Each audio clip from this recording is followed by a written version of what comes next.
ಆತ್ಮೀಯ SSLC ವಿದ್ಯಾರ್ಥಿಗಳೇ, ತಮಗೆಲ್ಲರಿಗೂ ನನ್ನ ಈಸಿ ಮ್ಯಾಥ್ಸ್ ಚಾನಲ್ಗೆ ಸ್ವಾಗತ.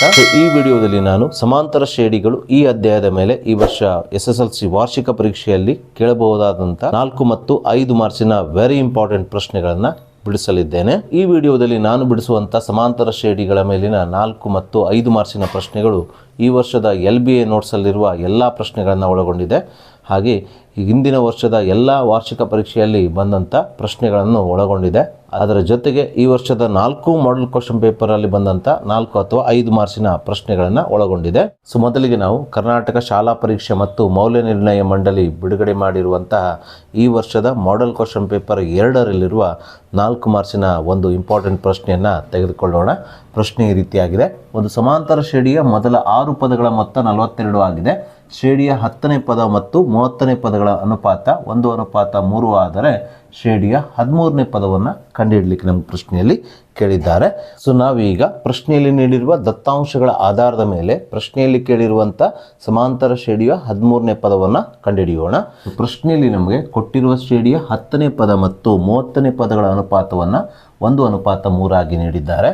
ಸೊ ಅಂದರೆ ಶ್ರೇಣಿಯ 10ನೇ ಪದವನ್ನು ನಾವು A10 ಆಗಿ, ಹಾಗೆ 30ನೇ ಪದವನ್ನು ನಾವು A30 ಆಗಿ ಸೂಚಿಸುತ್ತೇವೆ.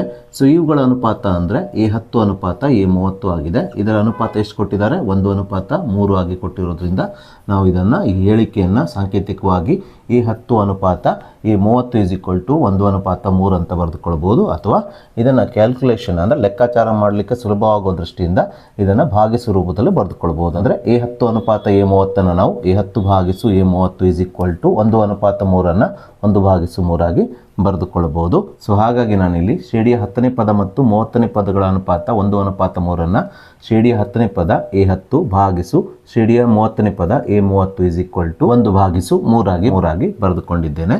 ಸೊ ಮುಂದಿನ ಹಂತದಲ್ಲಿ ಶ್ರೇಣಿಯ 10ನೇ ಪದವನ್ನು ನಾವು A+10 - 1 9D ಆಗಿ ಬರೆದುಕೊಳ್ಳೋಣ. ಹಾಗೆ ಶ್ರೇಣಿಯ 30ನೇ ಪದವನ್ನು A30 ನಾವು A+30 - 1 29D ಆಗಿ ಬರೆದುಕೊಳ್ಳೋಣ.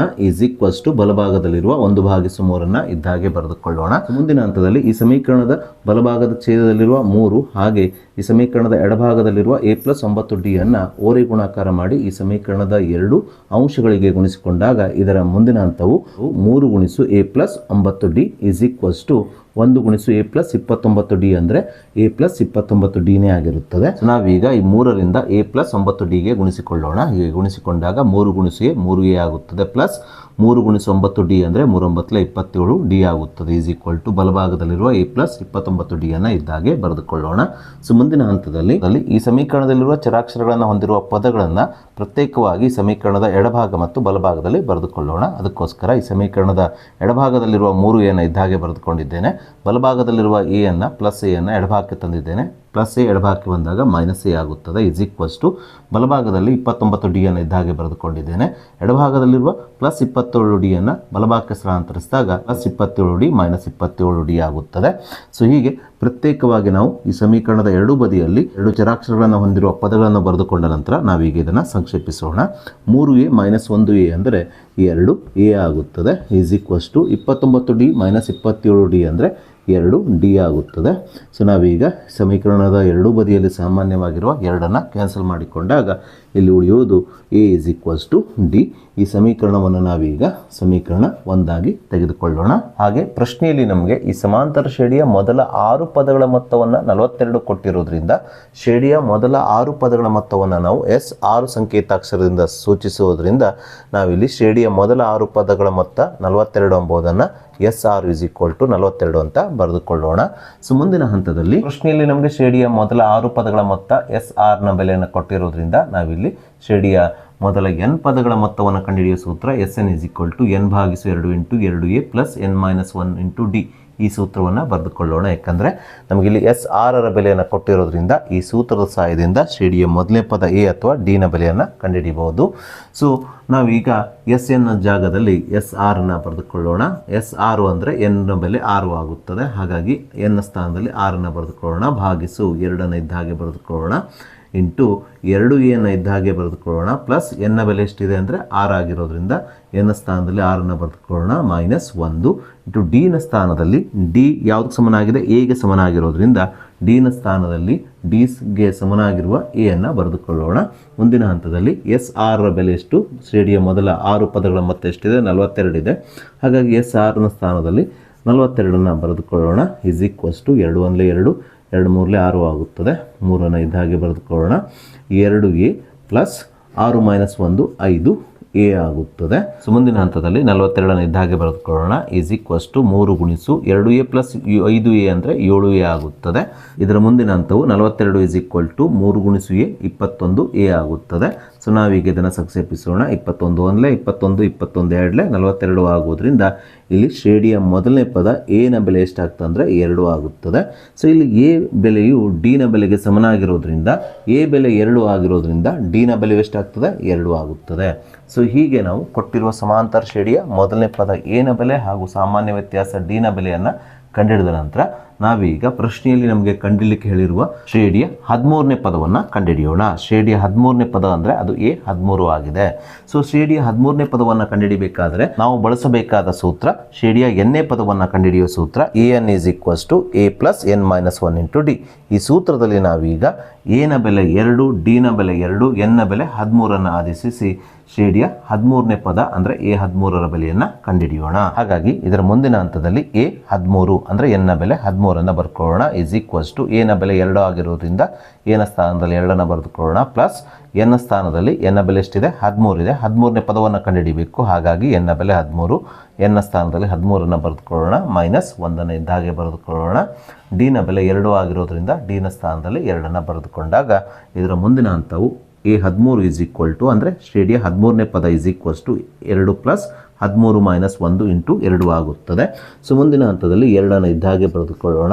13 ಮೈನಸ್ 1 ಅಂದರೆ 12 ಆಗುತ್ತದೆ. ಗುಣಿಸು 2 ಇದ್ದ ಹಾಗೆ ಬರೆದುಕೊಳ್ಳೋಣ. ಸೊ ಮುಂದಿನ ಹಂತದಲ್ಲಿ ಈ 2 ಇದ್ದ ಹಾಗೆ ಬರೆದುಕೊಳ್ಳೋಣ. ಪ್ಲಸ್ 12 ಗುಣಿಸು 2 ಅಂದರೆ 12 24 ಆಗುತ್ತದೆ.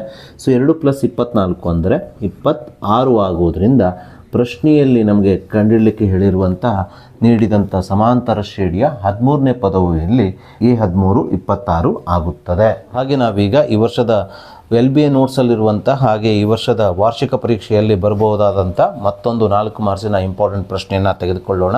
ಈ ಪ್ರಶ್ನೆಯು ಸಹ ಹಿಂದಿನ ಪ್ರಶ್ನೆಯ ರೀತಿಯಲ್ಲೇ ಇದೆ. ಪ್ರಶ್ನೆ ಈ ರೀತಿಯಾಗಿದೆ: ಒಂದು ಸಮಾಂತರ ಶ್ರೇಣಿಯ 11ನೇ ಮತ್ತು 8ನೇ ಪದಗಳ ಅನುಪಾತ 3:2 ಆಗಿದೆ.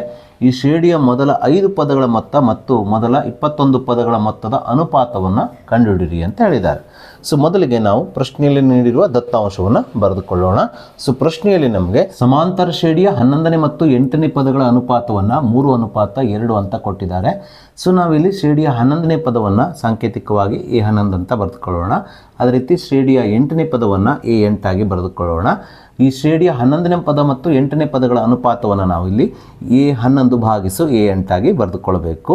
ಸೊ ಶ್ರೇಣಿಯ 11ನೇ ಪದ ಮತ್ತು 8ನೇ ಪದಗಳ ಅನುಪಾತವನ್ನು ಎಷ್ಟು ಕೊಟ್ಟಿದ್ದಾರೆ? 3:2 ಆಗಿ ಕೊಟ್ಟಿರೋದ್ರಿಂದ ಈ 3:2 ನಾವು ಭಾಗಿಸು ರೂಪದಲ್ಲಿ 3/2 ಆಗಿ ಬರೆದುಕೊಂಡಾಗ ಈ ಹೇಳಿಕೆಯ ಸಾಂಕೇತಿಕ ರೂಪವು ಶ್ರೇಣಿಯ 11ನೇ ಪದ ಮತ್ತು 8ನೇ ಪದಗಳ ಅನುಪಾತ 3:2 A11 ಭಾಗಿಸು A8 ಈಸ್ ಈಕ್ವಲ್ ಟು 3/2 ಆಗುತ್ತದೆ. ಸೊ ಮುಂದಿನ ಹಂತದಲ್ಲಿ ಶ್ರೇಣಿಯ 11ನೇ ಪದ A11 ನಾವು A ಪ್ಲಸ್ 11 ಮೈನಸ್ 1 10D ಆಗಿ ಬರೆದುಕೊಳ್ಳೋಣ. ಭಾಗಿಸು 8ನೇ ಪದವನ್ನು ನಾವು A ಪ್ಲಸ್ 8 ಮೈನಸ್ 1 7D ಆಗಿ ಬರೆದುಕೊಳ್ಳೋಣ. Is equal to 3/2.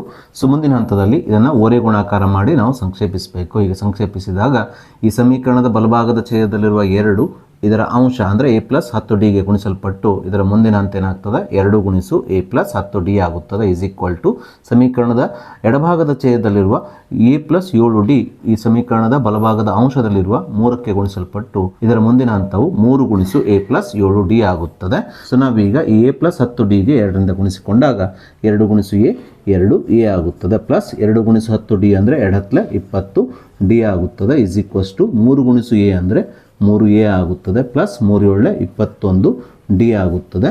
ನಾವೀಗ ಈ ಸಮೀಕರಣದ ಎರಡೂ ಬದಿಯಲ್ಲಿರುವ ಚರಾಕ್ಷರಗಳನ್ನು ಒಂದು ಬದಿಯಲ್ಲಿ ತೆಗೆದುಕೊಳ್ಬೇಕು. ಸೊ ಹಾಗಾಗಿ ನಾನಿಲ್ಲಿ 2a ಇದ್ದ ಹಾಗೆ ಬರೆದುಕೊಂಡಿದ್ದೇನೆ. ಈ ಸಮೀಕರಣದ ಬಲಭಾಗದಲ್ಲಿರುವ +3a ಎಡಭಾಗಕ್ಕೆ ತಂದಾಗ ಇದು -3a ಆಗ್ತದೆ. ಹೀಗೆ ಸಮೀಕರಣದ ಒಂದು ಬದಿಯಲ್ಲಿ a ಚರಾಕ್ಷರವನ್ನು ಕಲೆಕ್ಟ್ ಮಾಡಿಕೊಂಡಿದ್ದೇನೆ. ಅದೇ ರೀತಿ ಸಮೀಕರಣದ ಮತ್ತೊಂದು ಬದಿಯಲ್ಲಿ ನಾನು d ಚರಾಕ್ಷರವನ್ನು ಕಲೆಕ್ಟ್ ಮಾಡ್ತಾ ಇದ್ದೇನೆ. ಹಾಗಾಗಿ ಸಮೀಕರಣದ ಎಡಭಾಗದಲ್ಲಿರುವ +20d ಬಲಭಾಗಕ್ಕೆ ತೆಗೆದುಕೊಂಡು ಹೋಗ್ತಾ ಇದ್ದೇನೆ. ಹೀಗೆ ತೆಗೆದುಕೊಂಡು ಹೋದಾಗ +20d ಆಗ್ತದೆ, -20d ಆಗ್ತದೆ. ಸೊ +2a -3a -a ಆಗುತ್ತದೆ +21d -20d +1d ಆಗ್ತದೆ. ಸೊ ಹೀಗೆ ನಾವು ನೀಡಿರುವ ದತ್ತಾಂಶದ ಸಹಾಯದಿಂದ -a d ಎಂಬುದನ್ನು ಕಂಡುಕೊಂಡ ನಂತರ ನಾವೀಗ ಪ್ರಶ್ನೆಯಲ್ಲಿ ನಮಗೆ ಕಂಡುಹಿಡಿಯಲಿಕ್ಕೆ ಹೇಳಿರುವ ಶ್ರೇಣಿಯ ಮೊದಲ 5 ಪದಗಳ ಮೊತ್ತ ಮತ್ತು ಶ್ರೇಣಿಯ ಮೊದಲ 21 ಪದಗಳ ಮೊತ್ತದ ಅನುಪಾತವನ್ನು ಕಂಡುಹಿಡಿಯೋಣ. ಸೊ ಶ್ರೇಣಿಯ ಮೊದಲ 5 ಪದಗಳ ಮೊತ್ತವನ್ನು ನಾವು S5 ಸಂಕೇತಾಕ್ಷರದಿಂದ ಸೂಚಿಸೋಣ. ಯಾಕೆಂದರೆ ಶ್ರೇಣಿಯ ಮೊದಲ n ಪದಗಳ ಮೊತ್ತವನ್ನು ನಾವು SN ಸಂಕೇತಾಕ್ಷರದಿಂದ ಸೂಚಿಸ್ತೇವೆ. ಹಾಗಾಗಿ n ಸ್ಥಾನದಲ್ಲಿ 5 ಆದೇಶಿಸಿಕೊಂಡಾಗ ಇದು ಶ್ರೇಣಿಯ ಮೊದಲ 5 ಪದಗಳನ್ನು ಸೂಚಿಸುವ ಸಂಕೇತಾಕ್ಷರ ಆಗ್ತದೆ. ಅದೇ ರೀತಿ ಶ್ರೇಣಿಯ ಮೊದಲ 21 ಪದಗಳ ಮೊತ್ತವನ್ನು ನಾವು S21 ಸಂಕೇತಾಕ್ಷರದಿಂದ ಸೂಚಿಸೋಣ. ಸೊ ನಾವೀಗ ಈ S5 ಶ್ರೇಣಿಯ ಮೊದಲ n ಪದಗಳ ಮೊತ್ತವನ್ನು ಕಂಡುಹಿಡಿಯುವ ಸೂತ್ರ Sn = n/2 × 2a + n - 1 × d. ಈ ಸೂತ್ರದ ಸಹಾಯದಿಂದ ಬರೆದುಕೊಳ್ಳೋಣ. n ಜಾಗದಲ್ಲಿ ಎಷ್ಟು ಹಾಕಬೇಕಲ್ರಿ? 5 ಹಾಕೊಳ್ಬೇಕು. ಯಾಕಂದರೆ ಇಲ್ಲಿ ನಾವು ಮೊದಲ 5 ಪದಗಳ ಮೊತ್ತವನ್ನು ಕಂಡುಹಿಡಿಯಬೇಕಾಗಿದೆ. ಹಾಗಾಗಿ ಈ ಸೂತ್ರದಲ್ಲಿ ನಾವು n ಸ್ಥಾನದಲ್ಲಿ 5 ಆದೇಶಿಸಿಕೊಂಡು S5 ಬರೆಯೋಣ. S5 n ಜಾಗದಲ್ಲಿ ಎಷ್ಟು ಹಾಕೋಬೇಕ್ರಿ? 5/2 ಅಂದರೆ n/2 ಅಂದರೆ 5/2 ಆಗಿ ಬರೆದುಕೊಳ್ಬೇಕು. ಯಾಕಂದರೆ n ಬೆಲೆ ಎಷ್ಟಿದೆ? 5 ಇದೆ. ಇಂಟು 2a ಇದ್ದಾಗೆ ಬರೆದುಕೊಳ್ಳೋಣ. ಪ್ಲಸ್ n ಸ್ಥಾನದಲ್ಲಿ n ಬೆಲೆ ಎಷ್ಟಿದೆ? 5 ಆಗಿರೋದ್ರಿಂದ n ಸ್ಥಾನದಲ್ಲಿ 5 ಬರೆದುಕೊಳ್ಳೋಣ. -1 ಇಂಟು d ಯಾವ್ದು ಸಮನಾಗಿದೆ? -a ಸಮನಾಗಿರೋದ್ರಿಂದ d ನ ಸ್ಥಾನದಲ್ಲಿ -a ಬರೆದುಕೊಳ್ಳೋಣ. ಇಲ್ಲಿ ಬ್ರ್ಯಾಕೆಟ್ ಹಾಕ್ಕೊಂಡು ನೀವು -a ಬರೀಬೇಕಾಗ್ತದೆ. ಸೊ ಭಾಗಿಸು ಛೇದದಲ್ಲಿ ಎಷ್ಟಿದೆ? S21 ಅಂತ ಇದೆ. ಸೊ S21 ಅಂದರೆ ಶ್ರೇಣಿಯ ಮೊದಲ 21 ಪದಗಳ ಮೊತ್ತ. ಹಾಗಾಗಿ ಇಲ್ಲೂ ಸಹ ನಾವು SN ಸೂತ್ರದ ಸಹಾಯದಿಂದ S21 ಬರೆದುಕೊಳ್ಬೇಕು. ಸೊ n ಸ್ಥಾನದಲ್ಲಿ ಎಷ್ಟು ಹಾಕೋಬೇಕ್ರಿ? 21 ಈ ಸೂತ್ರದಲ್ಲಿ ಹಾಕ್ಕೊಳ್ಬೇಕು. So S21 = n/2. n ಬೆಲೆ ಎಷ್ಟಿದೆ? 21 ಆಗಿರೋದ್ರಿಂದ n/2 ಏನಾಗ್ತದೆ? 21/2 ಆಗುತ್ತದೆ. ಇಂಟು 2a ಇದ್ದಾಗೆ ಬರೆದುಕೊಳ್ಳಿ. ಪ್ಲಸ್ n ಬೆಲೆ 21 -1. ಸೊ ಇಂಟು d ನ ಬೆಲೆ d ನ ಸ್ಥಾನದಲ್ಲಿ ಏನು ಹಾಕೊಳ್ಬೇಕು? -a ಬ್ರಾಕೆಟ್ ಒಳಗಡೆ -a ಅಂತ ಬರೆದುಕೊಳ್ಬೇಕು. ಸೊ ಮುಂದಿನ ಹಂತದಲ್ಲಿ ಅಂಶ ಮತ್ತು ಛೇದದಲ್ಲಿ ಸಾಮಾನ್ಯವಾಗಿರುವ 2 ಕ್ಯಾನ್ಸಲ್ ಮಾಡ್ಕೊಳ್ರಿ. ಸೊ ಅಂಶದಲ್ಲಿ ಏನು ಉಳಿತದೆ? 5 ಇಂಟು ಈ 2a ಇದ್ದಾಗೆ ಬರೆದುಕೊಳ್ಳೋಣ. ಈ ಪ್ಲಸ್ ಚಿಹ್ನೆಯನ್ನು ಇದ್ದಾಗೆ ಹಾಕಿಕೊಳ್ಳೋಣ. 5 - 1 ಅಂದರೆ 4 ಆಗುತ್ತದೆ. ಗುಣಿಸು -a ಇದ್ದ ಹಾಗೆ ಬರೆದುಕೊಂಡು ಬ್ರ್ಯಾಕೆಟನ್ನು ಕ್ಲೋಸ್ ಮಾಡಿಕೊಳ್ಳೋಣ. ಭಾಗಿಸು ಛೇದದಲ್ಲಿ ಎಷ್ಟಿದೆ? 21 ಇದೆ. ಸೊ ಬ್ರ್ಯಾಕೆಟನ್ನು ಹಾಕಿಕೊಳ್ಳೋಣ. 2a ಇದ್ದ ಹಾಗೆ ಬರೆದುಕೊಳ್ಳೋಣ. ಪ್ಲಸ್ 21 - 1 ಅಂದರೆ 20 ಆಗುತ್ತದೆ. ಗುಣಿಸು -a ಇದ್ದ ಹಾಗೆ ಬರೆದುಕೊಳ್ಳೋಣ. ಸೊ ಮುಂದಿನ ಹಂತದಲ್ಲಿ ಈ ಅಂಶದಲ್ಲಿರುವ 5 ಇದ್ದ ಹಾಗೆ ಬರೆದುಕೊಳ್ಳೋಣ. 2a ಇದ್ದ ಹಾಗೆ ಬರೆದುಕೊಳ್ಳೋಣ. ಪ್ಲಸ್ ಇಂಟು ಮೈನಸ್ -4 ಗುಣಿಸು a ಅಂದರೆ 4a ಆಗುತ್ತದೆ. ಭಾಗಿಸು ಛೇದದಲ್ಲಿ 21 ಇದ್ದ ಹಾಗೆ ಬರೆದುಕೊಳ್ಳೋಣ. 2a ಇದ್ದ ಹಾಗೆ ಬರೆದುಕೊಳ್ಳೋಣ. ಪ್ಲಸ್ ಇಂಟು ಮೈನಸ್ -20 ಗುಣಿಸು a ಅಂದರೆ 20a ಆಗುತ್ತದೆ. ಬ್ರ್ಯಾಕೆಟನ್ನು ಕ್ಲೋಸ್ ಮಾಡಿಕೊಳ್ಳೋಣ. ಮುಂದಿನ ಹಂತದಲ್ಲಿ 5 ಇದ್ದ ಹಾಗೆ ಬರೆದುಕೊಳ್ಳೋಣ. ಸೊ ಇಂಟು 2a - 4a ಅಂದರೆ -2a ಆಗುತ್ತದೆ. ಭಾಗಿಸು ಛೇದದಲ್ಲಿ 21 ಇದ್ದ ಹಾಗೆ ಬರೆದುಕೊಳ್ಳೋಣ. ಇಂಟು ಬ್ರ್ಯಾಕೆಟ್ ಒಳಗಡೆ 2a - 20a ಅಂತ ಇದೆ. 2a - 20a ಅಂದರೆ -18a ಆಗುತ್ತದೆ. ಸೊ ನಾವೀಗ ಇದನ್ನು ಸಂಕ್ಷೇಪಿಸೋಣ. a ಮತ್ತು a ಅನ್ನು ಕ್ಯಾನ್ಸಲ್ ಮಾಡಿಕೊಳ್ಳೋಣ. 2 1 2, 2 9 18 ಆಗುತ್ತದೆ. ಸೊ ಹೀಗೆ ನಾವು ಇದನ್ನು ಸಂಕ್ಷೇಪಿಸಿದಾಗ ಅಂಶದಲ್ಲಿ 5 ಗುಣಿಸು -1 ಉಳಿಯುತ್ತದೆ. 5 ಗುಣಿಸು -1 ಅಂದರೆ -5 ಆಗುತ್ತದೆ. ಭಾಗಿಸು ಛೇದದಲ್ಲಿ 21 ಗುಣಿಸು -9 ಉಳಿಯುತ್ತದೆ. 21 ಗುಣಿಸು -9 ಅಂದರೆ ಇಂಟು -189 ಆಗುತ್ತದೆ. ಸೊ ಮೈನಸ್ ಭಾಗಿಸು ಮೈನಸ್ ಅಂದರೆ ಪ್ಲಸ್ ಆಗುವುದರಿಂದ -5 ಭಾಗಿಸು -189 ಪ್ಲಸ್ 5 ಭಾಗಿಸು ಪ್ಲಸ್ 189 ಆಗುತ್ತದೆ. ಸೊ ಆದ್ದರಿಂದ ಪ್ರಶ್ನೆಯಲ್ಲಿ ಕೇಳಿರುವ ಶ್ರೇಣಿಯ ಮೊದಲ 5 ಪದಗಳ ಮೊತ್ತ ಅಂದರೆ S5 ಮತ್ತು ಶ್ರೇಣಿಯ ಮೊದಲ 21 ಪದಗಳ ಮೊತ್ತ ಅಂದರೆ S21 ಇವುಗಳ ಅನುಪಾತವು ಇಲ್ಲಿ 5/189 ಆಗುತ್ತದೆ. ಸೊ ಹಾಗೆ ನಾವೀಗ ಈ ವರ್ಷದ LBA ನೋಟ್ಸಲ್ಲಿರುವ ಮತ್ತೊಂದು 4 ಮಾರ್ಕ್ಸಿನ ಇಂಪಾರ್ಟೆಂಟ್ ಪ್ರಶ್ನೆಯನ್ನು ತೆಗೆದುಕೊಳ್ಳೋಣ. ಪ್ರಶ್ನೆ ಈ ರೀತಿಯಾಗಿದೆ. ಒಂದು ಸಮಾಂತರ ಶ್ರೇಣಿಯ 4ನೇ ಪದ ಮತ್ತು 8ನೇ ಪದಗಳ ಮೊತ್ತ 24 ಹಾಗೂ 6ನೇ ಪದ ಮತ್ತು 10ನೇ ಪದಗಳ ಮೊತ್ತ 44 ಆದರೆ ಆ ಸಮಾಂತರ ಶ್ರೇಣಿಯನ್ನು ಕಂಡುಹಿಡಿಯಿರಿ ಮತ್ತು ಶ್ರೇಣಿಯ 25ನೇ ಪದವನ್ನು ಕಂಡುಹಿಡಿಯಿರಿ ಅಂದ್ಕೊಂಡು ಪ್ರಶ್ನೆಯಲ್ಲಿ ಕೇಳಿದ್ದಾರೆ. ಇಂಥ ರೀತಿಯ ಪ್ರಶ್ನೆಗಳು ಬಹಳಷ್ಟು ಬಾರಿ ಆ್ಯನ್ಯುವಲ್ ಎಕ್ಸಾಮಲ್ಲಿ ಕೇಳಲಾಗ್ತದೆ. ಸೊ ಮೊದಲಿಗೆ ನಾವು ಪ್ರಶ್ನೆಯಲ್ಲಿ ನೀಡಿರುವ ದತ್ತಾಂಶಗಳನ್ನು ಬರೆದುಕೊಂಡು ತದನಂತರ ಅದರ ಸಹಾಯದಿಂದ ಸಮಾಂತರ ಶ್ರೇಣಿಯನ್ನು ಬರೆದುಕೊಳ್ಳೋಣ. ಅದೇ ರೀತಿ ಶ್ರೇಣಿಯ 25ನೇ ಪದವನ್ನು ಕಂಡುಹಿಡಿಯೋಣ. ಸೊ ಪ್ರಶ್ನೆಯಲ್ಲಿ ನಮಗೆ ಶ್ರೇಣಿಯ 4ನೇ ಪದ ಮತ್ತು 8ನೇ ಪದಗಳ ಮೊತ್ತವನ್ನು 24 ಆಗಿ ನೀಡಿರೋದ್ರಿಂದ ನಾವೀಗ ಈ ಹೇಳಿಕೆಯನ್ನು ಸಾಂಕೇತಿಕವಾಗಿ ಬರೆದುಕೊಂಡು ಒಂದು ಸಮೀಕರಣವನ್ನು ಮಾಡಿಕೊಳ್ಳಬೇಕು. ಶ್ರೇಣಿಯ 4ನೇ ಪದವನ್ನು ನಾವು A4 ಸಂಕೇತಾಕ್ಷರದಿಂದ ಸೂಚಿಸಬೇಕು. ಹಾಗೆ ಶ್ರೇಣಿಯ 8ನೇ ಪದವನ್ನು ನಾವು A8 ಸಂಕೇತಾಕ್ಷರದಿಂದ ಸೂಚಿಸಬೇಕು. ಈ 4ನೇ ಪದ ಮತ್ತು 8ನೇ ಪದಗಳ ಮೊತ್ತ ಅಂದರೆ ಇವೆರಡನ್ನ ಕೂಡಿಸಿದಾಗ ಬರುವ ಉತ್ತರ ಎಷ್ಟಿದೆ ಅಂತ ಕೊಟ್ಟಿದ್ದಾರೆ, 24 ಅಂತ ಕೊಟ್ಟಿರೋದ್ರಿಂದ ನಾವು = 24 ಅಂತ ಬರೆದುಕೊಳ್ಬೇಕು. ಅಂದರೆ ಶ್ರೇಣಿಯ 4ನೇ ಪದ A4 ಮತ್ತು ಶ್ರೇಣಿಯ 8ನೇ ಪದ A8 ಇವುಗಳ ಮೊತ್ತ ಅಂದರೆ A4 + A8 = 24 ಅಂತ ಬರೆದುಕೊಳ್ಳಬೇಕು. ಸೊ ಮುಂದಿನ ಹಂತದಲ್ಲಿ ಶ್ರೇಣಿಯ 4ನೇ ಪದವನ್ನು ನಾವು A + 4 - 1 3D ಆಗಿ ಬರೆದುಕೊಳ್ಬೇಕು. ಅದೇ ರೀತಿ ಶ್ರೇಣಿಯ 8ನೇ ಪದ A8 ಅನ್ನು ನಾವು A + 8 - 1 7D ಆಗಿ ಬರೆದುಕೊಳ್ಬೇಕು = 24. ಸೊ 1A + 1A 2A ಆಗುತ್ತದೆ, ಪ್ಲಸ್ 3D + 7D ಅಂದರೆ 10D ಆಗುತ್ತದೆ = 24 ಇದ್ದ ಹಾಗೆ ಬರೆದುಕೊಳ್ಬೇಕು. ಮುಂದಿನ ಹಂತದಲ್ಲಿ ಈ ಎರಡು ಪದಗಳಲ್ಲಿ ಸಾಮಾನ್ಯವಾಗಿರುವ 2ಅನ್ನು ಸಾಮಾನ್ಯ ತೆಗೆದಾಗ ಮೊದಲನೇ ಪದ A ಉಳಿಯುತ್ತದೆ, ಪ್ಲಸ್ ಎರಡನೇ ಪದದಲ್ಲಿ 2 5 10 ಆಗೋದ್ರಿಂದ 5D ಮಾತ್ರ ಉಳಿಯುತ್ತದೆ = 24 ಇದ್ದ ಹಾಗೆ ಬರೆದುಕೊಳ್ಳೋಣ. ಸೊ ಮುಂದಿನ ಹಂತದಲ್ಲಿ ಇದನ್ನು ಛೇದ ಹೊಡೆಯೋಣ. 2 1 2 2 1 2 2 4 ಆಗುತ್ತದೆ. ಹಾಗಾಗಿ ಇದರ ಮುಂದಿನ ಹಂತವು A + 5D ಇಲ್ಲೆಷ್ಟಿದೆ 12 ಉಳಿಯುತ್ತದೆ. ಈ ಸಮೀಕರಣವನ್ನು ನಾವೀಗ ಸಮೀಕರಣ 1 ಆಗಿ ತೆಗೆದುಕೊಳ್ಳೋಣ. ಇದೇ ರೀತಿ ಮುಂದುವರೆದ ಪ್ರಶ್ನೆಯಲ್ಲಿ ನಮಗೆ ಇದೇ ಶ್ರೇಣಿಯ 6ನೇ ಪದ ಮತ್ತು 10ನೇ ಪದಗಳ ಮೊತ್ತವನ್ನು 44 ಅಂತ ನೀಡಿರೋದ್ರಿಂದ ಈ ಹೇಳಿಕೆಯನ್ನು ಬಳಸಿಕೊಂಡು ನಾವು ಇದೇ ರೀತಿಯಾಗಿ ಮತ್ತೊಂದು ಸಮೀಕರಣವನ್ನು ಮಾಡಿಕೊಳ್ಳಬೇಕು. ಶ್ರೇಣಿಯ 6ನೇ ಪದವನ್ನು ನಾವು A6 ಆಗಿ ಸೂಚಿಸಬೇಕು. ಹಾಗೆ ಶ್ರೇಣಿಯ 10ನೇ ಪದವನ್ನು ನಾವು A10 ಆಗಿ ಬರೆದುಕೊಳ್ಬೇಕು. ಸೊ ಈ ಪದಗಳ ಮೊತ್ತ ಅಂದರೆ ಇವೆರಡನ್ನ ಕೂಡಿಸಿದಾಗ ಬರುವ ಉತ್ತರ ಎಷ್ಟು ಅಂತ ಕೊಟ್ಟಿದ್ದಾರೆ, 44 ಅಂತ ಕೊಟ್ಟಿರೋದ್ರಿಂದ = 44 ಅಂತ ಬರೆದುಕೊಳ್ಳೋಣ.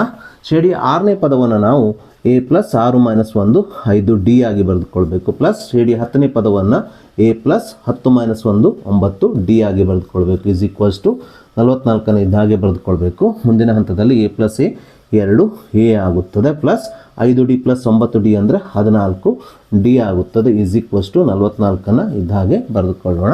ಸೊ ನಾವೀಗ ಈ ಎರಡು ಪದಗಳಲ್ಲಿ ಸಾಮಾನ್ಯವಾಗಿರುವ 2ಅನ್ನು ಸಾಮಾನ್ಯ ತೆಗೆದುಕೊಳ್ಳೋಣ. 2ಅನ್ನು ಸಾಮಾನ್ಯ ತೆಗೆದಾಗ ಮೊದಲನೇ ಪದದಲ್ಲಿ A ಉಳಿಯುತ್ತದೆ, ಪ್ಲಸ್ 2 7 14 ಆಗುವುದರಿಂದ ಎರಡನೇ ಪದದಲ್ಲಿ 7D ಉಳಿಯುತ್ತದೆ = 44 ಇದ್ದ ಹಾಗೆ ಬರೆದುಕೊಳ್ಳೋಣ. ನಾವೀಗ ಈ 44ಕ್ಕೆ 2ರಿಂದ ಭಾಗಿಸೋಣ. 2 1 2 2 2 4 2 2 4 ಆಗುವುದರಿಂದ ಇದರ ಮುಂದಿನ ಹಂತವು A + 7D = 22 ಆಗುತ್ತದೆ. ನಾವೀಗ ಈ ಸಮೀಕರಣವನ್ನು ಸಮೀಕರಣ 2 ಆಗಿ ತೆಗೆದುಕೊಳ್ಳಬೇಕು. ಸೊ ಮುಂದಿನ ಹಂತದಲ್ಲಿ ಈ ಎರಡನೇ ಸಮೀಕರಣದಿಂದ ಸಮೀಕರಣ 1ಅನ್ನು ಕಳೆಯೋಣ. ಸೊ ಅದಕ್ಕೋಸ್ಕರ ನಾನಿಲ್ಲಿ ಸಮೀಕರಣ 2 - ಸಮೀಕರಣ 1 ಅಂತ ಬರೆದುಕೊಂಡಿದ್ದೇನೆ. ಸಮೀಕರಣ 2ಅನ್ನು ಮೇಲ್ಭಾಗದಲ್ಲಿ, ಸಮೀಕರಣ 1ಅನ್ನು ಕೆಳಭಾಗದಲ್ಲಿ ಬರೆದುಕೊಂಡಿದ್ದೇನೆ. ಸೊ ಸಮೀಕರಣ 2ರಿಂದ ಸಮೀಕರಣ 1ಅನ್ನು ಕಳೆಯಬೇಕಾಗಿದ್ದರಿಂದ ಸಮೀಕರಣ 1ರ ಚಿಹ್ನೆಯನ್ನು ಬದಲು ಮಾಡಿಕೊಳ್ಳಬೇಕು. ಪ್ಲಸ್ A ಅನ್ನು ನಾವು -A ಆಗಿ, ಪ್ಲಸ್ 5D ಅನ್ನು -5D ಆಗಿ, ಪ್ಲಸ್ 12ಅನ್ನು -12 ಆಗಿ ಬರೆದುಕೊಳ್ಬೇಕು. So plus 1A -1A cancel ಆಗುತ್ತದೆ, plus 7D -5D plus 2D ಆಗುತ್ತದೆ = ಪ್ಲಸ್ 22 -12 ಅಂದರೆ 10 ಆಗುತ್ತದೆ. ಸೊ 2 1 2 2 5 10 ಆಗೋದ್ರಿಂದ ಇಲ್ಲಿ D ಅಂದರೆ ಸಮಾಂತರ ಶ್ರೇಣಿಯ ಸಾಮಾನ್ಯ ವ್ಯತ್ಯಾಸದ ಬೆಲೆಯು 5 ಆಗುತ್ತದೆ. ಸೊ ಹೀಗೆ ನಾವು ಸಮಾಂತರ ಶ್ರೇಣಿಯ ಸಾಮಾನ್ಯ ವ್ಯತ್ಯಾಸ D ನ ಬೆಲೆಯನ್ನು ಕಂಡುಹಿಡಿದ ನಂತರ ನಾವೀಗ ಈ D ನ ಬೆಲೆ 5ಅನ್ನು ಸಮೀಕರಣ 1 ಅಥವಾ 2ರಲ್ಲಿ ಆದೇಶಿಸಿ ಸಮಾಂತರ ಶ್ರೇಣಿಯ ಮೊದಲನೇ ಪದ A ನ ಬೆಲೆಯನ್ನು ಕಂಡುಹಿಡಿಯೋಣ. ಇಲ್ಲಿ D ನ ಬೆಲೆ 5ಅನ್ನು ಸಮೀಕರಣ 1ರಲ್ಲಿ ಆದೇಶಿಸಿ ಸಮಾಂತರ ಶ್ರೇಣಿಯ ಮೊದಲನೇ ಪದ A ಅನ್ನು ಕಂಡುಹಿಡಿತಾ ಇದ್ದೇನೆ. ಸೊ A ಅನ್ನು ಇದ್ದ ಹಾಗೆ ಬರೆದುಕೊಳ್ಳೋಣ, ಪ್ಲಸ್ 5ಅನ್ನು ಇದ್ದ ಹಾಗೆ ಬರೆದುಕೊಳ್ಳೋಣ. D ನ ಬೆಲೆಯನ್ನು 5ಅನ್ನು D ನ ಸ್ಥಾನದಲ್ಲಿ ಆದೇಶಿಸಿದಾಗ 5D ಏನಾಗ್ತದೆ ಅಂದರೆ 5 × 5 ಆಗುತ್ತದೆ = 12ಅನ್ನು ಇದ್ದ ಹಾಗೆ ಬರೆದುಕೊಳ್ಳೋಣ. ಸೊ ಮುಂದಿನ ಹಂತದಲ್ಲಿ A ಅನ್ನು ಇದ್ದ ಹಾಗೆ ಬರೆದುಕೊಳ್ಳೋಣ. 5 5 25 ಆಗುತ್ತದೆ = 12. ಸೊ A = 12 ಪ್ಲಸ್ 25ಅನ್ನು ಬಲಭಾಗಕ್ಕೆ ತೆಗೆದುಕೊಂಡು ಹೋದಾಗ -25 ಆಗುತ್ತದೆ. ಆದ್ದರಿಂದ ಇಲ್ಲಿ A ನ ಬೆಲೆಯು 12 - 25 ಅಂದರೆ -13 ಆಗುತ್ತದೆ. ಸೊ ಹೀಗೆ ನಾವು ಸಮಾಂತರ ಶ್ರೇಣಿಯ ಸಾಮಾನ್ಯ ವ್ಯತ್ಯಾಸ D ನ ಬೆಲೆ ಮತ್ತು A ನ ಬೆಲೆಯನ್ನು ಕಂಡುಹಿಡಿದ ನಂತರ ನಾವೀಗ ಪ್ರಶ್ನೆಯಲ್ಲಿ ಕೇಳಿರುವ ಸಮಾಂತರ ಶ್ರೇಣಿಯನ್ನು ಬರೆಯೋಣ. ಸೊ ನಮಗೆಲ್ಲ ತಿಳಿದ ಹಾಗೆ ಸಮಾಂತರ ಶ್ರೇಣಿಯ ಸಾಮಾನ್ಯ ರೂಪ A A plus D, A plus 2D, A plus 3D ಈ ರೀತಿ ಆಗ್ತಾ ಹೋಗ್ತದೆ. ಸೊ ನಾವೀಗ ಈ ಸಮಾಂತರ ಶ್ರೇಣಿಯ ಸಾಮಾನ್ಯ ರೂಪದಲ್ಲಿ ಮೊದಲನೇ ಪದ ಎ ಮತ್ತು ಸಾಮಾನ್ಯ ವ್ಯತ್ಯಾಸ ಡಿ ನ ಬೆಲೆಯನ್ನು ಆದೇಶಿಸಿ ಸಮಾಂತರ ಶ್ರೇಣಿಯನ್ನು ಬರೆಯೋಣ. ಸೊ ಇಲ್ಲಿ ಎ ಅಂದರೆ ಸಮಾಂತರ ಶ್ರೇಣಿಯ ಮೊದಲನೇ ಪದ ಬೆಲೆ ಎಷ್ಟು ಬಂದಿದೆ, -13 ಬಂದಿರೋದ್ರಿಂದ ಎ ನ ಸ್ಥಾನದಲ್ಲಿ -13 ಆದೇಶಿಸೋಣ. ಹಾಗೆ ಸಮಾಂತರ ಶ್ರೇಣಿಯ ಎರಡನೇ ಪದ ಎ ಪ್ಲಸ್ ಡಿ ಆಗಿರೋದ್ರಿಂದ so A -13 D plus 5 -13 plus 5 ಆಗುತ್ತದೆ. ಹಾಗೆ ಸಮಾಂತರ ಶ್ರೇಣಿಯ ಮೂರನೇ ಪದ A plus 2D, A -13 plus 2 ಗುಣಿಸು ಡಿ ನ ಬೆಲೆ 5 ಆದೇಶಿಸೋಣ. ಇದೇ ರೀತಿ ನಾವು ಸಮಾಂತರ ಶ್ರೇಣಿಯ ನಾಲ್ಕನೇ ಪದವನ್ನು ಎ ಪ್ಲಸ್ 3D ಆಗಿ ಬರೀಬಹುದು. ಸೊ ನಮಗಿಲ್ಲಿ 3 ಪದಗಳಿದ್ರೆ ಸಾಕಾಗುತ್ತದೆ. ಸೊ ಮುಂದಿನ ಹಂತದಲ್ಲಿ -13 ಸಮಾಂತರ ಶ್ರೇಣಿಯ ಮೊದಲನೇ ಪದವಾಗಿ ಬರೆದುಕೊಳ್ಳೋಣ. ಸೊ -13 ಪ್ಲಸ್ 5 ಅಂದರೆ -8, ಇದು ಸಮಾಂತರ ಶ್ರೇಣಿಯ ಎರಡನೇ ಪದವಾಗುತ್ತದೆ. ಹಾಗೆ -13 ಪ್ಲಸ್ 2 ಗುಣಿಸು 5 10, -13 ಪ್ಲಸ್ 10 ಅಂದರೆ -3 ಆಗುವುದರಿಂದ ಇದು ಸಮಾಂತರ ಶ್ರೇಣಿಯ ಮೂರನೇ ಪದವಾಗುತ್ತದೆ. ಸೊ ಹೀಗೆ -13 -8 -3 ನೀಡಿದಂಥ ಸಮಾಂತರ ಶ್ರೇಣಿಯಾಗಿದೆ. ಸೊ ಹೀಗೆ ನಾವು ಸಮಾಂತರ ಶ್ರೇಣಿಯನ್ನು ಕಂಡುಹಿಡಿದ ನಂತರ ನಾವೀಗ ಪ್ರಶ್ನೆಯಲ್ಲಿ ಕೇಳಿರುವ ಮತ್ತೊಂದು ಅಂಶ ಸಮಾಂತರ ಶ್ರೇಣಿಯ 25ನೇ ಪದವನ್ನು ಕಂಡುಹಿಡಿಯೋಣ. ಶ್ರೇಣಿಯ 25ನೇ ಪದವನ್ನು ಕಂಡುಹಿಡಿಯುವ ಸೂತ್ರ ಎ 25 = ಎ ಪ್ಲಸ್ 25 - 1 24 ಡಿ ಆಗುತ್ತದೆ. ನಾವೀಗ ಈ ಸೂತ್ರದಲ್ಲಿ ಸಮಾಂತರ ಶ್ರೇಣಿಯ ಮೊದಲನೇ ಪದ -13 ಆದೇಶಿಸೋಣ, ಪ್ಲಸ್ 24 ಗುಣಿಸು ಡಿ ನ ಬೆಲೆ 5 ಆದೇಶಿಸಿದಾಗ ಇದರ ಮುಂದಿನ ಹಂತವು -13 ಪ್ಲಸ್ 24 ಗುಣಿಸು ಡಿ ನ ಬೆಲೆ 5 ಆಗಿದೆ. ಸೊ -13 ಇದ್ದ ಹಾಗೆ ಬರೆದುಕೊಳ್ಳೋಣ. 24 5 ಎಷ್ಟಾಗ್ತದೆ, 120 ಆಗುತ್ತದೆ. -13 ಪ್ಲಸ್ 120 ಅಂದರೆ ಪ್ಲಸ್ 107 ಆಗೋದ್ರಿಂದ ಪ್ರಶ್ನೆಯಲ್ಲಿ ಕೇಳಿರುವ ಶ್ರೇಣಿಯ 25ನೇ ಪದ ಅಂದರೆ ಎ 25 107 ಆಗುತ್ತದೆ. ಸೊ ಹಾಗೆ ನಾವೀಗ LBA ನೋಟ್ಸ್ ಅಲ್ಲಿರುವ ಮತ್ತೊಂದು 4 ಮಾರ್ಕ್ಸಿನ ಇಂಪಾರ್ಟೆಂಟ್ ಪ್ರಶ್ನೆಯನ್ನು ತೆಗೆದುಕೊಳ್ಳೋಣ. ಪ್ರಶ್ನೆ ರೀತಿಯಾಗಿದೆ. ಒಂದು ಸಮಾಂತರ ಶ್ರೇಣಿಯ ಮೊದಲನೇ ಪದ 22, ಎನ್ನೇ ಪದ -11 ಮತ್ತು ಮೊದಲ n ಪದಗಳ ಮೊತ್ತ 66 ಆಗಿದೆ. ಹಾಗಾದರೆ ಶ್ರೇಣಿಯಲ್ಲಿನ ಪದಗಳ ಸಂಖ್ಯೆ ಮತ್ತು ಸಾಮಾನ್ಯ ವ್ಯತ್ಯಾಸವನ್ನು ಕಂಡುಹಿಡಿಯಿರಿ ಅಂತ ನಮಗೆ ಪ್ರಶ್ನೆಯಲ್ಲಿ ಕೇಳಿದ್ದಾರೆ. ಸೊ ಮೊದಲಿಗೆ ನಾವು ಪ್ರಶ್ನೆಯಲ್ಲಿ ನೀಡಿರುವ ದತ್ತಾಂಶಗಳನ್ನು ಬರೆದುಕೊಳ್ಳೋಣ. ಸೊ ಪ್ರಶ್ನೆಯಲ್ಲಿ ನಮಗೆ ನೀಡಿರುವ ಸಮಾಂತರ ಶ್ರೇಣಿಯ ಮೊದಲನೇ ಪದವನ್ನು 22 ಆಗಿ ನೀಡಿರೋದ್ರಿಂದ ನಾವು ಶ್ರೇಣಿಯ ಮೊದಲನೇ ಪದ ಎ = 22 ಅಂತ ಬರೆದುಕೊಳ್ಳೋಣ. ಹಾಗೆ ಶ್ರೇಣಿಯ ಎನ್ನೇ ಪದವನ್ನು -11 ಆಗಿ ನೀಡಿರೋದ್ರಿಂದ ಶ್ರೇಣಿಯ ಎನ್ನೇ ಪದವನ್ನು ನಾವು AN ಸಂಕೇತಾಕ್ಷರದಿಂದ ಸೂಚಿಸೋದ್ರಿಂದ AN = ಶ್ರೇಣಿಯ ಎನ್ನೇ ಪದ -11 ಅಂತ ಬರೆದುಕೊಳ್ಳೋಣ. ಹಾಗೆ ಶ್ರೇಣಿಯ ಮೊದಲ n ಪದಗಳ ಮೊತ್ತವನ್ನು ನಾವು SN ಸಂಕೇತಾಕ್ಷರದಿಂದ ಸೂಚಿಸೋದ್ರಿಂದ ಶ್ರೇಣಿಯ ಮೊದಲ n ಪದಗಳ ಮೊತ್ತವನ್ನು 66 ಆಗಿ ನೀಡಿರೋದ್ರಿಂದ ನಾವಿಲ್ಲಿ SN = 66 ಅಂತ ಬರೆದುಕೊಳ್ಳೋಣ. ಸೊ ಇಷ್ಟು ದತ್ತಾಂಶವನ್ನು ನೀಡಿ ನಮಗೆ ಪ್ರಶ್ನೆಯಲ್ಲಿ ಶ್ರೇಣಿಯಲ್ಲಿನ ಪದಗಳ ಸಂಖ್ಯೆ ಅಂದರೆ n ನ ಬೆಲೆಯನ್ನು ಕಂಡುಹಿಡಿಯಲು ಕೊಟ್ಟಿದ್ದಾರೆ. ಹಾಗಾಗಿ ನಾವಿಲ್ಲಿ n = ಅಂತ ಬರೆದುಕೊಳ್ಳೋಣ. ಅದೇ ರೀತಿ ಸಾಮಾನ್ಯ ವ್ಯತ್ಯಾಸ ಡಿ ನ ಬೆಲೆಯನ್ನು ಕಂಡುಹಿಡಿಯಲಿಕ್ಕೆ ಕೊಟ್ಟಿರೋದ್ರಿಂದ D = ಎಂದು ಬರೆದುಕೊಳ್ಳೋಣ. ಸೊ ಮುಂದಿನ ಹಂತದಲ್ಲಿ ಶ್ರೇಣಿಯ ಮೊದಲನೇ ಪದ ಮತ್ತು ಕೊನೆಯ ಪದ AN ನ ಬೆಲೆಯನ್ನು ಕೊಟ್ಟಾಗ ಶ್ರೇಣಿಯ ಪದಗಳ ಮೊತ್ತವನ್ನು ಕಂಡುಹಿಡಿಯುವ ಸೂತ್ರ SN ಸೂತ್ರವನ್ನು ಬರೆದುಕೊಳ್ಳೋಣ. ಯಾಕೆಂದರೆ ನಮಗೆ SN ನ ಬೆಲೆಯನ್ನು ಕೊಟ್ಟಿದ್ದಾರೆ, ಶ್ರೇಣಿಯ ಕೊನೆಯ ಪದವನ್ನು ಕೊಟ್ಟಿದ್ದಾರೆ, ಶ್ರೇಣಿಯ ಮೊದಲನೇ ಪದವನ್ನು ಕೊಟ್ಟಿರೋದ್ರಿಂದ ಈ ಸೂತ್ರದ ಸಹಾಯದಿಂದ ನಮಗೆ ಪ್ರಶ್ನೆಯಲ್ಲಿ ಕೇಳಿರುವ ಶ್ರೇಣಿಯಲ್ಲಿರುವ ಪದಗಳ ಸಂಖ್ಯೆ n ನ ಬೆಲೆಯನ್ನು ಕಂಡುಹಿಡಲಿಕ್ಕೆ ಸುಲಭವಾಗುತ್ತದೆ. ಹಾಗಾಗಿ ಶ್ರೇಣಿಯ ಮೊದಲನೇ ಪದ ಮತ್ತು ಕೊನೆಯ ಪದವನ್ನು ಕೊಟ್ಟಾಗ ಶ್ರೇಣಿಯ ಮೊದಲ n ಪದಗಳನ್ನು ಕಂಡುಹಿಡಿಯುವ ಸೂತ್ರ SN = n/2 × a + AN ಈ ಸೂತ್ರವನ್ನು ಬರೆದುಕೊಳ್ಳೋಣ. ಈ ಸೂತ್ರದಲ್ಲಿ ನಾವೀಗ SN ನ ಬೆಲೆ 66 ಆದೇಶಿಸಿಕೊಳ್ಳೋಣ. = n/2 ಇದ್ದ ಹಾಗೆ ಬರೆದುಕೊಳ್ಳೋಣ. n ನ ಬೆಲೆ ನಮಗೆ ಗೊತ್ತಿಲ್ಲ, ಅದನ್ನು ನಾವು ಕಂಡುಹಿಡಿಯಬೇಕು. a ನ ಬೆಲೆ 22 ಬರೆದುಕೊಳ್ಳೋಣ. ಪ್ಲಸ್ AN ನ ಬೆಲೆ -11 ಆಗಿರೋದ್ರಿಂದ ಬ್ರ್ಯಾಕೆಟ್ ಒಳಗಡೆ AN ನ ಸ್ಥಾನದಲ್ಲಿ -11 ಅಂತ ಬರೆದುಕೊಳ್ಬೋದು, ಅಥವಾ ನೇರವಾಗಿ +(-) ಅಂತಾನು ಇಲ್ಲಿ ಬರೆದುಕೊಳ್ಬಹುದು. ಸೊ ಮುಂದಿನ ಹಂತದಲ್ಲಿ ಈ ಓರೆ ಗುಣಾಕಾರ ಮಾಡಿ ಈ 2 ಎಡಭಾಗಕ್ಕೆ ತಂದಾಗ 2 × 66 132 ಆಗುತ್ತದೆ. = n ಇದ್ದ ಹಾಗೆ ಬರೆದುಕೊಳ್ಳೋಣ. 22 - 11 ಅಂದರೆ 11 ಆಗುತ್ತದೆ. ಸೊ ಮುಂದಿನ ಹಂತದಲ್ಲಿ n ಎಡಭಾಗದಲ್ಲಿ ಇಟ್ಕೊಂಡು 11 ಎಡಭಾಗಕ್ಕೆ ಸ್ಥಳಾಂತರಿಸಿದಾಗ ಸೊ ಗುಣಿಸು 11 ಎಡಭಾಗಕ್ಕೆ ಬಂದಾಗ ಭಾಗಿಸು 11 ಆಗುತ್ತದೆ. 11 × 11 11 × 11 ಆಗುತ್ತದೆ. 13 ರಲ್ಲಿ 11 ಕಳೆದಾಗ 2 ಉಳಿಯುತ್ತದೆ. 2 ಮತ್ತು 2 22 ಆಗೋದ್ರಿಂದ 11 2 22 ಆಗುತ್ತದೆ. ಆದ್ದರಿಂದ ಪ್ರಶ್ನೆಯಲ್ಲಿ ಕೇಳಿರುವ ಶ್ರೇಣಿಯ ಪದಗಳ ಸಂಖ್ಯೆ ಇಲ್ಲಿ n = 12 ಆಗುತ್ತದೆ. ಹೀಗೆ ನಾವು ಪ್ರಶ್ನೆಯಲ್ಲಿ ಕೇಳಿರುವ ಪದಗಳ ಸಂಖ್ಯೆ n ನ ಬೆಲೆಯನ್ನು ಕಂಡುಹಿಡಿದ ನಂತರ ನಾವೀಗ ಪ್ರಶ್ನೆಯಲ್ಲಿ ಕೇಳಿರುವ ಸಾಮಾನ್ಯ ವ್ಯತ್ಯಾಸ d ನ ಬೆಲೆಯನ್ನು ಇದೇ ದತ್ತಾಂಶವನ್ನು ಉಪಯೋಗಿಸಿ ಕಂಡುಹಿಡಿಯೋಣ. ಅದಕ್ಕಾಗಿ ನಾವು ಬಳಸಬೇಕಾದ ಸೂತ್ರ ಶ್ರೇಣಿಯ ಎನ್ನೇ ಪದವನ್ನು ಕಂಡುಹಿಡಿಯುವ ಸೂತ್ರ AN = a + n - 1 × d. ಯಾಕಂದರೆ ನಮಗೆ AN ನ ಬೆಲೆಯನ್ನು ಕೊಟ್ಟಿದ್ದಾರೆ, A ನ ಬೆಲೆಯನ್ನು ಕೊಟ್ಟಿದ್ದಾರೆ, ಹಾಗೆ n ನ ಬೆಲೆಯನ್ನು ನಾವು ಈಗಾಗಲೇ ಕಂಡುಹಿಡಿದಿದ್ದೇವೆ. ಸೊ ಹಾಗಾಗಿ ನಾವಿಲ್ಲಿ ನಾವು ಕಂಡುಹಿಡಿಯಬೇಕಾಗಿದ್ದಂಥ ಡಿನ ಬೆಲೆಯನ್ನು ಈ ಸೂತ್ರದ ಸಹಾಯದಿಂದ ಸುಲಭವಾಗಿ ಕಂಡುಹಿಡಿಯಬಹುದು. ಸೊ ನಾನೀಗ ಈ ಸೂತ್ರದಲ್ಲಿ ಎ ನ ಬೆಲೆ -11 ಬರೆದುಕೊಳ್ತಾ ಇದ್ದೇನೆ.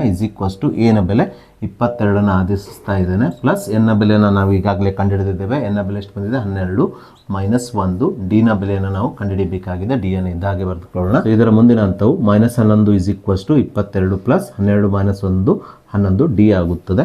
ಸೊ ನಾವೀಗ ಈ +22 ಎಡಭಾಗಕ್ಕೆ ಸ್ಥಳಾಂತರಿಸೋಣ. +22 ಎಡಭಾಗಕ್ಕೆ ಬಂದಾಗ -22 ಆಗುತ್ತದೆ. ಬಲಭಾಗದಲ್ಲಿ 11 ಡಿ ಉಳಿಯುತ್ತದೆ. -11 -22 -33 ಆಗುತ್ತದೆ. 11 ಡಿ. ಈ 11 ಎಡಭಾಗಕ್ಕೆ ತಂದಾಗ ಇದು -33 ಭಾಗಿಸು 11 ಆಗುತ್ತದೆ. ಅದರ ಬದಲಿಗೆ ನಾವು ಇಲ್ಲಿ ಛೇದವನ್ನು ಹೊಡೆದುಕೊಳ್ಳೋಣ. 11 × 11 11 × 33 ಆಗುವುದರಿಂದ ಇಲ್ಲಿ ಡಿ ಸಾಮಾನ್ಯ ವ್ಯತ್ಯಾಸದ ಬೆಲೆ -3 ಆಗುತ್ತದೆ. ಸೊ ಹಾಗೆ ನಾವೀಗ LB ನೋಟ್ಸಲ್ಲಿರುವ ಮತ್ತೊಂದು 4 ಮಾರ್ಕ್ಸಿನ ಇಂಪಾರ್ಟೆಂಟ್ ಪ್ರಶ್ನೆಯನ್ನು ತೆಗೆದುಕೊಳ್ಳೋಣ. ಪ್ರಶ್ನೆ ಈ ರೀತಿಯಾಗಿದೆ. 5 ಪೂರ್ಣಾಂಕಗಳು ಸಮಾಂತರ ಶ್ರೇಣಿಯಲ್ಲಿವೆ. 5ನೇ ಪದದ ವರ್ಗದಿಂದ ಮೊದಲನೇ ಪದದ ವರ್ಗವನ್ನು ಕಳೆದಾಗ ದೊರೆಯುವ ವ್ಯತ್ಯಾಸವು 192 ಹಾಗೂ 2ನೇ ಮತ್ತು 4ನೇ ಪದಗಳ ಮೊತ್ತ 16 ಆದರೆ ಶ್ರೇಣಿಯ ಪದಗಳನ್ನು ಕಂಡುಹಿಡಿಯಲಿಕ್ಕೆ ನಮಗೆ ಪ್ರಶ್ನೆಯಲ್ಲಿ ಕೇಳಿದ್ದಾರೆ. ಪ್ರಶ್ನೆಯಲ್ಲಿ ನಮಗೆ 5 ಪೂರ್ಣಾಂಕಗಳು ಸಮಾಂತರ ಶ್ರೇಣಿಯಲ್ಲಿವೆ ಅಂತ ಕೊಟ್ಟಿದ್ದಾರೆ. ಹಾಗಾಗಿ ನಾವಿಲ್ಲಿ ಸಮಾಂತರ ಶ್ರೇಣಿಯಲ್ಲಿರುವ 5 ಪೂರ್ಣಾಂಕಗಳನ್ನು ಇಲ್ಲಿ ಬರೆದುಕೊಳ್ಬೇಕು. ಅಂದರೆ ಈ 5 ಪೂರ್ಣಾಂಕಗಳು ಸಮಾಂತರ ಶ್ರೇಣಿಯಲ್ಲಿ ಇರೋದ್ರಿಂದ ನಾವಿಲ್ಲಿ 5 ಪೂರ್ಣಾಂಕಗಳನ್ನು ಸಮಾಂತರ ಶ್ರೇಣಿಯ ಪದಗಳಾಗಿ ತೆಗೆದುಕೊಳ್ಬೇಕು. ಅದರಲ್ಲಿ ಮೊದಲನೇ ಪದವನ್ನು a-2d ಆಗಿ, ಶ್ರೇಣಿಯ 2ನೇ ಪದವನ್ನು a-d ಆಗಿ, 3ನೇ ಪದವನ್ನು a ಆಗಿ, 4ನೇ ಪದವನ್ನು a+d ಆಗಿ, 5ನೇ ಪದವನ್ನು a+2d ಆಗಿ ತೆಗೆದುಕೊಳ್ಳೋಣ. ಸೊ ಮುಂದುವರೆದ ಪ್ರಶ್ನೆಯಲ್ಲಿ ನಾವೀಗ ಈ ಹೇಳಿಕೆಯನ್ನು ತೆಗೆದುಕೊಂಡು ಶ್ರೇಣಿಯ a ಅಥವಾ d ನ ಬೆಲೆಯನ್ನು ಕಂಡುಹಿಡಿದುಕೊಳ್ಳೋಣ. ಶ್ರೇಣಿಯ 2ನೇ ಪದ ಮತ್ತು 4ನೇ ಪದಗಳ ಮೊತ್ತ 16 ಅಂತ ಕೊಟ್ಟಿದ್ದಾರೆ. ಇಲ್ಲಿ ಶ್ರೇಣಿಯ 2ನೇ ಪದ ಅಂದರೆ a-d, 4ನೇ ಪದ ಅಂದರೆ a+d ಆಗಿದೆ. ಇವುಗಳ ಮೊತ್ತ ಅಂದರೆ a-d ಪ್ಲಸ್ a+d ಆಗುತ್ತದೆ. ಅಂದರೆ ಇವುಗಳ ಪದಗಳನ್ನು ಏನು ಮಾಡಬೇಕು, ಕೂಡಿಸ್ಕೊಳ್ಬೇಕು. ಮೊತ್ತ ಅಂದರೆ ಎಷ್ಟು ಕೊಟ್ಟಿದ್ದಾರೆ, 16 ಅಂತ ಕೊಟ್ಟಿರೋದ್ರಿಂದ 16 ಅಂತ ಬರೆದುಕೊಳ್ಳೋಣ. ಮುಂದಿನ ಹಂತದಲ್ಲಿ -d + d ಅನ್ನು ಕ್ಯಾನ್ಸಲ್ ಮಾಡೋಣ. 1a 1a 2a ಆಗ್ತದೆ. 16 2 1 2 2 16 ಆಗೋದ್ರಿಂದ ಇಲ್ಲಿ a ನ ಬೆಲೆ ಎಷ್ಟಾಗ್ತದೆ ಅಂದರೆ 8 ಆಗ್ತದೆ. ಹೀಗೆ ನಾವು ಶ್ರೇಣಿಯ ಮೊದಲನೇ ಪದ a ನ ಬೆಲೆಯನ್ನು ಕಂಡುಹಿಡಿದ ನಂತರ ನಾವೀಗ ಪ್ರಶ್ನೆಯಲ್ಲಿ ನೀಡಿರುವ ಈ ಹೇಳಿಕೆಯನ್ನು ತೆಗೆದುಕೊಂಡು ಡಿ ನ ಬೆಲೆಯನ್ನು ಕಂಡುಹಿಡಿಯೋಣ. ಸಾಮಾನ್ಯ ವ್ಯತ್ಯಾಸ ಡಿ ನ ಬೆಲೆಯನ್ನು ಕಂಡುಹಿಡಿದುಕೊಳ್ಳೋಣ. ಹೇಳಿಕೆಯಲ್ಲಿ ನಮಗೆ ಶ್ರೇಣಿಯ 5ನೇ ಪದದ ವರ್ಗದಿಂದ ಮೊದಲನೇ ಪದದ ವರ್ಗವನ್ನು ಕಳೆದಾಗ ದೊರೆಯುವ ವ್ಯತ್ಯಾಸ 192 ಅಂತ ಕೊಟ್ಟಿದ್ದಾರೆ. ಇದನ್ನು ನಾವೀಗ ಸಾಂಕೇತಿಕವಾಗಿ ಬರೆದುಕೊಳ್ಬೇಕು. ಶ್ರೇಣಿಯ 5ನೇ ಪದ ಅಂದರೆ a+2d, 5ನೇ ಪದದ ವರ್ಗ ಅಂದರೆ a+2d ದ ವರ್ಗ. ಸೊ 5ನೇ ಪದದ ವರ್ಗದಿಂದ ಮೊದಲನೇ ಪದದ ವರ್ಗವನ್ನು ಕಳೆದಾಗ ಅಂತ ಕೊಟ್ಟಿದ್ದಾರೆ. ಇಲ್ಲಿ ಮೊದಲನೇ ಪದ ಯಾವುದು, a-2d, ಇದರ ವರ್ಗ ಅಂದರೆ a-2d ದ ಸಂಪೂರ್ಣ ವರ್ಗ. ಸೊ ಶ್ರೇಣಿಯ 5ನೇ ಪದದ ವರ್ಗದಿಂದ ಮೊದಲನೇ ಪದದ ವರ್ಗನ ಕಳೆಯೋದಂದರೆ a+2d ದ ಸಂಪೂರ್ಣ ವರ್ಗ ಮೈನಸ್ a-2d ದ ಸಂಪೂರ್ಣ ವರ್ಗ ಆಗ್ತದೆ. ಹೀಗೆ ಶ್ರೇಣಿಯ 5ನೇ ಪದದ ವರ್ಗದಿಂದ ಮೊದಲನೇ ಪದದ ವರ್ಗವನ್ನು ಕಳೆದಾಗ ಬರುವ ವ್ಯತ್ಯಾಸ ಎಷ್ಟು ಕೊಟ್ಟಿದ್ದಾರೆ, 192 ಅಂತ ಕೊಟ್ಟಿರೋದ್ರಿಂದ =192 ಅಂತ ಇಲ್ಲಿ ನಾವು ಬರೆದುಕೊಳ್ಳೋಣ. ಸೊ ಮುಂದಿನ ಹಂತದಲ್ಲಿ a+2d ದ ಸಂಪೂರ್ಣ ವರ್ಗವನ್ನು ನಾವು a+b ದ ಸಂಪೂರ್ಣ ವರ್ಗ ಈ ಸೂತ್ರವನ್ನು ಬಳಸಿಕೊಂಡು ವಿಸ್ತರಿಸಬೇಕು. ಆ ಸೂತ್ರದ ಪ್ರಕಾರ ಮೊದಲನೇ ಪದದ ವರ್ಗ, ಇಲ್ಲಿ ಮೊದಲನೇ ಪದ a ದ ವರ್ಗ ಪ್ಲಸ್ 2ನೇ ಪದದ ವರ್ಗ, ಇಲ್ಲಿ 2ನೇ ಪದ 2d, 2ನೇ ಪದ ವರ್ಗ ಅಂದರೆ 2d ದ ಸಂಪೂರ್ಣ ವರ್ಗ, 2ರ ವರ್ಗ 4d ದ ವರ್ಗ ಆಗುತ್ತದೆ, ಪ್ಲಸ್ 2 ಗುಣಿಸು ಮೊದಲನೇ ಪದ ಗುಣಿಸು 2ನೇ ಪದ ಅಂದರೆ 2 4 a d ಆಗುತ್ತದೆ, ಮೈನಸ್ ಇಲ್ಲಿ ನಾವು a-2d ದ ಸಂಪೂರ್ಣ ವರ್ಗವನ್ನು a-b ದ ಸಂಪೂರ್ಣ ವರ್ಗ ಈ ಸೂತ್ರವನ್ನು ಬಳಸಿಕೊಂಡು ವಿಸ್ತರಿಸಬೇಕು. ಆ ಸೂತ್ರದ ಪ್ರಕಾರ ಮೊದಲನೇ ಪದದ ವರ್ಗ ಅಂದರೆ a ದ ವರ್ಗ ಪ್ಲಸ್ 2ನೇ ಪದದ ವರ್ಗ ಅಂದರೆ 2d ದ ಸಂಪೂರ್ಣ ವರ್ಗ, 2ರ ವರ್ಗ 4d ದ ವರ್ಗ ಮೈನಸ್ 2 ಗುಣಿಸು ಮೊದಲನೇ ಪದ ಗುಣಿಸು 2ನೇ ಪದ ಅಂದರೆ 2 4 a d ಆಗುತ್ತದೆ. =192 ಇದ್ದ ಹಾಗೆ ಬರೆದುಕೊಳ್ಳೋಣ. ಸೊ ಮುಂದಿನ ಹಂತದಲ್ಲಿ ಈ 3 ಪದಗಳನ್ನು ಇದ್ದ ಹಾಗೆ ಬರೆದುಕೊಳ್ಳೋಣ. ಈ ಮೈನಸ್ ಇಂದ ಈ ಬ್ರಾಕೆಟ್ನ ಒಳಗಡೆ ಇರುವಂಥ 3 ಪದಗಳ ಚಿಹ್ನೆಗಳಿಗೆ ಗುಣಿಸಿಕೊಂಡು ಬ್ರಾಕೆಟನ್ನು ರಿಮೂವ್ ಮಾಡಿಕೊಳ್ಳೋಣ. So minus into plus minus a ದ ವರ್ಗ minus into plus minus 4d ದ ವರ್ಗ minus into minus plus 4ad ಆಗ್ತದೆ. ಅಂದರೆ ಮೈನಸ್ದಿಂದ ಯಾವುದೇ ಪದದ ಚಿಹ್ನೆಗೆ ಗುಣಿಸ್ಕೊಂಡ್ರೆ ಆ ಪದದ ಚಿಹ್ನೆ ಬದಲಾವಣೆ ಆಗ್ತದೆ. ಆದ್ದರಿಂದ ಇಲ್ಲಿ ಪ್ಲಸ್ a ದ ವರ್ಗ ಮೈನಸ್ a ದ ವರ್ಗ ಆಗ್ತದೆ, ಪ್ಲಸ್ 4d ದ ವರ್ಗ ಮೈನಸ್ 4d ದ ವರ್ಗ ಆಗ್ತದೆ, minus 4ad minus into minus plus 4ad ಆಗ್ತದೆ. ಸೊ ನಾವು ಈಗ ಇದನ್ನು ಸಂಕ್ಷೇಪಿಸೋಣ. ಪ್ಲಸ್ a ದ ವರ್ಗ ಮೈನಸ್ a ದ ವರ್ಗವನ್ನು ಕ್ಯಾನ್ಸಲ್ ಮಾಡೋಣ. ಪ್ಲಸ್ 4d ದ ವರ್ಗ ಮೈನಸ್ 4d ದ ವರ್ಗ ಕ್ಯಾನ್ಸಲ್ ಆಗ್ತದೆ. So plus 4ad plus 4ad plus 8a D ಆಗುತ್ತದೆ ಈಸ್ ಈಕ್ವಲ್ಸ್ ಟು 192 ಇದ್ದಾಗೆ ಬರೆದುಕೊಳ್ಳೋಣ. ಸೊ ಮುಂದಿನ ಹಂತದಲ್ಲಿ ಈ 8a ಡಿಯಲ್ಲಿ ಎನ ಸ್ಥಾನದಲ್ಲಿ ಎನ ಬೆಲೆ 8 ಆದೇಶಿಸಿದಾಗ 8a ಡಿ ಏನಾಗ್ತದೆ 8 ಗುಣಿಸು ಡಿ ಆಗುತ್ತದೆ ಈಸ್ ಈಕ್ವಲ್ ಟು 192. 8 8 ಎಷ್ಟಾಗ್ತದೆ 64 ಆಗುತ್ತದೆ ಈಸ್ ಈಕ್ವಲ್ಸ್ ಟು 192.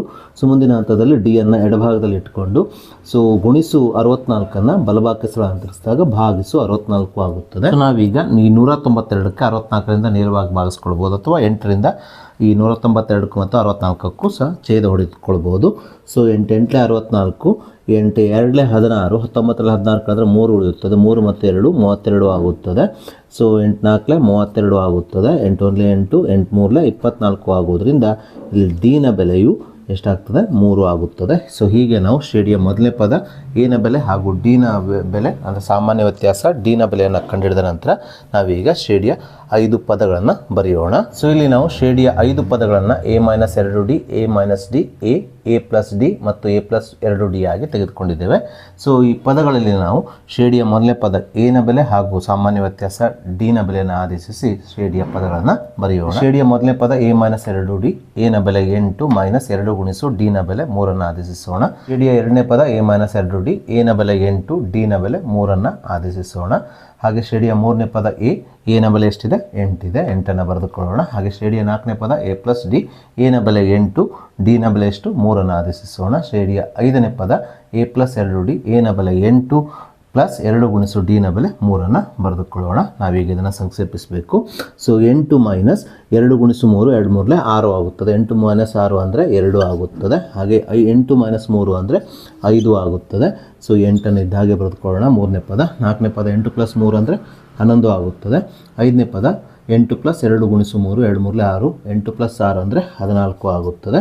ಸೊ ಹಾಗಾಗಿ ಪ್ರಶ್ನೆಯಲ್ಲಿ ನಮಗೆ ಕಂಡುಹಿಡಿಯಲಿಕ್ಕೆ ಹೇಳಿರುವಂಥ ಶ್ರೇಣಿಯ ಪದಗಳು ಇಲ್ಲಿ 2, 5, 8, 11, 14 ಈ ರೀತಿ ಆಗುತ್ತದೆ. ಸೊ ಹಾಗೆ ನಾವೀಗ ಈ ವರ್ಷದ LBA ನೋಟ್ಸಲ್ಲಿರುವ ಮತ್ತೊಂದು 4 ಮಾರ್ಕ್ಸಿನ ಇಂಪಾರ್ಟೆಂಟ್ ಪ್ರಶ್ನೆಯನ್ನು ತೆಗೆದುಕೊಳ್ಳೋಣ. ಪ್ರಶ್ನೆ ಈ ರೀತಿಯಾಗಿದೆ. ಮೊದಲ ಪದ ಮತ್ತು ಸಾಮಾನ್ಯ ವ್ಯತ್ಯಾಸಗಳ ಅನುಪಾತ 3:2 ಇರುವ ಸಮಾಂತರ ಶ್ರೇಣಿಯ ಮೊದಲ 26 ಪದಗಳವರೆಗಿನ ಮೊತ್ತವು 1456 ಆಗಿದೆ. ಈ ಸಮಾಂತರ ಶ್ರೇಣಿಯನ್ನು ಕಂಡುಹಿಡಿಯಿರಿ ಮತ್ತು ಈ ಶ್ರೇಣಿಯ ಎಷ್ಟನೇ ಪದವು 62 ಆಗಿದೆ ಎಂಬುದನ್ನು ನಮಗೆ ಪ್ರಶ್ನೆಯಲ್ಲಿ ಕಂಡುಹಿಡಿಯಲಿಕ್ಕೆ ಹೇಳಿದ್ದಾರೆ. ಸೊ ಈ ಪ್ರಶ್ನೆಯನ್ನು ನಾವು ಬಿಡಿಸಬೇಕಾದ್ರೆ ಮೊದಲಿಗೆ ಪ್ರಶ್ನೆಯಲ್ಲಿ ನೀಡಿರುವ ದತ್ತಾಂಶಗಳನ್ನು ಬರೆದುಕೊಳ್ಬೇಕು. ಸೊ ಪ್ರಶ್ನೆಯಲ್ಲಿ ನಮಗೆ ಶ್ರೇಣಿಯ ಮೊದಲನೇ ಪದ ಎ ಹಾಗೂ ಸಾಮಾನ್ಯ ವ್ಯತ್ಯಾಸ ಡಿ ಇವುಗಳ ಅನುಪಾತವನ್ನು 3:2 ಆಗಿ ನೀಡಿರೋದ್ರಿಂದ ನಾವಿಲ್ಲಿ ಶ್ರೇಣಿಯ ಮೊದಲನೇ ಪದ ಎ ಅನುಪಾತ ಸಾಮಾನ್ಯ ವ್ಯತ್ಯಾಸ ಡಿ ಈಸ್ ಈಕ್ವಲ್ಸ್ ಟು 3:2 ಅಂತ ಬರೆದುಕೊಳ್ಳೋಣ. ಹಾಗೆ ಶ್ರೇಣಿಯ ಮೊದಲ 26 ಪದಗಳವರೆಗಿನ ಮೊತ್ತವನ್ನು 1456 ಆಗಿ ನೀಡಿರುವುದರಿಂದ ಶ್ರೇಣಿಯ ಮೊದಲ 26 ಪದಗಳ ಮೊತ್ತವನ್ನು ನಾವು S26 ಸಂಕೇತಾಕ್ಷರದಿಂದ ಸೂಚಿಸಿ ಈಸ್ ಈಕ್ವಲ್ಸ್ ಟು ಈ ಮೊತ್ತವನ್ನು ಎಷ್ಟು ಕೊಟ್ಟಿದ್ದಾರೆ 1456 ಅಂತ ಕೊಟ್ಟಿರೋದ್ರಿಂದ ನಾವಿಲ್ಲಿ S26 ಈಸ್ ಈಕ್ವಲ್ ಟು 1456 ಅಂತ ಬರೆದುಕೊಳ್ಳೋಣ. ಹಾಗೆ ಪ್ರಶ್ನೆಯ ಕೊನೆಯಲ್ಲಿ ನಮಗೆ ಶ್ರೇಣಿಯ ಎಷ್ಟನೇ ಪದವು 62 ಆಗಿದೆ ಅಂತ ಕೊಟ್ಟಿರೋದ್ರಿಂದ ಇಲ್ಲಿ 62 ಎನ್ನ ಬೆಲೆಯಾಗಿದೆ, ಶ್ರೇಣಿಯ ಎನ್ನೇ ಪದವಾಗಿದೆ. ಸೊ ಹಾಗಾಗಿ ನಾವಿಲ್ಲಿ an ಈಸ್ ಈಕ್ವಲ್ ಟು 62 ಅಂತ ಬರೆದುಕೊಳ್ಳೋಣ. ಸೊ ಪ್ರಶ್ನೆಯ ಕೊನೆಯಲ್ಲಿ ಶ್ರೇಣಿಯ ಎಷ್ಟನೇ ಪದವು 62 ಆಗಿದೆ ಅಂತ ಕೊಟ್ಟಿರೋದ್ರಿಂದ ನಾವಿಲ್ಲಿ ಕಂಡುಹಿಡಿಬೇಕಾಗಿದ್ದು ಎನ್ನ ಬೆಲೆಯನ್ನು. ಸೊ ಹಾಗಾಗಿ n is equal to question mark ಅಂತ ಬರೆದುಕೊಳ್ಳೋಣ. ನಾವೀಗ ಈ ದತ್ತಾಂಶವನ್ನು ಸಂಕ್ಷೇಪಿಸೋಣ. ಎ ಅನುಪಾತ ಡಿ ಅನ್ನು ನಾವು a ಭಾಗಿಸು ಡಿ ಆಗಿ ಬರೆದುಕೊಳ್ಳೋಣ ಈಸ್ ಈಕ್ವಲ್ ಟು 3:2 3/2 ಆಗಿ ಬರೆದುಕೊಳ್ಳೋಣ. ನಾವೀಗ ಇದನ್ನು ಓರೆ ಗುಣಾಕಾರ ಮಾಡಿ ಸಂಕ್ಷೇಪಿಸೋಣ. 2 ಗುಣಿಸು a ಅಂದರೆ 2a ಆಗುತ್ತದೆ, 3 ಗುಣಿಸು ಡಿ ಅಂದರೆ 3d ಆಗುತ್ತದೆ. ಸೊ ಹೀಗೆ ನಾವು ಒಂದು ಸಮೀಕರಣವನ್ನು ಮಾಡಿಕೊಂಡ ನಂತರ ಅಂದರೆ 2a is equal to 3d ಅಂತ ಬರೆದುಕೊಂಡ ನಂತರ ನಾವೀಗ ಶ್ರೇಣಿಯ ಮೊದಲ n ಪದಗಳ ಮೊತ್ತವನ್ನು ಕಂಡುಹಿಡಿಯುವ ಸೂತ್ರ Sn is equals to n/2 into 2a plus n-1 into d ಈ ಸೂತ್ರವನ್ನು ಬರೆದುಕೊಳ್ಳೋಣ. ಯಾಕಂದರೆ ನಮಗೆ S26 ಬೆಲೆಯನ್ನು ಕೊಟ್ಟಿದ್ದಾರೆ. S26ರಲ್ಲಿ ಎನ್ನ ಬೆಲೆಯನ್ನು ನಾವು 26 ಆಗಿ ಆದೇಶಿಸ್ಬೋದು. ಜೊತೆಗೆ ಈ ಸೂತ್ರದಲ್ಲಿ 2a ಸ್ಥಾನದಲ್ಲಿ 3d ಬರೆದುಕೊಳ್ಳಬಹುದು. ಈ ರೀತಿ ಅನುಕೂಲ ಇರೋದರಿಂದ ನಾವಿಲ್ಲಿ ಬಳಸಬೇಕಾಗಿದ್ದು ಈ ಸೂತ್ರವನ್ನು. ಸೊ ಈ ಸೂತ್ರದಲ್ಲಿ ನಾವು Sn ಸ್ಥಾನದಲ್ಲಿ S26 ಬರೆದುಕೊಳ್ಳೋಣ. ಇಲ್ಲಿ ಎನ್ನ ಬೆಲೆ ಎಷ್ಟು 26. ಹಾಗಾಗಿ ಈ ಸೂತ್ರದಲ್ಲಿ n ಎಲ್ಲಿದೆ ನೋಡ್ರಿ, ಅಲ್ಲಿ 26 ಬರೆದುಕೊಳ್ಳಬೇಕು. n/2 ಅಂದರೆ ಅದು 26/2 ಆಗುತ್ತದೆ ಇಂಟು 2a ಸ್ಥಾನದಲ್ಲಿ ನಾವು 2aಗೆ ಸಮನಾಗಿರುವ 3d ಬರೆದುಕೊಳ್ಳೋಣ ಪ್ಲಸ್ n ಸ್ಥಾನದಲ್ಲಿ n ಬೆಲೆ ಎಷ್ಟು 26 ಬರೆದುಕೊಳ್ಳೋಣ ಮೈನಸ್ 1 ಇದ್ದಾಗೆ ಬರೆದುಕೊಳ್ಳೋಣ ಡಿಯನ್ನು ಸಹ ಇದ್ದಾಗೆ ಬರೆದುಕೊಳ್ಳೋಣ. ಎಸ್ 26ರ ಬೆಲೆಯನ್ನು ಎಷ್ಟು ಕೊಟ್ಟಿದ್ದಾರೆ? 1456 ಕೊಟ್ಟಿದ್ದಾರೆ. ಇಸ್ ಈಕ್ವಸ್ ಟು 2 1 2 2 1 2 2 3 6 ಆಗೋದ್ರಿಂದ 26ಕ್ಕೆ 2ರಿಂದ ಭಾಗಿಸಿದಾಗ ಎಷ್ಟು ಬರ್ತದೆ ಉತ್ತರ? 13 ಬರ್ತದೆ. 13ಅನ್ನು ಬರೆದುಕೊಳ್ಳ್ರಿ. 3 ಡಿಯನ್ನು ಇದ್ದ ಹಾಗೆ ಬರೆದುಕೊಳ್ಳ್ರಿ. 26 - 1 ಅಂದರೆ 25 ಡಿ ಆಗುತ್ತದೆ. ಸೊ ಮುಂದಿನ ಹಂತದಲ್ಲಿ 1456 ಇದ್ದ ಹಾಗೆ ಬರೆದುಕೊಳ್ಳೋಣ. Is equal to 13 into so 3 D plus 25 D ಅಂದರೆ 28 ಡಿ ಆಗುತ್ತದೆ. ಸೊ ನಾವೀಗ ಈ ಡಿಯನ್ನು ಸಮೀಕರಣದ ಬಲಭಾಗದಲ್ಲಿ ಇಟ್ಕೊಂಡು 13 × 28 ಸಮೀಕರಣದ ಎಡಭಾಗಕ್ಕೆ ಸ್ಥಳಾಂತರಿಸಿದಾಗ ಈ ಗುಣಿಸು ಇರೋದು ಇಲ್ಲಿ ಏನಾಗ್ತದೆ? ಭಾಗಿಸು ಆಗುತ್ತದೆ. ಹಾಗಾಗಿ ಇಲ್ಲಿ ಡಿ ಇಸ್ ಈಕ್ವಲ್ ಟು 1456 ಭಾಗಿಸು 13 × 28 ಆಗುತ್ತದೆ. ಸೊ ನಾವೀಗ ಈ 1456ಕ್ಕೆ 13ರಿಂದ ಭಾಗಿಸ್ಕೊಳ್ಳೋಣ. ಸೊ ನಾನು ಇಲ್ಲಿ ಒಂದು ಅಂಶವನ್ನು ನಿಮ್ಗೆ ತಿಳಿಸ್ಬೇಕು. ಅದೇನೆಂದರೆ ಇಲ್ಲಿ 13 × 28 ಅಂತ ಇದೆ. ನಾನಿಲ್ಲಿ 13 ಮತ್ತು 28 ಗುಣಿಸ್ಕೊಳ್ಳಿಕ್ಕೆ ಹೋಗಲಿಲ್ಲ, ಬದಲಿಗೆ ಆ್ಯಸ್ ಇಟ್ ಈಸ್ ಇಲ್ಲಿ ಬರೆದುಕೊಂಡಿದ್ದೇನೆ. ನಂತರ ಇದನ್ನು ಒಂದೊಂದೇ ಸಂಖ್ಯೆಯಿಂದ ಭಾಗಿಸ್ತೇನೆ. ಸೊ ನೀವು ಬೇಕಾದರೆ ಇವೆರಡನ್ನು ಗುಣಿಸಿ ಬಂದ ಗುಣಲಬ್ಧದಿಂದ ಈ ಸಂಖ್ಯೆಯನ್ನು ಭಾಗಿಸ್ಕೊಳ್ಬೋದು. ನಾನಿಲ್ಲಿ ನೇರವಾಗಿ ಆ್ಯಸ್ ಇಟ್ ಈಸ್ ಬರ್ಕೊಳ್ತಾ ಇದ್ದೇನೆ. ನಾನೀಗ ಇಲ್ಲಿ 1456ಕ್ಕೆ 13ರಿಂದ ಪ್ರತ್ಯೇಕವಾಗಿ ಭಾಗಿಸ್ತಾ ಇದ್ದೇನೆ. ಸೊ 13 ಅಂದರೆ 13, 14ರಲ್ಲಿ 13 ಕಳೆದ್ರೆ 1 ಉಳಿಯುತ್ತದೆ. 1 ಮತ್ತು 5 15, 13 ಅಂದರೆ 13 ಆಗುತ್ತದೆ. ಸೊ 15ರಲ್ಲಿ 13 ಕಳೆದ್ರೆ 2 ಉಳಿಯುತ್ತದೆ. 2 ಮತ್ತು 6 26 ಆಗುತ್ತದೆ. 13 2 26 ಆಗುತ್ತದೆ. 28 1 28, 28 4 112 ಆಗುವುದರಿಂದ ಇಲ್ಲಿ ಡಿ ಸಮಾಂತರ ಶ್ರೇಣಿಯ ಸಾಮಾನ್ಯ ವ್ಯತ್ಯಾಸ ಡಿನ ಬೆಲೆಯು 4 ಆಗುತ್ತದೆ. ಸೊ ಹೀಗೆ ನಾವು ಶ್ರೇಣಿಯ ಸಾಮಾನ್ಯ ವ್ಯತ್ಯಾಸ ಡಿನ ಬೆಲೆಯನ್ನು ಕಂಡುಹಿಡಿದ ನಂತರ ನಾವೀಗ ಈ ಡಿನ ಬೆಲೆ 4ಅನ್ನು 2a = 3d ಈ ಸಮೀಕರಣದಲ್ಲಿ ಆದೇಶಿಸಿ ಶ್ರೇಣಿಯ ಮೊದಲನೇ ಪದ ಎನ ಬೆಲೆಯನ್ನು ಕಂಡುಹಿಡಿಯೋಣ. ಸೊ 2a ಇದ್ದ ಹಾಗೆ ಬರೆದುಕೊಳ್ಳೋಣ. ಇಸ್ ಈಕ್ವಲ್ಸ್ ಟು 3 ಗುಣಿಸು ಡಿನ ಬೆಲೆ ಎಷ್ಟಿದೆ? 4 ಇದೆ. 4ಅನ್ನು ಡಿನ ಸ್ಥಾನದಲ್ಲಿ ಆದೇಶಿಸೋಣ. ಸೊ 2 1 2 2 2 4 ಆಗೋದ್ರಿಂದ ಇಲ್ಲಿ ಎನ ಬೆಲೆಯು 3 2 6 ಆಗುತ್ತದೆ. ಹೀಗೆ ನಾವು ಶ್ರೇಣಿಯ ಮೊದಲನೇ ಪದ ಎನ ಬೆಲೆ ಹಾಗೂ ಸಮಾಂತರ ಶ್ರೇಣಿಯ ಸಾಮಾನ್ಯ ವ್ಯತ್ಯಾಸ ಡಿನ ಬೆಲೆಗಳನ್ನು ಕಂಡುಹಿಡಿದ ನಂತರ ನಾವೀಗ ಸಮಾಂತರ ಶ್ರೇಣಿಯನ್ನು ಬರೆಯೋಣ. ಶ್ರೇಣಿಯ ಸಾಮಾನ್ಯ ರೂಪವು a + d, a + 2d, a + 3d, a + 4d ಆಗಿರೋದ್ರಿಂದ ಸೊ ನಾವು ಶ್ರೇಣಿಯ ಸಾಮಾನ್ಯ ರೂಪವನ್ನು ಇಲ್ಲಿ ಬರೆದುಕೊಳ್ಳೋಣ. ಮುಂದಿನ ಹಂತದಲ್ಲಿ ಶ್ರೇಣಿಯ ಮೊದಲನೇ ಪದ ಎ ಆಗಿರೋದ್ರಿಂದ ಎನ ಬೆಲೆ ಎಷ್ಟು ಬಂದಿದೆ? 6 ಇಲ್ಲಿ ಬರೆದುಕೊಳ್ಳೋಣ. ತದನಂತರ ಈ ಶ್ರೇಣಿಯ ಮೊದಲನೇ ಪದಕ್ಕೆ ಸಾಮಾನ್ಯ ವ್ಯತ್ಯಾಸವನ್ನು ಕೂಡಿಸಿ ಶ್ರೇಣಿಯ ಎರಡನೇ ಪದವನ್ನು ಬರೆದುಕೊಳ್ಳೋಣ. ಅಂದರೆ ಶ್ರೇಣಿಯ ಮೊದಲನೇ ಪದ ಎ ಪ್ಲಸ್ ಸಾಮಾನ್ಯ ವ್ಯತ್ಯಾಸ 4, 6 + 4 ಅಂದರೆ ಎಷ್ಟಾಗ್ತದೆ? 10 ಇಲ್ಲಿ ನೇರವಾಗಿ ಬರೆದುಕೊಳ್ಳೋಣ. ಅದೇ ರೀತಿ ಶ್ರೇಣಿಯ ಮೂರನೇ ಪದವನ್ನು ಕಂಡುಹಿಡಿಬೇಕಾದ್ರೆ ನಾವು ಶ್ರೇಣಿಯ ಎರಡನೇ ಪದಕ್ಕೆ ಸಾಮಾನ್ಯ ವ್ಯತ್ಯಾಸ ಡಿನ ಬೆಲೆಯನ್ನು ಕೂಡಿಸ್ಕೊಳ್ಬೇಕು. ಶ್ರೇಣಿಯ ಎರಡನೇ ಪದ 10 ಇದೆ. 10ಕ್ಕೆ ಡಿನ ಬೆಲೆ 4ಅನ್ನು ಕೂಡಿಸ್ಕೊಂಡಾಗ ಎಷ್ಟಾಗ್ತದೆ? 14 ಆಗುತ್ತದೆ. ಹೀಗೆ ಸಮಾಂತರ ಶ್ರೇಣಿಯನ್ನು ನಾವು ಬರೆದಾಗ ಪ್ರಶ್ನೆಯಲ್ಲಿ ಕೇಳಿರುವ ಸಮಾಂತರ ಶ್ರೇಣಿಯು ಇಲ್ಲಿ 6, 10, 14, 18, 22, 26 ಈ ರೀತಿ ಆಗ್ತಾ ಹೋಗ್ತದೆ. ಸೊ ಹೀಗೆ ನಾವು ಪ್ರಶ್ನೆಯಲ್ಲಿರುವಂಥ ಮೊದಲನೇ ಉಪಪ್ರಶ್ನೆಗೆ ಉತ್ತರಿಸಬೇಕು. ಇದಾದ ನಂತರ ಪ್ರಶ್ನೆಯ ಕೊನೆಯಲ್ಲಿ ನಮಗೆ ಈ ಶ್ರೇಣಿಯ ಎಷ್ಟನೇ ಪದವು 62 ಆಗಿದೆ ಅಂತ ಕೊಟ್ಟಿದ್ದಾರೆ. ಸೊ ಇಲ್ಲಿ ಶ್ರೇಣಿಯ ಎಷ್ಟನೇ ಪದವು 62 ಆಗಿದೆ ಎಂಬುದನ್ನು ನಾವು ಕಂಡುಹಿಡಿಬೇಕಾದರೆ, ಅಂದರೆ ಎನ್ನ ಬೆಲೆಯನ್ನು ಕಂಡುಹಿಡಿಬೇಕಾದರೆ ಇಲ್ಲಿ ನಾವು ಬಳಸಬೇಕಾದ ಸೂತ್ರ ಶ್ರೇಣಿಯ ಎನ್ನೇ ಪದವನ್ನು ಕಂಡುಹಿಡಿಯುವ ಸೂತ್ರ an = a + n - 1 × d. ಈ ಸೂತ್ರದಲ್ಲಿ ನಾವೀಗ a ನ ಬೆಲೆ 62, a ನ ಬೆಲೆ 6, d ನ ಬೆಲೆ 4ಅನ್ನು ಆದೇಶಿಸಿ ಎನ್ನ ಬೆಲೆಯನ್ನು ಕಂಡುಹಿಡಿಯೋಣ. ಶ್ರೇಣಿಯ ಎನ್ನೇ ಪದ ಅಥವಾ a ನ ಬೆಲೆ ಎಷ್ಟಿದೆ? 62 ಆಗಿರೋದ್ರಿಂದ ಸೊ ಎ ನ ಸ್ಥಾನದಲ್ಲಿ 62ಅನ್ನು ಬರೆದುಕೊಳ್ಳೋಣ. ಎ ನ ಬೆಲೆ 6 ಪ್ಲಸ್ ಎನ್ನನ್ನು ಇದ್ದ ಹಾಗೆ ಬರೆದುಕೊಳ್ಳೋಣ, -1 ಇದ್ದ ಹಾಗೆ ಬರೆದುಕೊಳ್ಳೋಣ. ಡಿ ನ ಬೆಲೆ ಎಷ್ಟಿದೆ? 4 ಇದೆ. 4ಅನ್ನು ಇಲ್ಲಿ ಬರೆದುಕೊಳ್ಳೋಣ. ಸೊ ಮುಂದಿನ ಹಂತದಲ್ಲಿ 62 ಈ +6 ಈ ಕಡೆ ತಂದಾಗ -6 ಆಗುತ್ತದೆ. ಸೊ n - 1ಅನ್ನು ಇದ್ದ ಹಾಗೆ ಬರೆದುಕೊಳ್ಳೋಣ. ಇಂಟು 4ಅನ್ನು ಸಹ ಇದ್ದ ಹಾಗೆ ಬರೆದುಕೊಳ್ಳೋಣ. 62 - 6 ಅಂದರೆ 56 ಆಗುತ್ತದೆ. Is equals to n - 1 into 4ಅನ್ನು ಬರೆದುಕೊಳ್ಳೋಣ.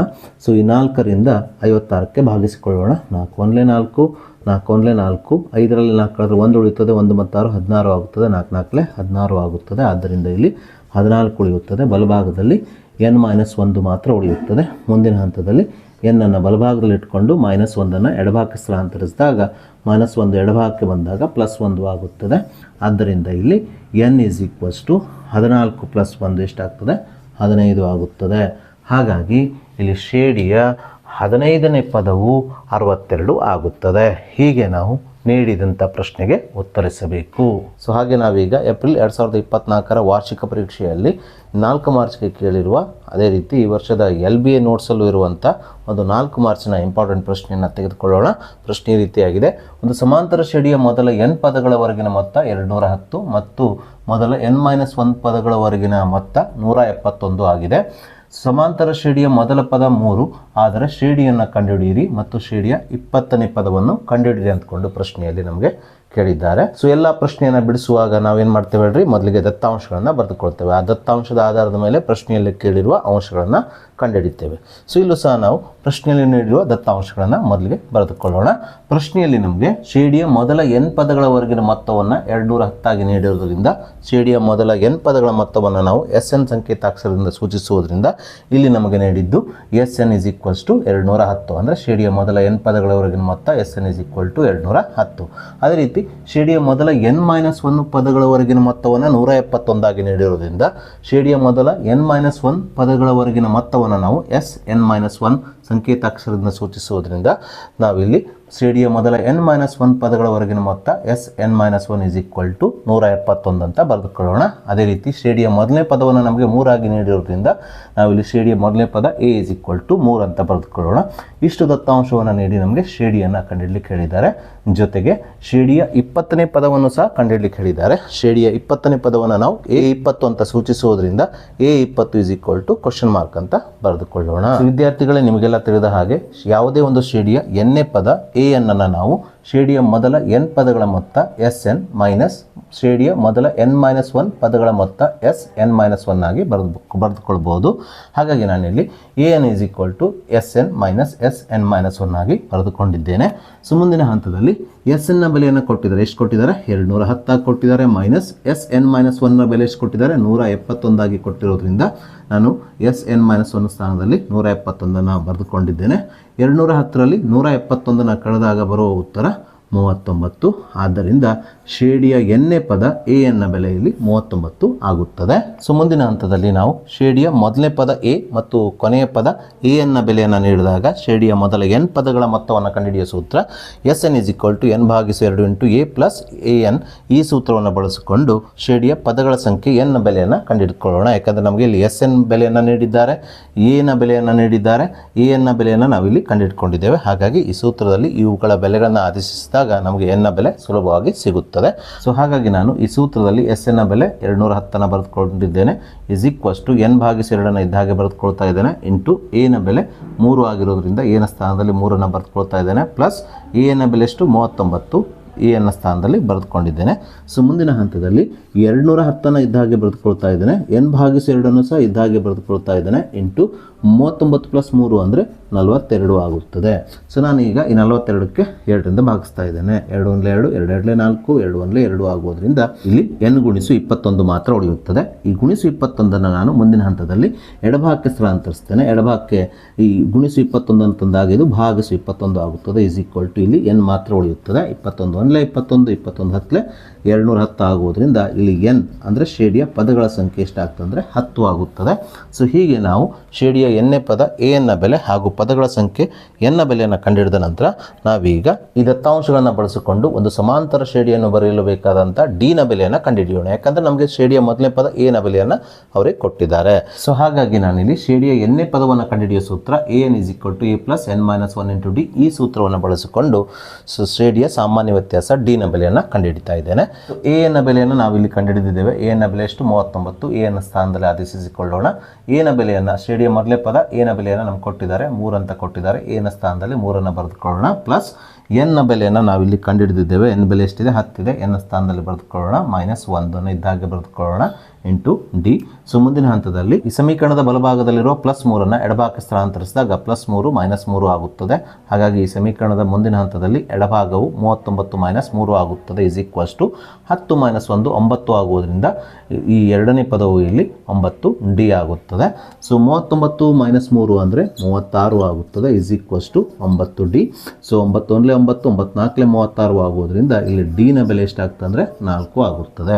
ಸೊ ಹೀಗೆ ನಾವು ಸಮಾಂತರ ಶ್ರೇಣಿಯ ಸಾಮಾನ್ಯ ವ್ಯತ್ಯಾಸ D ನ ಬೆಲೆಯನ್ನು ಕಂಡುಹಿಡಿದ ನಂತರ ನಾವೀಗ ಪ್ರಶ್ನೆಯಲ್ಲಿ ಕೇಳಿರುವ ಸಮಾಂತರ ಶ್ರೇಣಿಯನ್ನು ಬರೆಯೋಣ. ಸೊ ಸಮಾಂತರ ಶ್ರೇಣಿಯ ಸಾಮಾನ್ಯ ರೂಪ ನಮಗೆ ತಿಳಿದಿದೆ. ಶ್ರೇಣಿಯ ಸಾಮಾನ್ಯ ರೂಪದಲ್ಲಿ ಮೂರನೇ ಪದ ಎ, ಎರಡನೇ ಪದ ಎ ಪ್ಲಸ್ ಡಿ, ಮೂರನೇ ಪದ ಎ ಪ್ಲಸ್ 2d ಅಂತ ಬರೆದುಕೊಂಡಿದ್ದೇವೆ. ಈ ರೀತಿ ಮುಂದುವರಿತಾನೆ ಹೋಗ್ತದೆ.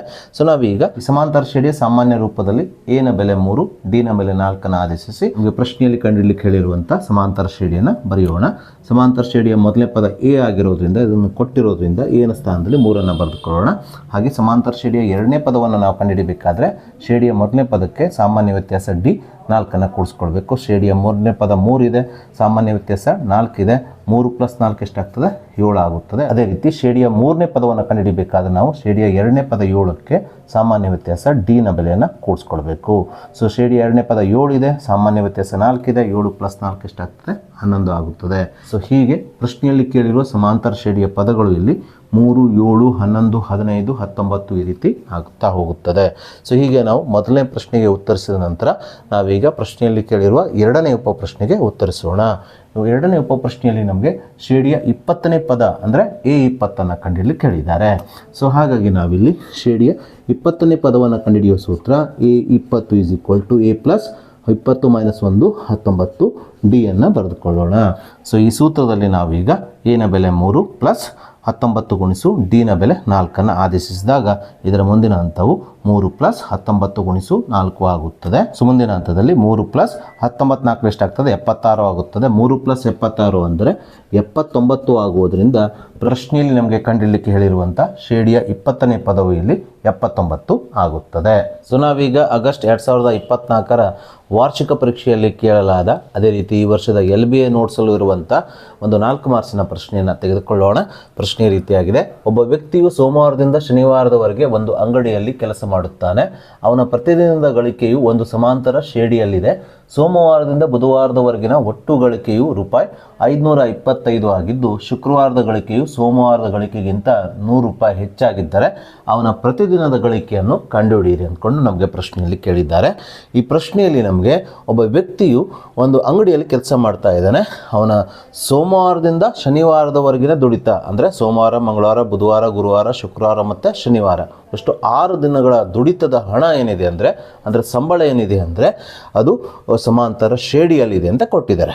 ಹಾಗಾಗಿ ನಾವು ಸೋಮವಾರದಿಂದ ಶನಿವಾರದವರೆಗಿನ ವ್ಯಕ್ತಿಯ ಗಳಿಕೆಯನ್ನು ನಾವು ಸಮಾಂತರ ಶ್ರೇಣಿಯಲ್ಲಿ ಬರೀಬೇಕಾಗಿದ್ದರಿಂದ ಸೋಮವಾರದ ವ್ಯಕ್ತಿಯ ಗಳಿಕೆಯನ್ನು ನಾವು ಎ ಆಗಿ, ಮಂಗಳವಾರದ ಅವನ ದುಡಿತದ ಹಣ ಎ ಪ್ಲಸ್ ಡಿ ಆಗಿರಲಿ, ಬುಧವಾರದಲ್ಲಿ ಅವನು ಗಳಿಸಿದ ಹಣ ಎ ಪ್ಲಸ್ 2d ಆಗಿರಲಿ, ಹಾಗೆ ಗುರುವಾರ ದಿನ ಅವನು ಗಳಿಸಿದ ಹಣ ಎ ಪ್ಲಸ್ 3d, ಶುಕ್ರವಾರ ದಿನ ಅವನು ಗಳಿಸಿದ ಹಣ ಎ ಪ್ಲಸ್ 4d, ಅದೇ ರೀತಿ ಶನಿವಾರ ದಿನ ಅವನು ಗಳಿಸಿದ ಹಣ ಎ ಪ್ಲಸ್ 5d ಆಗಿರಲಿ ಎಂದು ಈ ರೀತಿ ಸಮಾಂತರ ಶ್ರೇಣಿಯಲ್ಲಿ ಅವನು ಗಳಿಸಿದ 6 ದಿನದ ಹಣವನ್ನು ಬರೆದುಕೊಳ್ಳೋಣ.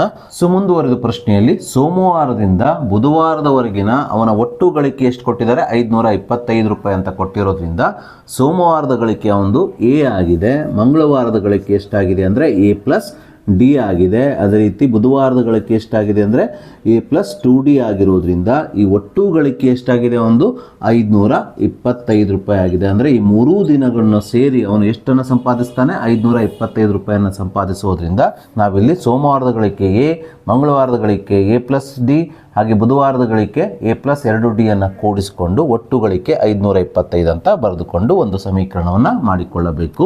ಮುಂದಿನ ಹಂತದಲ್ಲಿ 1a 3a ಆಗುತ್ತದೆ. 1d + 2d ಅಂದರೆ 3d ಆಗುತ್ತದೆ. = 525 ಇದ್ದ ಹಾಗೆ ಬರೆದುಕೊಳ್ಳೋಣ.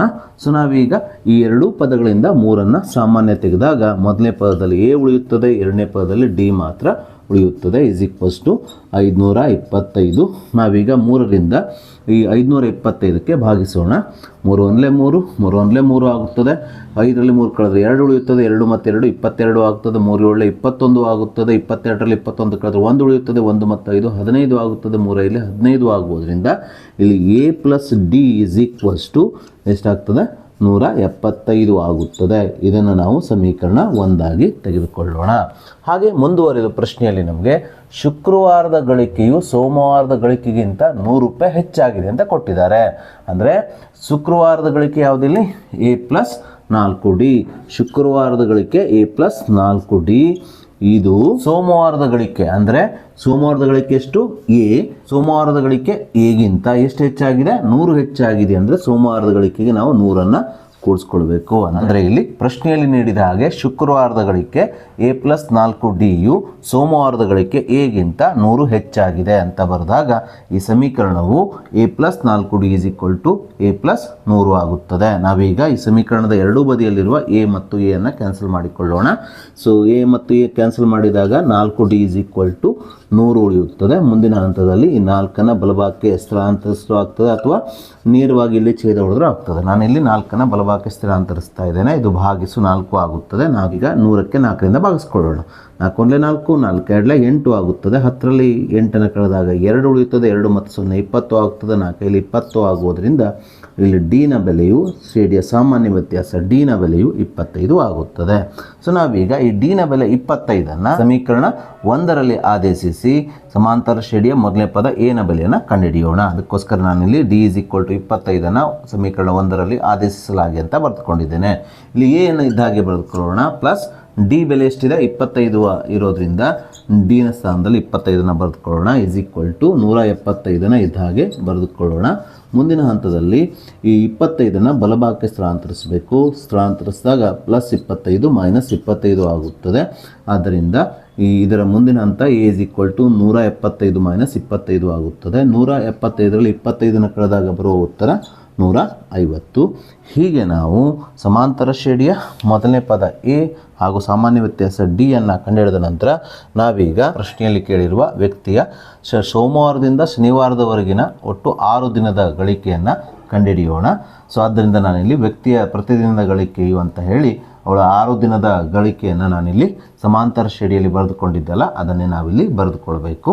ಸೊ ಮುಂದಿನ ಹಂತದಲ್ಲಿ ಈ ವ್ಯಕ್ತಿಯ ಮೊದಲನೇ ದಿನದ ಗಳಿಕೆಯನ್ನು ನಾವೇನು ತೆಗೆದುಕೊಂಡಿದ್ದೇವೆ, ಸಮಾಂತರ ಶ್ರೇಣಿಯಲ್ಲಿ ಮೊದಲನೇ ಪದ ಎ ಆಗಿ ತೆಗೆದುಕೊಂಡಿರೋದ್ರಿಂದ ಎನ ಬೆಲೆ ಎಷ್ಟು ಬಂದಿದೆ 150 ಬಂದಿರೋದ್ರಿಂದ ವ್ಯಕ್ತಿಯ ಮೊದಲನೇ ದಿನದ ಗಳಿಕೆ ಎಷ್ಟಾಗ್ತದೆ ಅಂದರೆ 150 ಆಗುತ್ತದೆ. ಹಾಗೆ ಎರಡನೇ ದಿನದ ಗಳಿಕೆ A+D, ಅಂದರೆ ಮೊದಲನೇ ದಿನದ ಗಳಿಕೆಗೆ ನಾವು ಸಾಮಾನ್ಯ ವ್ಯತ್ಯಾಸ ಡಿನ ಬೆಲೆ 25ಅನ್ನು ಕೂಡಿಸಿಕೊಂಡಾಗ ನಮಗೆ ಆ ವ್ಯಕ್ತಿಯ ಎರಡನೇ ದಿನದ ಗಳಿಕೆ 150 + 25 175 ಸಿಗುತ್ತದೆ. ಸೊ ಹೀಗೆ ನಾವು ವ್ಯಕ್ತಿಯ ಹಿಂದಿನ ದಿನದ ಗಳಿಕೆಗೆ 25ಅನ್ನು ಅಂದರೆ ಸಾಮಾನ್ಯ ವ್ಯತ್ಯಾಸ ಡಿನ ಬೆಲೆಯನ್ನು ಕೂಡಿಸಿಕೊಳ್ತಾ ಹೋದಾಗ ಅವನ ಮುಂದಿನ ದಿನದ ಗಳಿಕೆ ಸಿಗ್ತಾ ಹೋಗ್ತದೆ. ಯಾಕಂದರೆ ವ್ಯಕ್ತಿಯು ಪ್ರತಿದಿನ ಏನು ಮಾಡ್ತಾನೆ ಅಂದರೆ 25 ರೂಪಾಯಿ ಹೆಚ್ಚಾಗಿ ದುಡಿತಾ ಹೋಗ್ತಾನೆ. ಯಾಕಂದರೆ ಇಲ್ಲಿ ಡಿನ ಬೆಲೆ 25 ಇದೆಯಲ್ಲ, ಹಾಗಾಗಿ ಪ್ರತಿದಿನ ಅವನು 25 ರೂಪಾಯಿಯನ್ನು ಹೆಚ್ಚಾಗಿ ದುಡಿತಾ ಹೋಗ್ತಾನೆ. ಸೊ ಹಾಗಾಗಿ ನಾವಿಲ್ಲಿ ವ್ಯಕ್ತಿಯ ಎರಡನೇ ದಿನದ ಗಳಿಕೆ 175ಕ್ಕೆ ಸಾಮಾನ್ಯ ವ್ಯತ್ಯಾಸ ಡಿನ ಬೆಲೆ 25ಅನ್ನು ಕೂಡಿಸ್ಕೊಂಡಾಗ ಅವನ ಮೂರನೇ ದಿನದ ಗಳಿಕೆ 200 ರೂಪಾಯಿ ಸಿಗುತ್ತದೆ. ಅದೇ ರೀತಿ 4ನೇ ದಿನದ ಗಳಿಕೆಯನ್ನು ಕಂಡುಹಿಡಿಯಬೇಕಾದ್ರೆ ಅವನ ಮೂರನೇ ದಿನದ ಗಳಿಕೆ 200ಕ್ಕೆ 25ಅನ್ನು ಕೂಡಿಸ್ಕೊಳ್ಬೇಕು, 225 ಆಗುತ್ತದೆ. 5ನೇ ದಿನದ ಗಳಿಕೆಯನ್ನು ಕಂಡುಹಿಡಿಯಬೇಕಾದ್ರೆ 4ನೇ ದಿನದ ಗಳಿಕೆ 225ಕ್ಕೆ 25ಅನ್ನು ಕೂಡಿಸ್ಕೊಳ್ಬೇಕು, ಎಷ್ಟಾಗ್ತದೆ 250 ಆಗುತ್ತದೆ. ಅದೇ ರೀತಿ ಕೊನೆಯ ದಿನದ ಗಳಿಕೆ 6ನೇ ದಿನದ ಗಳಿಕೆ 225 + 25 275 ಆಗುತ್ತದೆ. ಹೀಗೆ ನೇರವಾಗಿ ನಾವು ಎ ಮತ್ತು ಡಿನ ಬೆಲೆಗಳನ್ನು ಇದರಲ್ಲಿ ಆದೇಶಿಸದೆ ನೇರವಾಗಿ ಮೊದಲನೇ ದಿನದ ಗಳಿಕೆಗೆ 25ಅನ್ನು ಕೂಡಿಸ್ಕೊಂಡು ಎರಡನೇ ದಿನದ ಗಳಿಕೆಗೆ 25ಅನ್ನು ಕೂಡಿಸಿ ಮೂರನೇ ದಿನದ ಗಳಿಕೆಯನ್ನು ಬರೆದು ಈ ರೀತಿಯಾಗಿ ಅವನ ಪ್ರತಿದಿನದ ಗಳಿಕೆಯನ್ನು ಬರೆಯಬೇಕು. ಸೊ ನಾವೀಗ ಮಾರ್ಚ್ 2025ರ ವಾರ್ಷಿಕ ಪರೀಕ್ಷೆಯಲ್ಲಿ 4 ಮಾರ್ಚ್ಗೆ ಬಂದಂಥ ಹಾಗೆ ಈ ವರ್ಷದ LBA ನೋಟ್ಸಲ್ಲಿರುವಂಥ ಮತ್ತೊಂದು ಇಂಪಾರ್ಟೆಂಟ್ ಪ್ರಶ್ನೆಯನ್ನು ತೆಗೆದುಕೊಳ್ಳೋಣ. ಪ್ರಶ್ನೆ ಈ ರೀತಿಯಾಗಿದೆ. ಒಂದು ಸಮಾಂತರ ಶ್ರೇಣಿಯಲ್ಲಿ 16 ಪದಗಳಿವೆ. ಅದರ ಎಲ್ಲ ಪದಗಳ ಮೊತ್ತವು 768 ಆಗಿದೆ. ಶ್ರೇಣಿಯ ಕೊನೆಯ ಪದ 93 ಆಗಿದೆ. ಆ ಶ್ರೇಣಿಯನ್ನು ಕಂಡುಹಿಡಿಯಿರಿ ಹಾಗೂ ಆ ಶ್ರೇಣಿಯ ಎಲ್ಲ ಪದಗಳ ಮೊತ್ತವು ಮೊದಲ 16 ಬೆಸ ಸಂಖ್ಯೆಗಳ ಮೊತ್ತದ 3ರಷ್ಟಕ್ಕೆ ಸಮನಾಗಿರುತ್ತದೆ ಎಂದು ಸೂತ್ರ ಉಪಯೋಗಿಸಿ ತೋರಿಸಿ ಅಂತ ಹೇಳಿದ್ದಾರೆ. ಸೊ ಮೊದಲಿಗೆ ನಾವು ಪ್ರಶ್ನೆಯಲ್ಲಿ ನೀಡಿರುವ ದತ್ತಾಂಶವನ್ನು ಬರೆದುಕೊಳ್ಳೋಣ. ಸೊ ಪ್ರಶ್ನೆಯಲ್ಲಿ ನಮಗೆ ನೀಡಿರುವ ಸಮಾಂತರ ಶ್ರೇಣಿಯಲ್ಲಿ 16 ಪದಗಳಿವೆ ಅಂತ ಕೊಟ್ಟಿದ್ದಾರೆ. ಹಾಗಾಗಿ ಶ್ರೇಣಿಯಲ್ಲಿ ಪದಗಳ ಸಂಖ್ಯೆ ಅಂದರೆ n ಆಗಿರುವುದರಿಂದ ಸೊ n = 16 ಅಂತ ಬರೆದುಕೊಳ್ಳೋಣ. ಹಾಗೆ ಶ್ರೇಣಿಯ ಈ 16 ಪದಗಳ ಮೊತ್ತ ನಮಗೆ 768 ಆಗಿ ನೀಡಿರೋದ್ರಿಂದ ಶ್ರೇಣಿಯ 16 ಪದಗಳ ಮೊತ್ತವನ್ನು ನಾವು S16 ಸಂಕೇತಾಕ್ಷರದಿಂದ ಸೂಚಿಸುವುದರಿಂದ S16 = 768 ಅಂತ ಬರೆದುಕೊಳ್ಳೋಣ. ಹಾಗೆ ಶ್ರೇಣಿಯ ಕೊನೆಯ ಪದವನ್ನು ನಾವು AN ಸಂಕೇತಾಕ್ಷರದಿಂದ ಸೂಚಿಸುವುದರಿಂದ ಶ್ರೇಣಿಯ ಕೊನೆಯ ಪದ 93 ಆಗಿ ಕೊಟ್ಟಿರೋದ್ರಿಂದ ನಾವಿಲ್ಲಿ AN = 93 ಅಂತ ಬರೆದುಕೊಳ್ಳೋಣ. ಸೊ ಮುಂದಿನ ಹಂತದಲ್ಲಿ ಶ್ರೇಣಿಯ ಮೊದಲನೇ ಪದ ಮತ್ತು ಕೊನೆಯ ಪದವನ್ನು ಕೊಟ್ಟಾಗ ಶ್ರೇಣಿಯ ಈ ಮೊದಲ n ಪದಗಳ ಮೊತ್ತವನ್ನು ಕಂಡುಹಿಡಿಯುವ ಸೂತ್ರ Sn = n/2 × a plus an. ಈ ಸೂತ್ರವನ್ನು ಬಳಸಿಕೊಂಡು ಶ್ರೇಣಿಯ ಮೊದಲನೇ ಪದ a ನ ಬೆಲೆಯನ್ನು ಕಂಡುಹಿಡಿದುಕೊಳ್ಳೋಣ. ಸೊ ನಮಗಿಲ್ಲಿ S16 ಅಂತ ಕೊಟ್ಟಿದ್ದಾರೆ, ಅಂದರೆ ಶ್ರೇಣಿಯ ಮೊದಲ 16 ಪದಗಳ ಮೊತ್ತವನ್ನು 768 ಆಗಿ ಕೊಟ್ಟಿರೋದ್ರಿಂದ ನಾವಿಲ್ಲಿ S16 ಅನ್ನು Sn ಸ್ಥಾನದಲ್ಲಿ ಬರೆದುಕೊಳ್ಳೋಣ. ಹಾಗಾಗಿ ಇಲ್ಲಿ n ಬೆಲೆ ಎಷ್ಟಾಗ್ತದೆ? 16 ಆಗುತ್ತದೆ. ಸೊ ಈ ಸೂತ್ರದಲ್ಲಿ ನಾವು n ಸ್ಥಾನದಲ್ಲಿ 16 ಬರೆದುಕೊಳ್ಬೇಕು. ಭಾಗಿಸು 2 ಇದ್ದಾಗೆ ಬರೆದುಕೊಳ್ಳೋಣ. a ನ ಬೆಲೆಯನ್ನು ನಮಗೆ ಕೊಟ್ಟಿಲ್ಲ, ಹಾಗೆ a ಅನ್ನು ಇದ್ದಾಗೆ ಬರೆದುಕೊಳ್ಳೋಣ. an ಅಂದರೆ ಶ್ರೇಣಿಯ ಕೊನೆಯ ಪದ ಎಷ್ಟು ಕೊಟ್ಟಿದ್ದಾರೆ? 93 ಕೊಟ್ಟಿದ್ದಾರೆ. ಇದನ್ನು 93 ಆಗಿ ಬರೆದುಕೊಳ್ಳೋಣ. ಸೊ ಮುಂದಿನ ಹಂತದಲ್ಲಿ S16 ಶ್ರೇಣಿಯ ಮೊದಲ 16 ಪದಗಳ ಮೊತ್ತ ಎಷ್ಟು ಕೊಟ್ಟಿದ್ದಾರೆ? 768 ಆಗಿ ಕೊಟ್ಟಿರೋದ್ರಿಂದ S16 ಸ್ಥಾನದಲ್ಲಿ 768 ಬರೆದುಕೊಳ್ಳೋಣ. ಸೊ 2 1 2 2 16 ಆಗುತ್ತದೆ. ಇಲ್ಲಿ 8 ಬರೆದುಕೊಳ್ಳೋಣ. a ಪ್ಲಸ್ 93 ಇದ್ದಾಗೆ ಬರೆದುಕೊಳ್ಳೋಣ. ನಾವೀಗ 768ಕ್ಕೆ 8ರಿಂದ ಭಾಗಿಸ್ಕೊಳ್ಳೋಣ. ಯಾಕಂದರೆ ಈ 8 ಎಡಭಾಗಕ್ಕೆ ಬಂದಾಗ ಗುಣಿಸು 8, ಈ ಕಡೆ ಬಂದಾಗ ಭಾಗಿಸು ಆಗ್ತದೆ. ಹಾಗಾಗಿ ಬಲಭಾಗದಲ್ಲಿ a ಪ್ಲಸ್ 93 ಮಾತ್ರ ಉಳಿಯುತ್ತದೆ. ನಾವೀಗ 768ಕ್ಕೆ 8ರಿಂದ ಭಾಗಿಸ್ಕೊಳ್ಳೋಣ. 8 1 8 8 9 72 ಆಗುತ್ತದೆ. 76ರಲ್ಲಿ 72 ಕಳೆದಾಗ ಎಷ್ಟು ಉಳಿಯುತ್ತದೆ? 4 ಉಳಿಯುತ್ತದೆ. 4 ಮತ್ತು 8 48, 8 6 48 ಆಗುತ್ತದೆ. ಹಾಗಾಗಿ ಈ ಸಮೀಕರಣದ ಎಡಭಾಗದಲ್ಲಿ 96 ಉಳಿಯುತ್ತದೆ. a plus 93. ಮುಂದಿನ ಹಂತದಲ್ಲಿ ಈ ಸಮೀಕರಣದ ಬಲಭಾಗದಲ್ಲಿರುವ 93 ಎಡಭಾಗಕ್ಕೆ ಸ್ಥಳಾಂತರಿಸಬೇಕು. ಹೀಗೆ ಸ್ಥಳಾಂತರಿಸಿದಾಗ ಪ್ಲಸ್ 93 ಮೈನಸ್ 93 ಆಗುತ್ತದೆ. ಸೊ ಆದ್ದರಿಂದ ಇಲ್ಲಿ a ನ ಬೆಲೆಯು 96 ಮೈನಸ್ 93 ಅಂದರೆ 3 ಆಗುತ್ತದೆ. ಹೀಗೆ ನಾವು ಸಮಾಂತರ ಶ್ರೇಣಿಯ ಮೊದಲನೇ ಪದ a ನ ಬೆಲೆಯನ್ನು ಕಂಡುಹಿಡಿದ ನಂತರ ನಾವೀಗ ಶ್ರೇಣಿಯ nನೇ ಪದವನ್ನು ಕಂಡುಹಿಡಿಯುವ ಸೂತ್ರ an = a plus n-1 × d. ಈ ಸೂತ್ರವನ್ನು ಬಳಸಿಕೊಂಡು ಶ್ರೇಣಿಯ ಸಾಮಾನ್ಯ ವ್ಯತ್ಯಾಸ d ನ ಬೆಲೆಯನ್ನು ಕಂಡುಹಿಡಿಯೋಣ. ಸೊ a ನ ಬೆಲೆ ಎಷ್ಟು ಕೊಟ್ಟಿದ್ದಾರೆ? 93 ಬರೆದುಕೊಳ್ಳೋಣ. ಶ್ರೇಣಿಯ ಮೊದಲನೇ ಪದ a ನ ಬೆಲೆ 3 ಆಗಿರೋದ್ರಿಂದ 3 ಬರೆದುಕೊಳ್ಳೋಣ. ಪ್ಲಸ್ ಶ್ರೇಣಿಯಲ್ಲಿ ಎಷ್ಟು ಪದಗಳಿದ್ದಾವೆ? 16 ಆಗಿರೋದ್ರಿಂದ n ನ ಬೆಲೆಯನ್ನು 16 ಅಂತ ಬರೆದುಕೊಳ್ಳೋಣ. -1 × d ಅನ್ನು ಇದ್ದಾಗೆ ಬರೆದುಕೊಳ್ಳೋಣ. ಸೊ ಮುಂದಿನ ಹಂತದಲ್ಲಿ 93 ಇದ್ದಾಗೆ ಬರೆದುಕೊಳ್ಳೋಣ. ಸಮೀಕರಣದ ಬಲಭಾಗದಲ್ಲಿರುವ 3 ಎಡಭಾಗಕ್ಕೆ ಸ್ಥಳಾಂತರಿಸಿದಾಗ +3 -3 ಆಗುತ್ತದೆ. 16 - 1 15 ಆಗುವುದರಿಂದ ಇದು 15 d ಆಗುತ್ತದೆ. 93 - 3 ಅಂದರೆ 90 ಆಗುತ್ತದೆ. = 15 d. ನಾವೀಗ 15ರಿಂದ 90ಕ್ಕೆ ಭಾಗಿಸಿಕೊಳ್ಳೋಣ. 15 1 15, 15 6 90 ಆಗುವುದರಿಂದ ಇಲ್ಲಿ d ನ ಬೆಲೆಯು 6 ಆಗುತ್ತದೆ.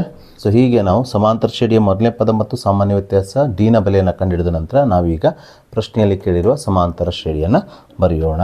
ಆದ್ದರಿಂದ ನಾನಿಲ್ಲಿ ಶ್ರೇಣಿಯ ಸಾಮಾನ್ಯ ರೂಪ a plus d, a plus 2d, a plus 3d ಈ ರೀತಿ ಬರೆದುಕೊಂಡಿದ್ದೇನೆ. ಸೊ ಈ ಸಾಮಾನ್ಯ ರೂಪದಲ್ಲಿ ನಾವು a ನ ಬೆಲೆ ಮತ್ತು d ನ ಬೆಲೆಗಳನ್ನು ಆದೇಶಿಸಿ ಶ್ರೇಣಿಯನ್ನು ಪ್ರಶ್ನೆಯಲ್ಲಿ ಕೇಳಿರುವ ಶ್ರೇಣಿಯನ್ನು ಬರೆಯೋಣ. ಅಥವಾ ನೇರವಾಗಿ ನಾವು ಮೊದಲನೇ ಪದಕ್ಕೆ ಸಾಮಾನ್ಯ ವ್ಯತ್ಯಾಸವನ್ನು ಕೂಡಿಸಿ ಎರಡನೇ ಪದವನ್ನು, ಅದೇ ರೀತಿ ಎರಡನೇ ಪದಕ್ಕೆ ಸಾಮಾನ್ಯ ವ್ಯತ್ಯಾಸ d ನ ಬೆಲೆಯನ್ನು ಕೂಡಿಸಿ ಮೂರನೇ ಪದವನ್ನು ಬರೀತಾ ಹೋಗೋಣ.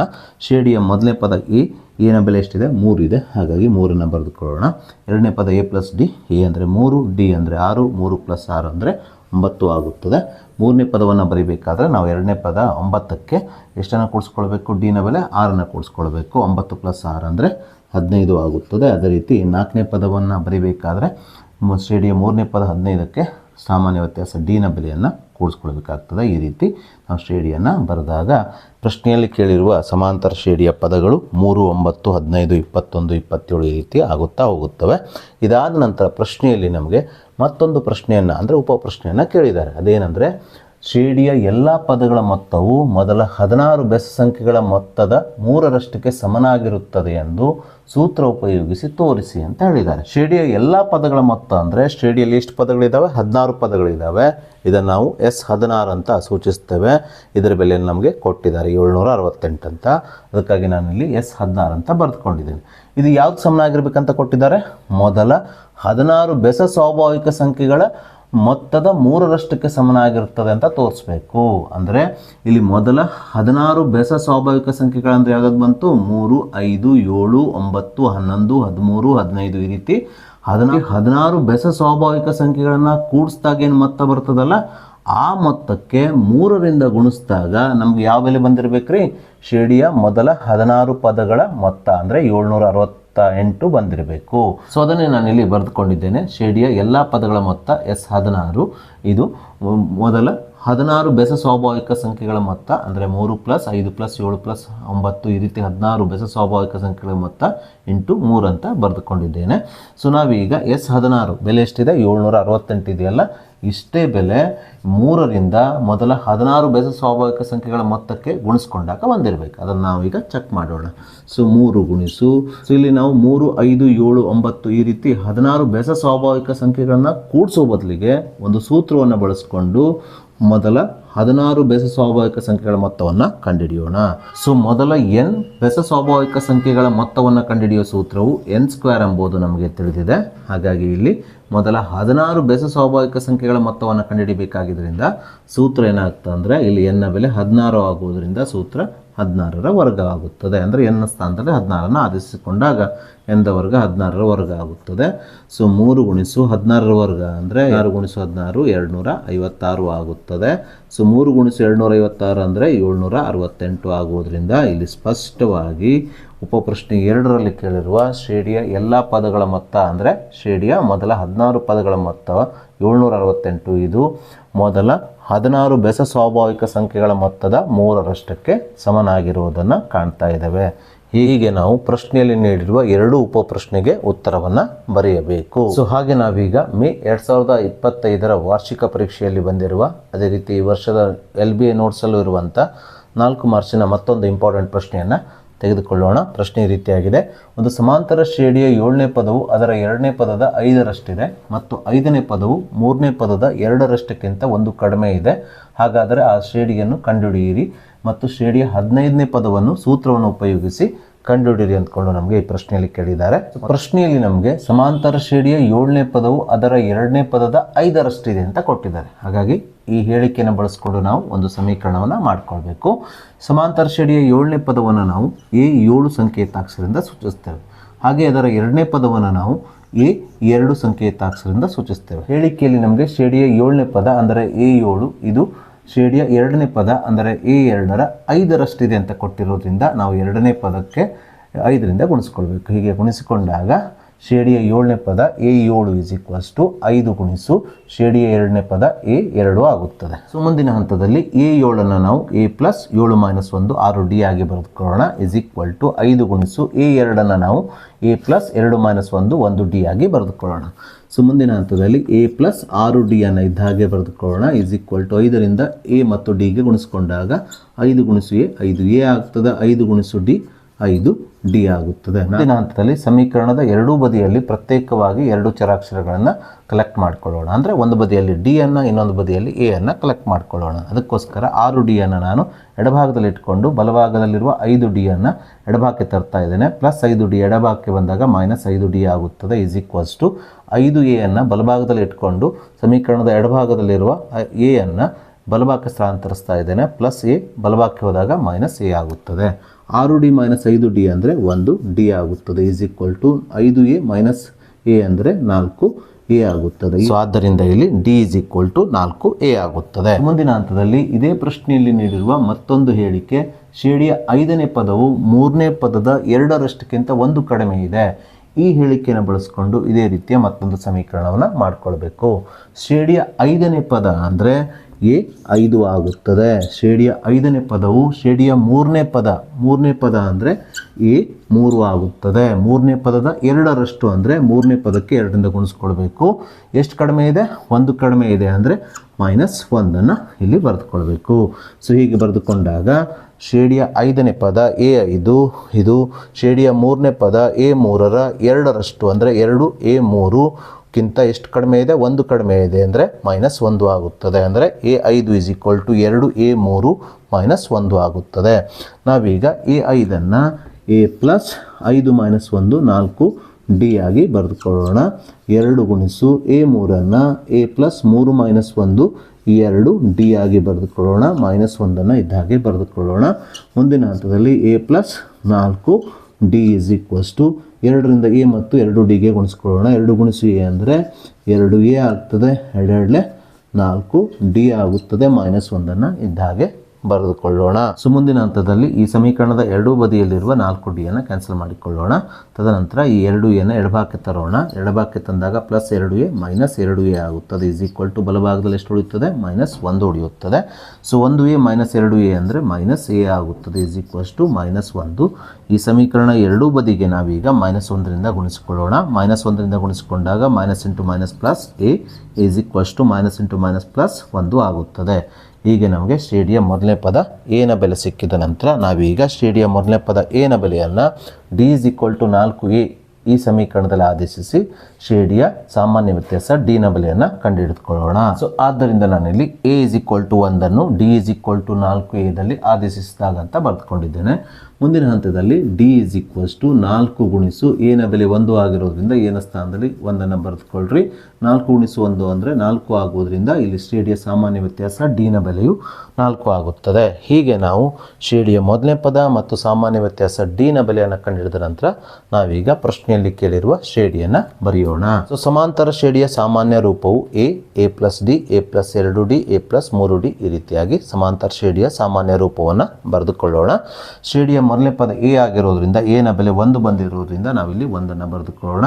ಎರಡನೇ ಪದ A + D ಅಂದರೆ A ಅಂದರೆ 1 D ಅಂದರೆ 4 1 + 4 ಅಂದರೆ 5 ಆಗುತ್ತದೆ. ಮೂರನೇ ಪದವನ್ನು ಕಂಡುಹಿಡಿಯಬೇಕಾದ್ರೆ ಶ್ರೇಣಿಯ ಎರಡನೇ ಪದ 5ಕ್ಕೆ ಸಾಮಾನ್ಯ ವ್ಯತ್ಯಾಸ D ಅನ್ನು ಕೂಡಿಸ್ಕೊಳ್ಬೇಕು. 5 + 4 9 ಆಗುತ್ತದೆ. ಹೀಗೆ ಪ್ರಶ್ನೆಯಲ್ಲಿ ಕೇಳಿರುವ ಸಮಾಂತರ ಶ್ರೇಣಿಯ ಪದಗಳು ಇಲ್ಲಿ 1 5 9 13 17 ಈ ರೀತಿ ಆಗುತ್ತಾ ಹೋಗುತ್ತವೆ. ಇದಾದ ನಂತರ ಪ್ರಶ್ನೆಯಲ್ಲಿ ನಮಗೆ ಶ್ರೇಣಿಯ 15ನೇ ಪದವನ್ನು ಸೂತ್ರವನ್ನು ಉಪಯೋಗಿಸಿ ಕಂಡುಹಿಡಿಯಿರಿ ಅಂತ ಹೇಳಿದ್ದಾರೆ. ನಾವೀಗ ಶ್ರೇಣಿಯ 15ನೇ ಪದವನ್ನು ಕಂಡುಹಿಡಿಯೋಣ. ಶ್ರೇಣಿಯ 15ನೇ ಪದವನ್ನು ಕಂಡುಹಿಡಿಯುವ ಸೂತ್ರ A15 = A + 15 - 1 14 D ಆಗುತ್ತದೆ. ಈ ಸೂತ್ರದಲ್ಲಿ ನಾವೀಗ A ನ ಬೆಲೆ 1 ಆದೇಶಿಸೋಣ. ಪ್ಲಸ್ 14 ಗುಣಿಸು D ನ ಬೆಲೆ ಎಷ್ಟಿದೆ? 4 ಆಗಿರೋದ್ರಿಂದ D ನ ಸ್ಥಾನದಲ್ಲಿ 4 ಬರೆದುಕೊಳ್ಳೋಣ. ಈಸ್ ಈಕ್ವಲ್ಸ್ ಟು 1 + 14 56 ಆಗುತ್ತದೆ. 1 + 56 ಅಂದರೆ 57 ಆಗುವುದರಿಂದ ಪ್ರಶ್ನೆಯಲ್ಲಿ ನಮಗೆ ಕಂಡುಹಿಡಿಯಲಿಕ್ಕೆ ಹೇಳಿರುವ ಶ್ರೇಣಿಯ 15ನೇ ಪದವು ಇಲ್ಲಿ 57 ಆಗುತ್ತದೆ. ನಾವೀಗ ಈ ವರ್ಷದ LBA ನೋಟ್ಸಲ್ಲಿ ನೀಡಿರುವ ಮತ್ತೊಂದು 4 ಮಾರ್ಕ್ಸಿನ ಇಂಪಾರ್ಟೆಂಟ್ ಪ್ರಶ್ನೆಯನ್ನು ತೆಗೆದುಕೊಳ್ಳೋಣ. ಪ್ರಶ್ನೆ ಈ ರೀತಿಯಾಗಿದೆ.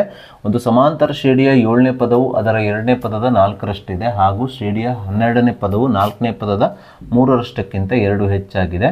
ಹಾಗಾದರೆ ಆ ಶ್ರೇಣಿಯನ್ನು ಕಂಡುಹಿಡಿಯಿರಿ ಅಂದ್ಕೊಂಡು ಪ್ರಶ್ನೆಯಲ್ಲಿ ಕೇಳಿದ್ದಾರೆ. ಈ ಪ್ರಶ್ನೆಯನ್ನು ಸಹ ನಾವು ಹಿಂದಿನ ಪ್ರಶ್ನೆಯನ್ನು ಬಿಡಿಸಿದ ರೀತಿಯಲ್ಲೇ ಬಿಡಿಸೋಣ.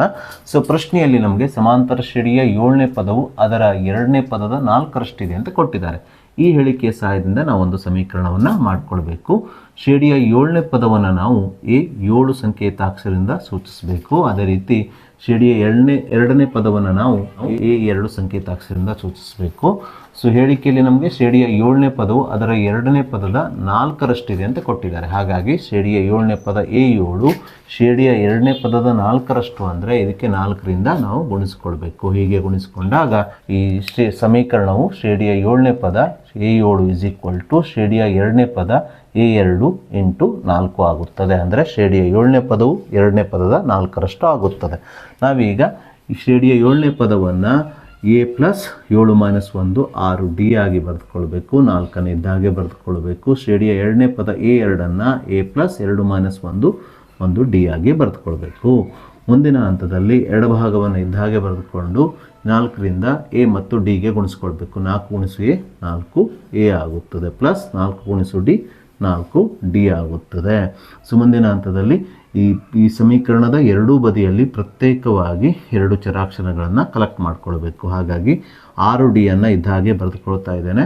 ಬಲಭಾಗದಲ್ಲಿರುವ 4D ಅನ್ನು ಎಡಭಾಗಕ್ಕೆ ತರ್ತಾ ಇದ್ದೇನೆ. ಪ್ಲಸ್ 4D ಎಡಭಾಗಕ್ಕೆ ಬಂದಾಗ -4D ಆಗುತ್ತದೆ. ಅದೇ ರೀತಿ 4A ಅನ್ನು ಬಲಭಾಗದಲ್ಲಿ ಇಟ್ಕೊಳ್ತಾ ಇದ್ದೇನೆ. A ಎಡಭಾಗದಲ್ಲಿದೆ. ಸಮೀಕರಣದ ಎಡಭಾಗದಲ್ಲಿ ಈ ಅನ್ನು ಬಲಭಾಗಕ್ಕೆ ತೆಗೆದುಕೊಂಡು ಹೋಗ್ತಾ ಇದ್ದೇನೆ. ಬಲಭಾಗಕ್ಕೆ ತೆಗೆದುಕೊಂಡು ಹೋದಾಗ ಪ್ಲಸ್ ಏನಾಗ್ತದೆ? -A ಆಗುತ್ತದೆ.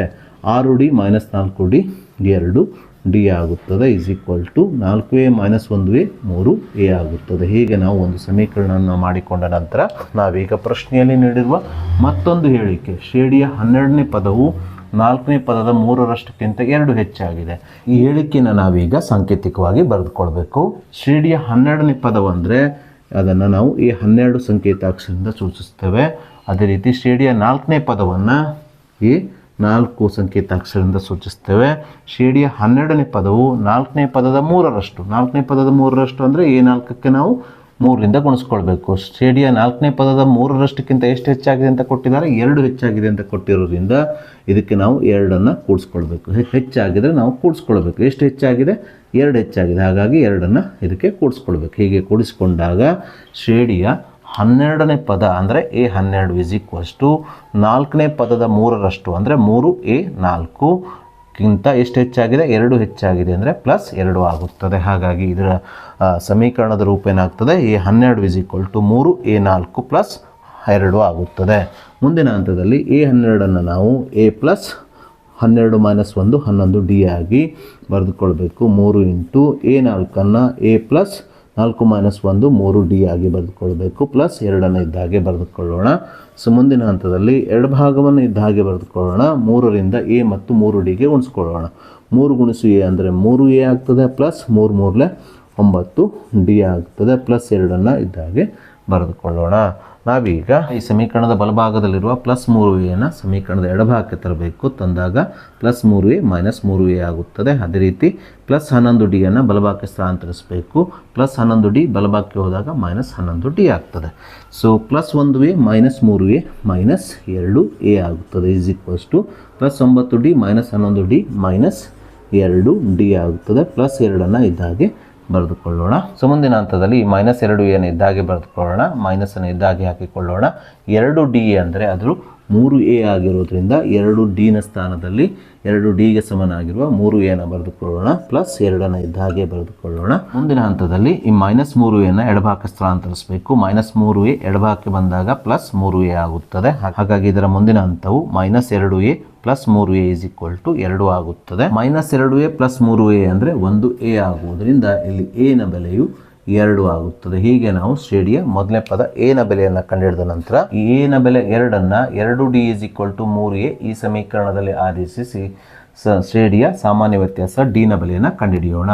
ಈ 2D ಅನ್ನು ಇದ್ದ ಹಾಗೆ ಬರೆದುಕೊಳ್ಳೋಣ. = 3 × A ನ ಬೆಲೆ ಎಷ್ಟಿದೆ, 2 ಇದೆ, 2ಅನ್ನು ಬರೆದುಕೊಳ್ಳೋಣ.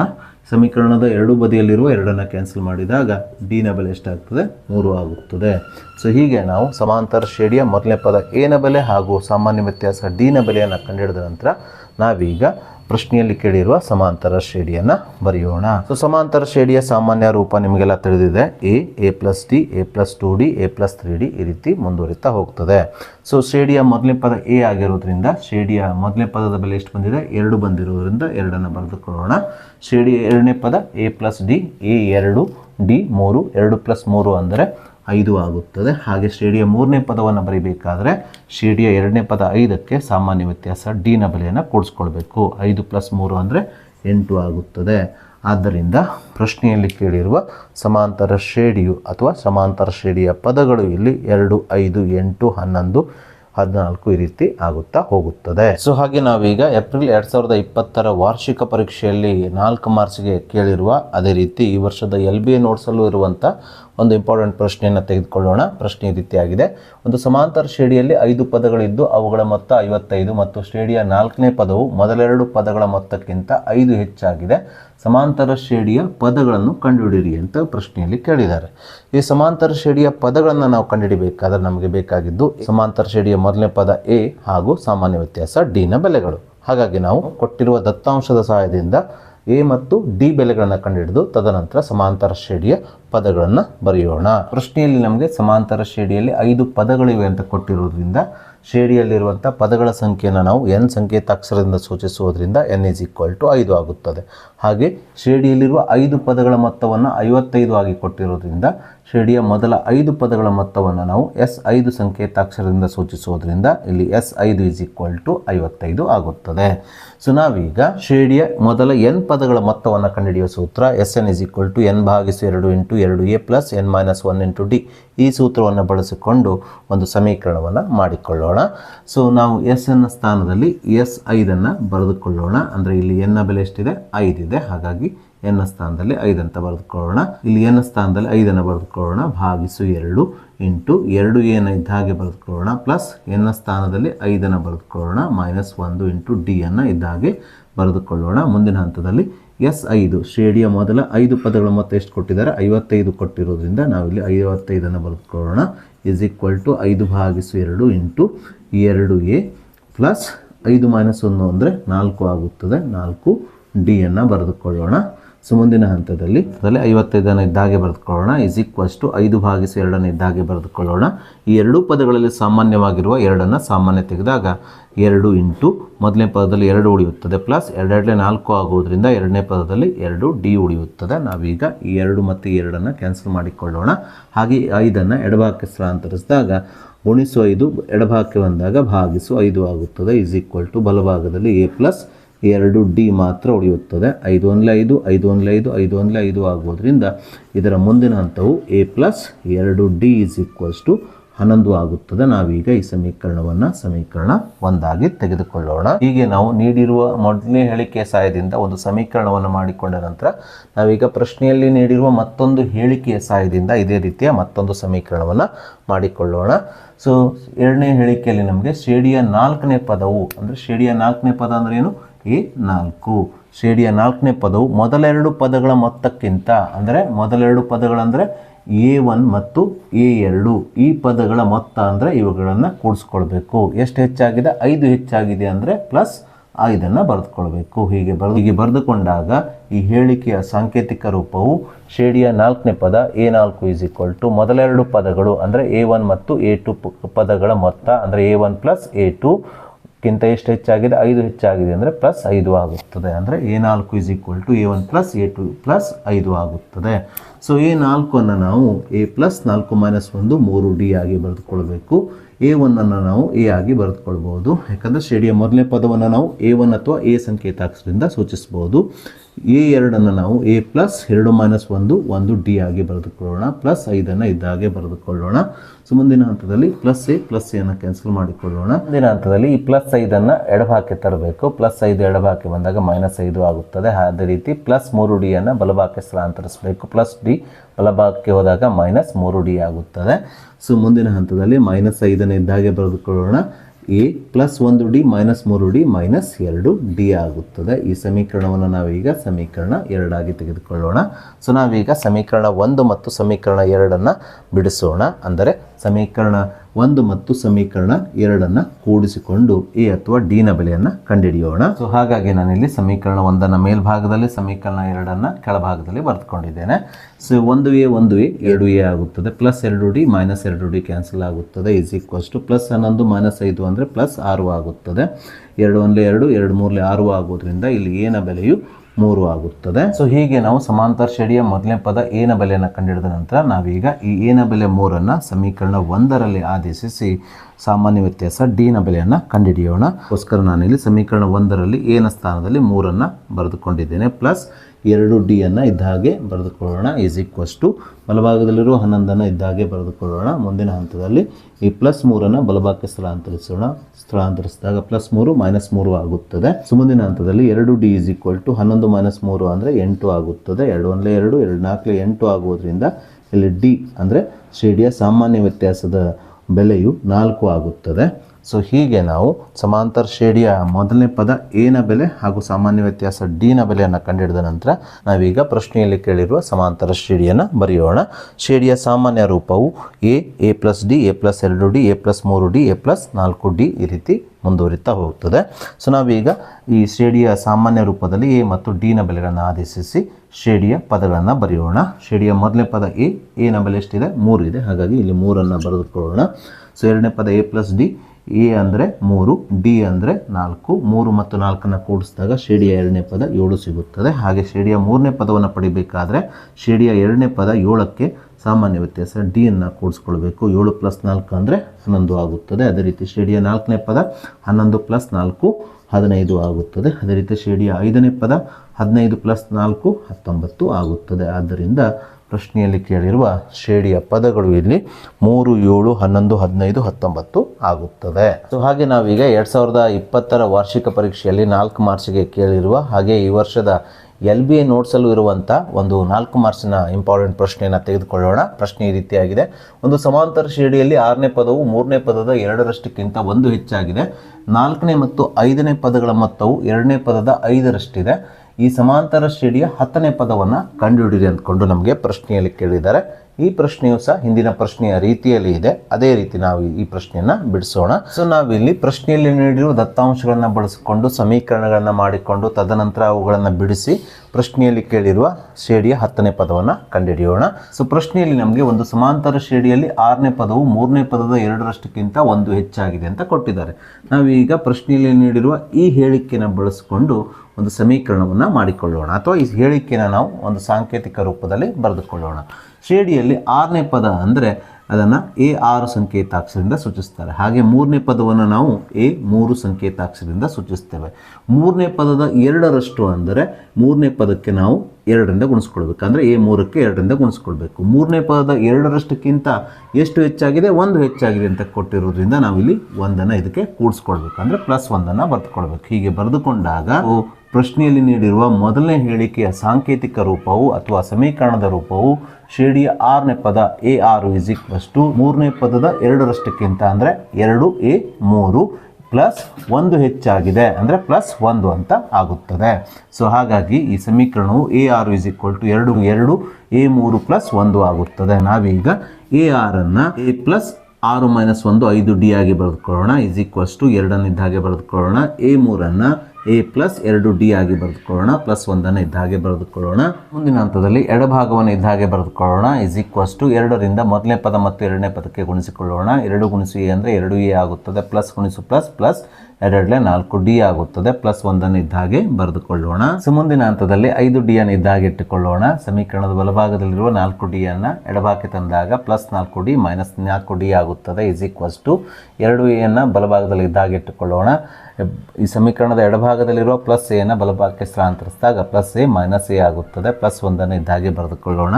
ಸೊ +5D - 4D +1D ಆಗುತ್ತದೆ, =2A - 1A A ಆಗುತ್ತದೆ, +1 ಇದ್ದ ಹಾಗೆ ಬರೆದುಕೊಳ್ಳೋಣ. ನಾವೀಗ ಈ ಸಮೀಕರಣ 1 ಆಗಿ ತೆಗೆದುಕೊಳ್ಳೋಣ. ಹಾಗೆ ಮುಂದುವರೆದು ಪ್ರಶ್ನೆಯಲ್ಲಿ ನಮಗೆ ಮತ್ತೊಂದು ಹೇಳಿಕೆಯನ್ನು ನೀಡಿದ್ದಾರೆ. ಅದೇನೆಂದರೆ ಶ್ರೇಣಿಯ 4ನೇ ಮತ್ತು 5ನೇ ಪದಗಳ ಮೊತ್ತವು, ಶ್ರೇಣಿಯ 4ನೇ ಪದ ಅಂದರೆ A4, ಶ್ರೇಣಿಯ 5ನೇ ಪದ ಅಂದರೆ A5, ಇವುಗಳ ಮೊತ್ತ ಅಂದರೆ A4 + A5. ಈ ಪದಗಳ ಮೊತ್ತವು ಶ್ರೇಣಿಯ 2ನೇ ಪದ ಅಂದರೆ ಈ 2ನೇ ಪದ ಅಂದರೆ A2, 2ನೇ ಪದದ 5ರಷ್ಟಿದೆ. 2ನೇ ಪದದ 5ರಷ್ಟು ಅಂದರೆ 2ನೇ ಪದಕ್ಕೆ ಎಷ್ಟಿಂದ ಗುಣಿಸ್ಕೊಳ್ಬೇಕು? 5ರಿಂದ ಗುಣಿಸ್ಕೊಳ್ಬೇಕು. ಹೀಗೆ ಮತ್ತೊಂದು ಸಮೀಕರಣವನ್ನು ಪ್ರಶ್ನೆಯಲ್ಲಿ ನೀಡಿರುವ ಈ ಹೇಳಿಕೆ ಸಹಾಯದಿಂದ ಬರೆದುಕೊಳ್ಳಬೇಕು. ಅಂದರೆ ಶ್ರೇಣಿಯ 4ನೇ ಮತ್ತು 5ನೇ ಪದಗಳ ಮೊತ್ತ ಅಂದರೆ A4 + A5 =2ನೇ ಪದದ 5ರಷ್ಟು ಅಂದರೆ A2ಕ್ಕೆ 5ರಿಂದ ಗುಣಿಸ್ಕೊಳ್ಬೇಕು. ಹೀಗೆ ಬರೆದುಕೊಂಡಾಗ ಈ ಸಮೀಕರಣವು A4 + A5 = 5A2 ಆಗುತ್ತದೆ. ನಾವೀಗ ಶ್ರೇಣಿಯ 4ನೇ ಪದವನ್ನು A+4 - 1 3D ಪ್ಲಸ್ 5ನೇ ಪದವನ್ನು A+5 - 1 4D ಆಗಿ ಬರೆದುಕೊಳ್ಳೋಣ, =5 ಇದ್ದಾಗೆ ಬರೆದುಕೊಳ್ಳೋಣ. ಶ್ರೇಣಿಯ 2ನೇ ಪದವನ್ನು ನಾವು A+2 - 1 1D ಆಗಿ ಬರೆದುಕೊಳ್ಳೋಣ. ಮುಂದಿನ ಹಂತದಲ್ಲಿ 1A 1A 2A ಆಗುತ್ತದೆ, 3D + 4D 7D ಆಗುತ್ತದೆ, =5ರಿಂದ A ಮತ್ತು Dಗೆ ಗುಣಿಸಿಕೊಳ್ಳೋಣ. 5 × A ಅಂದರೆ 5A ಆಗುತ್ತದೆ, 5 × D ಅಂದರೆ +5D ಆಗುತ್ತದೆ. ಮುಂದಿನ ಹಂತದಲ್ಲಿ 2A + 7D ಅನ್ನು ಇದ್ದ ಹಾಗೆ ಬರೆದುಕೊಳ್ಳೋಣ. ಈ ಸಮೀಕರಣದ ಬಲಭಾಗದಲ್ಲಿರುವ +5A + 5D ಅನ್ನು ಎಡಭಾಗಕ್ಕೆ ಸ್ಥಳಾಂತರಿಸಬೇಕು. ಹೀಗೆ ಸ್ಥಳಾಂತರಿಸಿದಾಗ +5A - 5A ಆಗುತ್ತದೆ, +5D - 5D ಆಗುತ್ತದೆ, ಬಲಭಾಗವು 0 ಆಗುತ್ತದೆ. +2A - 5A - 3A ಆಗುತ್ತದೆ, +7D - 5D +2D ಆಗುತ್ತದೆ, 0. ನಾವೀಗ ಈ ಸಮೀಕರಣದಲ್ಲಿ D ನ ಸ್ಥಾನದಲ್ಲಿ D A+1 ಅನ್ನು ಆದೇಶಿಸೋಣ. ಹೀಗೆ ನಾವು ಈ ಸಮೀಕರಣದಲ್ಲಿರುವಂಥ D ನ ಸ್ಥಾನದಲ್ಲಿ D ನ ಬೆಲೆ A+1 ಅನ್ನು ಆದೇಶಿಸಿದಾಗ ಈ ಸಮೀಕರಣದ ಮುಂದಿನ ಹಂತವು -3A + 2 × D ನ ಬೆಲೆ A+1 = 0 ಆಗುತ್ತದೆ. ನಾವೀಗ ಇದನ್ನು ಸಂಕ್ಷೇಪಿಸೋಣ. -3A ಅನ್ನು ಇದ್ದಾಗೆ ಬರೆದುಕೊಳ್ಳೋಣ, ಪ್ಲಸ್ 2ರಿಂದ A ಮತ್ತೆ +1ಗೆ ಗುಣಿಸ್ಕೊಳ್ಳೋಣ. 2 × A ಅಂದರೆ 2A ಆಗುತ್ತದೆ, ಪ್ಲಸ್ × ಪ್ಲಸ್ 2 ಅಂದರೆ 2 ಆಗುತ್ತದೆ, =0. -3A + 2A - 1A ಆಗುತ್ತದೆ. ಹಾಗೆ ಈ +2 ಬಲಭಾಗಕ್ಕೆ ಸ್ಥಳಾಂತರಿಸಿದಾಗ +2 - 2 ಆಗುತ್ತದೆ. ಮುಂದಿನ ಹಂತದಲ್ಲಿ ಈ ಸಮೀಕರಣದ ಎರಡೂ ಬದಿಗೆ ನಾವು ಮೈನಸ್ಸಿಂದ ಗುಣಿಸಿಕೊಳ್ಬೇಕು. ಮೈನಸ್ಸಿಂದ ಗುಣಿಸಿಕೊಂಡಾಗ -× A ಆಗುತ್ತದೆ, -× 2 ಆಗುತ್ತದೆ. ಆದ್ದರಿಂದ ಇಲ್ಲಿ ಎನ ಬೆಲೆಯು 2 ಆಗುತ್ತದೆ. ಹೀಗೆ ನಾವು ಶ್ರೇಣಿಯ ಮೊದಲನೇ ಪದ ಎನ ಬೆಲೆಯನ್ನು ಕಂಡುಹಿಡಿದ ನಂತರ ನಾವೀಗ ಎನ ಬೆಲೆ 2 ಸಮೀಕರಣ 1ರಲ್ಲಿ ಆದೇಶಿಸಿ ಶ್ರೇಣಿಯ ಸಾಮಾನ್ಯ ವ್ಯತ್ಯಾಸ ಡಿನ ಬೆಲೆಯನ್ನು ಕಂಡುಹಿಡಿಯೋಣ. ಅದಕ್ಕೋಸ್ಕರ ನಾನಿಲ್ಲಿ ಡಿ ಅನ್ನು ಇದ್ದಾಗೆ ಬರೆದುಕೊಳ್ತಾ ಇದ್ದೇನೆ. ಎನ ಸ್ಥಾನದಲ್ಲಿ ಎನ ಬೆಲೆ 2 ಆದೇಶಿಸ್ತಾ ಇದ್ದೇನೆ, ಪ್ಲಸ್ 1 ಇದ್ದಾಗೆ ಬರೆದುಕೊಳ್ತಾ ಇದ್ದೇನೆ. ಹೀಗೆ ಬರೆದುಕೊಂಡಾಗ D is equals to A ಅಂದರೆ 2 ಪ್ಲಸ್ 1 ಆಗುತ್ತದೆ. ಆದ್ದರಿಂದ ಇಲ್ಲಿ ಡಿನ ಬೆಲೆಯು 2 ಪ್ಲಸ್ 1 3 ಆಗುತ್ತದೆ. ಸೊ ಹೀಗೆ ನಾವು ಶ್ರೇಣಿಯ ಮೊದಲನೇ ಪದ ಎ ಹಾಗೂ ಸಾಮಾನ್ಯ ವ್ಯತ್ಯಾಸ ಡಿನ ಬೆಲೆಯನ್ನು ಕಂಡುಹಿಡಿದ ನಂತರ ನಾವು ಪ್ರಶ್ನೆಯಲ್ಲಿ ಕೇಳಿರುವ ಶ್ರೇಣಿಯ 10ನೇ ಪದವನ್ನು ಕಂಡುಹಿಡಿಯೋಣ. ಶ್ರೇಣಿಯ 10ನೇ ಪದವನ್ನು ಕಂಡುಹಿಡಿಯುವ ಸೂತ್ರ A10 is equal to a plus 10 minus 1 9 d ಆಗುತ್ತದೆ. ಈ ಸೂತ್ರದಲ್ಲಿ ನಾವೀಗ ಎನ ಬೆಲೆ 2 ಡಿನ ಬೆಲೆ 3 ಆದೇಶಿಸಿದಾಗ ಇದರ ಮುಂದಿನ ಹಂತವು 2 ಪ್ಲಸ್ 9 ಗುಣಿಸು 3 ಆಗುತ್ತದೆ. ಸೊ 2 ಇದ್ದಾಗೆ ಬರೆದುಕೊಳ್ಳೋಣ. 9 27 ಆಗುತ್ತದೆ. 27 ಪ್ಲಸ್ 2 29 ಆಗುವುದರಿಂದ ಪ್ರಶ್ನೆಯಲ್ಲಿ ಕೇಳಿರುವ ಶ್ರೇಣಿಯ 10ನೇ ಪದವು ಇಲ್ಲಿ 29 ಆಗುತ್ತದೆ. ಸೊ ನಾವೀಗ LBA ನೋಟ್ಸಲ್ಲಿರುವ 5 ಮಾರ್ಕ್ಸಿನ ಪ್ರಶ್ನೆಯನ್ನು ತೆಗೆದುಕೊಳ್ಳೋಣ. ಪ್ರಶ್ನೆ ಈ ರೀತಿಯಾಗಿದೆ. ಒಂದು ಸಮಾಂತರ ಶ್ರೇಣಿಯ ಮೊದಲ n ಪದಗಳವರೆಗಿನ ಮೊತ್ತ 5n ಮೈನಸ್ n ಸ್ಕ್ವೇರ್ ಆದರೆ ಸಮಾಂತರ ಶ್ರೇಣಿಯನ್ನು ಬರೆಯಿರಿ ಹಾಗೂ ಶ್ರೇಣಿಯ 21ನೇ ಪದವನ್ನು ಮತ್ತು ಮೊದಲ 21 ಪದಗಳ ಮೊತ್ತವನ್ನು ಕಂಡುಹಿಡಿಯಿರಿ ಅಂದ್ಕೊಂಡು ಪ್ರಶ್ನೆಯಲ್ಲಿ ಕೇಳಿದ್ದಾರೆ. ಸೊ ಪ್ರಶ್ನೆಯಲ್ಲಿ ನಮಗೆ ಸಮಾಂತರ ಶ್ರೇಣಿಯ ಮೊದಲ n ಪದಗಳವರೆಗಿನ ಮೊತ್ತವನ್ನು 5n ಮೈನಸ್ n ದ ವರ್ಗದ ರೂಪದಲ್ಲಿ ಕೊಟ್ಟಿದ್ದಾರೆ. ಶ್ರೇಣಿಯ ಮೊದಲ n ಪದಗಳ ಮೊತ್ತವನ್ನು ನಾವು SN ಸಂಕೇತಾಕ್ಷರದಿಂದ ಸೂಚಿಸುವುದರಿಂದ ಇಲ್ಲಿ ನಮಗೆ ನೀಡಿದ್ದು SN ನ ಬೆಲೆಯಾಗಿದೆ. ಹಾಗಾಗಿ ನಾವಿಲ್ಲಿ SN ಅಂದರೆ ಶ್ರೇಣಿಯ ಮೊದಲ n ಪದಗಳವರೆಗಿನ ಮೊತ್ತ SN is equal to 5n minus n ದ ವರ್ಗ ಅಂತ ಬರೆದುಕೊಳ್ಳೋಣ. ಸೊ ನಾವೀಗ ಈ ಸೂತ್ರದ ಸಹಾಯದಿಂದ ಸಮಾಂತರ ಶ್ರೇಣಿಯ ಒಂದೊಂದೇ ಪದಗಳನ್ನು ಕಂಡುಹಿಡಿದು ತದನಂತರ ಶ್ರೇಣಿಯ 21ನೇ ಪದವನ್ನು ಕಂಡುಹಿಡಿಯೋಣ. ತದನಂತರ ಶ್ರೇಣಿಯ ಮೊದಲ 21 ಪದಗಳ ಮೊತ್ತವನ್ನು ಇದೇ ಸೂತ್ರದ ಸಹಾಯದಿಂದ ಕಂಡುಹಿಡಿಯೋಣ. ವಿದ್ಯಾರ್ಥಿಗಳೇ, ನಿಮಗೆಲ್ಲ ತಿಳಿದ ಹಾಗೆ ಶ್ರೇಣಿಯ ಮೊದಲನೇ ಪದವನ್ನು ನಾವು ಎ ಸಂಕೇತಾಕ್ಷರದಿಂದ ಸೂಚಿಸ್ತೇವೆ, ಜೊತೆಗೆ S1 ಸಂಕೇತಾಕ್ಷರದಿಂದಲೂ ಸೂಚಿಸ್ತೇವೆ. ಹಾಗಾಗಿ ನಾನಿಲ್ಲಿ ಈ SN ಸೂತ್ರದಲ್ಲಿ n ಸ್ಥಾನದಲ್ಲಿ 1 ಆದೇಶಿಸಿ ಶ್ರೇಣಿಯ ಮೊದಲನೇ ಪದವನ್ನು ಕಂಡುಹಿಡಲಿಕ್ಕೆ ಹೋಗ್ತಾ ಇದ್ದೇನೆ. ಸೊ n ಸ್ಥಾನದಲ್ಲಿ 1 ಆದೇಶಿಸಿದಾಗ SN ಏನಾಗ್ತದೆ S1 ಆಗುತ್ತದೆ. ಇಲ್ಲೂ ಸಹ ನಾವು n ಸ್ಥಾನದಲ್ಲಿ 1 ಬರೆದುಕೊಳ್ಬೇಕು. ಮೈನಸ್ n ದ ವರ್ಗದಲ್ಲಿ n ನ ಬೆಲೆ 1 ಆದೇಶಿಸಿದಾಗ n ದ ವರ್ಗ 1ರ ವರ್ಗವಾಗುತ್ತದೆ. ಸೊ 5 ಗುಣಿಸು 1 5 ಆಗುತ್ತದೆ. ಮೈನಸ್ 1 ಸ್ಕ್ವೇರ್ ಅಂದರೆ 1 ಇಂಟು 1 1 ಆಗುತ್ತದೆ. 5 ಮೈನಸ್ 1 4 ಆಗುತ್ತದೆ. ಹಾಗಾಗಿ ಕೊಟ್ಟಿರುವ ಶ್ರೇಣಿಯ ಮೊದಲನೇ ಪದ ಇಲ್ಲಿ 4 ಆಗುತ್ತದೆ. ಸೊ ಇದೇ ರೀತಿ ನಾವೀಗ ಶ್ರೇಣಿಯ 2ನೇ ಪದವನ್ನು ಕಂಡುಹಿಡಿಯೋಣ. ಶ್ರೇಣಿಯ 2ನೇ ಪದವನ್ನು ಕಂಡುಹಿಡಿಬೇಕಾದ್ರೆ ನಾವು ಎಷ್ಟು ಬೆಲೆಯನ್ನು ಕಂಡುಹಿಡ್ಕೊಳ್ಬೇಕು ಅಂದರೆ ಶ್ರೇಣಿಯ ಮೊದಲ 2 ಪದಗಳ ಮೊತ್ತವನ್ನು ಕಂಡುಹಿಡ್ಕೊಳ್ಬೇಕು ಮೊದಲಿಗೆ. ಸೊ ಹಾಗಾಗಿ ನಾನಿಲ್ಲಿ n ಸ್ಥಾನದಲ್ಲಿ 2 ಬರೆದುಕೊಳ್ತಾ ಇದ್ದೇನೆ. n ಸ್ಥಾನದಲ್ಲಿ 2 ಹಾಕಿದಾಗ ಎಷ್ಟು ಸಿಗುತ್ತದೆ. ಸೊ 5 ಗುಣಿಸು n ನ ಬೆಲೆ 2 ಮೈನಸ್ n ಸ್ಥಾನದಲ್ಲಿ 2 ಆದೇಶಿಸಿದಾಗ n ಸ್ಕ್ವೇರ್ ಏನಾಗ್ತದೆ 2 ಸ್ಕ್ವೇರ್ ಆಗುತ್ತದೆ. 5 2 10 2 ಸ್ಕ್ವೇರ್ ಅಂದರೆ 2 ಇಂಟು 2 4 ಆಗುತ್ತದೆ. 10 ಮೈನಸ್ 4 ಅಂದರೆ 6 ಆಗುತ್ತದೆ. ಆದರೆ ನಾವು ಶ್ರೇಣಿಯ 2ನೇ ಪದವನ್ನು ಕಂಡುಹಿಡಿಬೇಕಾದ್ರೆ ಶ್ರೇಣಿಯ ಮೊದಲ 2 ಪದಗಳ ಮೊತ್ತ ಅಂದರೆ S2 ಅಲ್ಲಿ ಶ್ರೇಣಿಯ ಮೊದಲನೇ ಪದವನ್ನು ಕಳೆಯಬೇಕಾಗ್ತದೆ. ಹಾಗಾಗಿ ನಾನಿಲ್ಲಿ ಶ್ರೇಣಿಯ 2ನೇ ಪದ A2 is equal to S2 minus S1 ಅಂತ ಬರೆದುಕೊಂಡಿದ್ದೇನೆ. ಶ್ರೇಣಿಯ ಮೊದಲ 2 ಪದಗಳ ಮೊತ್ತ ಎಷ್ಟು ಬಂದಿದೆ 6 ಬಂದಿದೆ. ಮೈನಸ್ ಶ್ರೇಣಿಯ ಮೊದಲನೇ ಪದ ಎಷ್ಟು ಬಂದಿದೆ 4 ಬಂದಿರೋದ್ರಿಂದ ಇಲ್ಲಿ 4 ಆದೇಶಿಸಿಕೊಳ್ತಾ ಇದ್ದೇನೆ. 6 ಮೈನಸ್ 4 ಅಂದರೆ 2 ಆಗುತ್ತದೆ. ಆದ್ದರಿಂದ ಇಲ್ಲಿ ಶ್ರೇಣಿಯ 2ನೇ ಪದ ಏನಾಗಿದೆ 2 ಆಗಿದೆ. ಇದೇ ರೀತಿ ನಾವೀಗ ಶ್ರೇಣಿಯ 3ನೇ ಪದ ಅಂದರೆ A3ಯ ಬೆಲೆಯನ್ನು ಕಂಡುಹಿಡಿಯೋಣ. ಶ್ರೇಣಿಯ 3ನೇ ಪದ A3ಯ ಬೆಲೆಯನ್ನು ಕಂಡುಹಿಡಿಬೇಕಾದ್ರೆ ನಮಗೆ S3ಯ ಬೆಲೆಯ ಅಗತ್ಯ ಇದೆ. ಹಾಗಾಗಿ ಈ ಸೂತ್ರದಲ್ಲಿ n ಸ್ಥಾನದಲ್ಲಿ 3 ಬರೆದುಕೊಂಡಿದ್ದೇನೆ. ಸೊ 5 ಗುಣಿಸು n ಸ್ಥಾನದಲ್ಲಿ 3 ಹಾಕ್ಕೊಳ್ಬೇಕು. ಮೈನಸ್ n ಸ್ಕ್ವೇರ್ ಸ್ಥಾನದಲ್ಲಿ n ಸ್ಥಾನದಲ್ಲಿ ನಾವು 3 ಆದೇಶಿಸಿಕೊಂಡಾಗ n ಸ್ಕ್ವೇರ್ ಏನಾಗ್ತದೆ 3 ಸ್ಕ್ವೇರ್ ಆಗುತ್ತದೆ. Is equals to 5 into 3 is 15. 3 square is 3 into 3 9 ಆಗುತ್ತದೆ. So 15 minus 9 is 6. ಹೀಗೆ ನಾವು ಶ್ರೇಣಿಯ ಮೊದಲ 3 ಪದಗಳ ಮೊತ್ತವನ್ನು ಕಂಡುಹಿಡಿದ ನಂತರ ನಾವೀಗ ಶ್ರೇಣಿಯ 3ನೇ ಪದ A3ಯನ್ನು ಕಂಡುಹಿಡಿಯೋಣ. ಶ್ರೇಣಿಯ 3ನೇ ಪದವನ್ನು ನಾವು ಕಂಡುಹಿಡಿಬೇಕಾದ್ರೆ ಶ್ರೇಣಿಯ ಮೊದಲ 3 ಪದಗಳ ಮೊತ್ತದಲ್ಲಿ ಶ್ರೇಣಿಯ ಮೊದಲ 2 ಪದಗಳ ಮೊತ್ತವನ್ನು ಕಳೆಯಬೇಕಾಗ್ತದೆ. ಹಾಗಾಗಿ ಶ್ರೇಣಿಯ ಮೊದಲ 3 ಪದಗಳ ಮೊತ್ತ ಏನಾಗಿದೆ 6 ಬಂದಿದೆ. ಮೈನಸ್ ಶ್ರೇಣಿಯ ಮೊದಲ 2 ಪದಗಳ ಮೊತ್ತ ಎಷ್ಟು ಬಂದಿದೆ 6 ಬಂದಿರೋದ್ರಿಂದ ಇಲ್ಲಿ S2 ಸ್ಥಾನದಲ್ಲಿ 6 ಆದೇಶಿಸಿಕೊಂಡಾಗ S3 ಮೈನಸ್ S2 ಏನಾಗ್ತದೆ 6 ಮೈನಸ್ 6 ಆಗುತ್ತದೆ. 6 ಮೈನಸ್ 6 0 ಆಗುವುದರಿಂದ ಇಲ್ಲಿ ಶ್ರೇಣಿಯ 3ನೇ ಪದ ಏನಾಗ್ತದೆ ಅಂದರೆ 0 ಆಗುತ್ತದೆ. ಸೊ ಇದೇ ರೀತಿ ನಾವೀಗ ಶ್ರೇಣಿಯ 4ನೇ ಪದ A4 ಕಂಡುಹಿಡಿಬೇಕಾದ್ರೆ ಶ್ರೇಣಿಯ ಮೊದಲ 4 ಪದಗಳ ಮೊತ್ತದಲ್ಲಿ ಶ್ರೇಣಿಯ ಮೊದಲ 3 ಪದಗಳ ಮೊತ್ತವನ್ನು ಕಳೆದುಕೊಳ್ಬೇಕಾಗ್ತದೆ. ಅಂದರೆ S4 ಮೈನಸ್ S3 ಕಂಡುಹಿಡಿಬೇಕಾಗ್ತದೆ. ಹಾಗಾಗಿ ನಾನಿಲ್ಲಿ ಶ್ರೇಣಿಯ ಮೊದಲ 4 ಪದಗಳ ಮೊತ್ತವನ್ನು ಕಂಡುಹಿಡಿಯಲಿಕ್ಕೆ ಕೊಡ್ತಾ ಇದ್ದೇನೆ. ಹಾಗಾಗಿ ನಾನಿಲ್ಲಿ ಈ ಸೂತ್ರದಲ್ಲಿ n ಸ್ಥಾನದಲ್ಲಿ 4 ಬರೆದುಕೊಂಡಿದ್ದೇನೆ. ಈಸ್ ಈಕ್ವಸ್ ಟು 5 ಗುಣಿಸು n ಸ್ಥಾನದಲ್ಲಿ 4 ಬರೆದುಕೊಳ್ಳೋಣ, ಮೈನಸ್ n ಸ್ಥಾನದಲ್ಲಿ 4 ಬರೆದುಕೊಂಡಾಗ n ಸ್ಕ್ವೇರ್ ಏನಾಗ್ತದೆ 4 ಸ್ಕ್ವೇರ್ ಆಗುತ್ತದೆ. 5 ಇಂಟು 4 ಇಸ್ 20, 4 ಸ್ಕ್ವೇರ್ 4 ಇಂಟು 4 16 ಆಗ್ತದೆ. 20 ಮೈನಸ್ 16 4 ಆಗುತ್ತದೆ. ಸೊ ನಾವೀಗ ಇದರ ಸಹಾಯದಿಂದ ಶ್ರೇಣಿಯ 4ನೇ ಪದ A4 ಕಂಡುಹಿಡಿಯೋಣ. ಈಗಾಗಲೇ ನಿಮಗೆ ಹೇಳಿದ ಹಾಗೆ A4 ಶ್ರೇಣಿಯ 4ನೇ ಪದವನ್ನು ಕಂಡುಹಿಡಿಯಬೇಕಾದ್ರೆ ನಾವು ಶ್ರೇಣಿಯ ಮೊದಲ 4 ಪದಗಳ ಮೊತ್ತದಲ್ಲಿ ಶ್ರೇಣಿಯ ಮೊದಲ 3 ಪದಗಳ ಮೊತ್ತವನ್ನು ಕಳಿಬೇಕಾಗ್ತದೆ. ಹಾಗಾಗಿ ನಾನಿಲ್ಲಿ A4 is equal to S4 minus S3 ಅಂತ ಬರೆದುಕೊಂಡಿದ್ದೇನೆ. S4 ಎಷ್ಟಿದೆ 4 ಇದೆ, ಮೈನಸ್ S3 ಎಷ್ಟಿದೆ 6 ಇದೆ. 4 ಮೈನಸ್ 6 ಅಂದರೆ ಮೈನಸ್ 2 ಆಗುತ್ತದೆ. ಆದ್ದರಿಂದ ಇಲ್ಲಿ ಸಮಾಂತರ ಶ್ರೇಣಿಯ ಪದಗಳು ಎ ಮೊದಲನೇ ಪದ 4, A2 ಎರಡನೇ ಪದ 2, ಮೂರನೇ ಪದ A3 0, ನಾಲ್ಕನೇ ಪದ A4 -2 ಈ ರೀತಿ ಮುಂದುವರಿತಾನೆ ಹೋಗ್ತದೆ. ಸೊ ಹೀಗೆ ನಾವು ಶ್ರೇಣಿಯ ಮೊದಲ n ಪದಗಳ ಮೊತ್ತ Sn is equal to 5n minus n ವರ್ಗ ಇದರ ಸಹಾಯದಿಂದ ಇತರ ಶ್ರೇಣಿಯ ಪದಗಳನ್ನು ಬರೆದುಕೊಂಡ ನಂತರ ನಾವೀಗ ಪ್ರಶ್ನೆಯಲ್ಲಿ ಕೇಳಿರುವ ಶ್ರೇಣಿಯ 21ನೇ ಪದವನ್ನು ಕಂಡುಹಿಡಿಯೋಣ. ಶ್ರೇಣಿಯ 21ನೇ ಪದವನ್ನು ಕಂಡುಹಿಡಿಯಬೇಕಾದ್ರೆ ನಾವು ಬಳಸಬೇಕಾದ ಸೂತ್ರ A21 is equal to A plus 21 minus 1 20 D.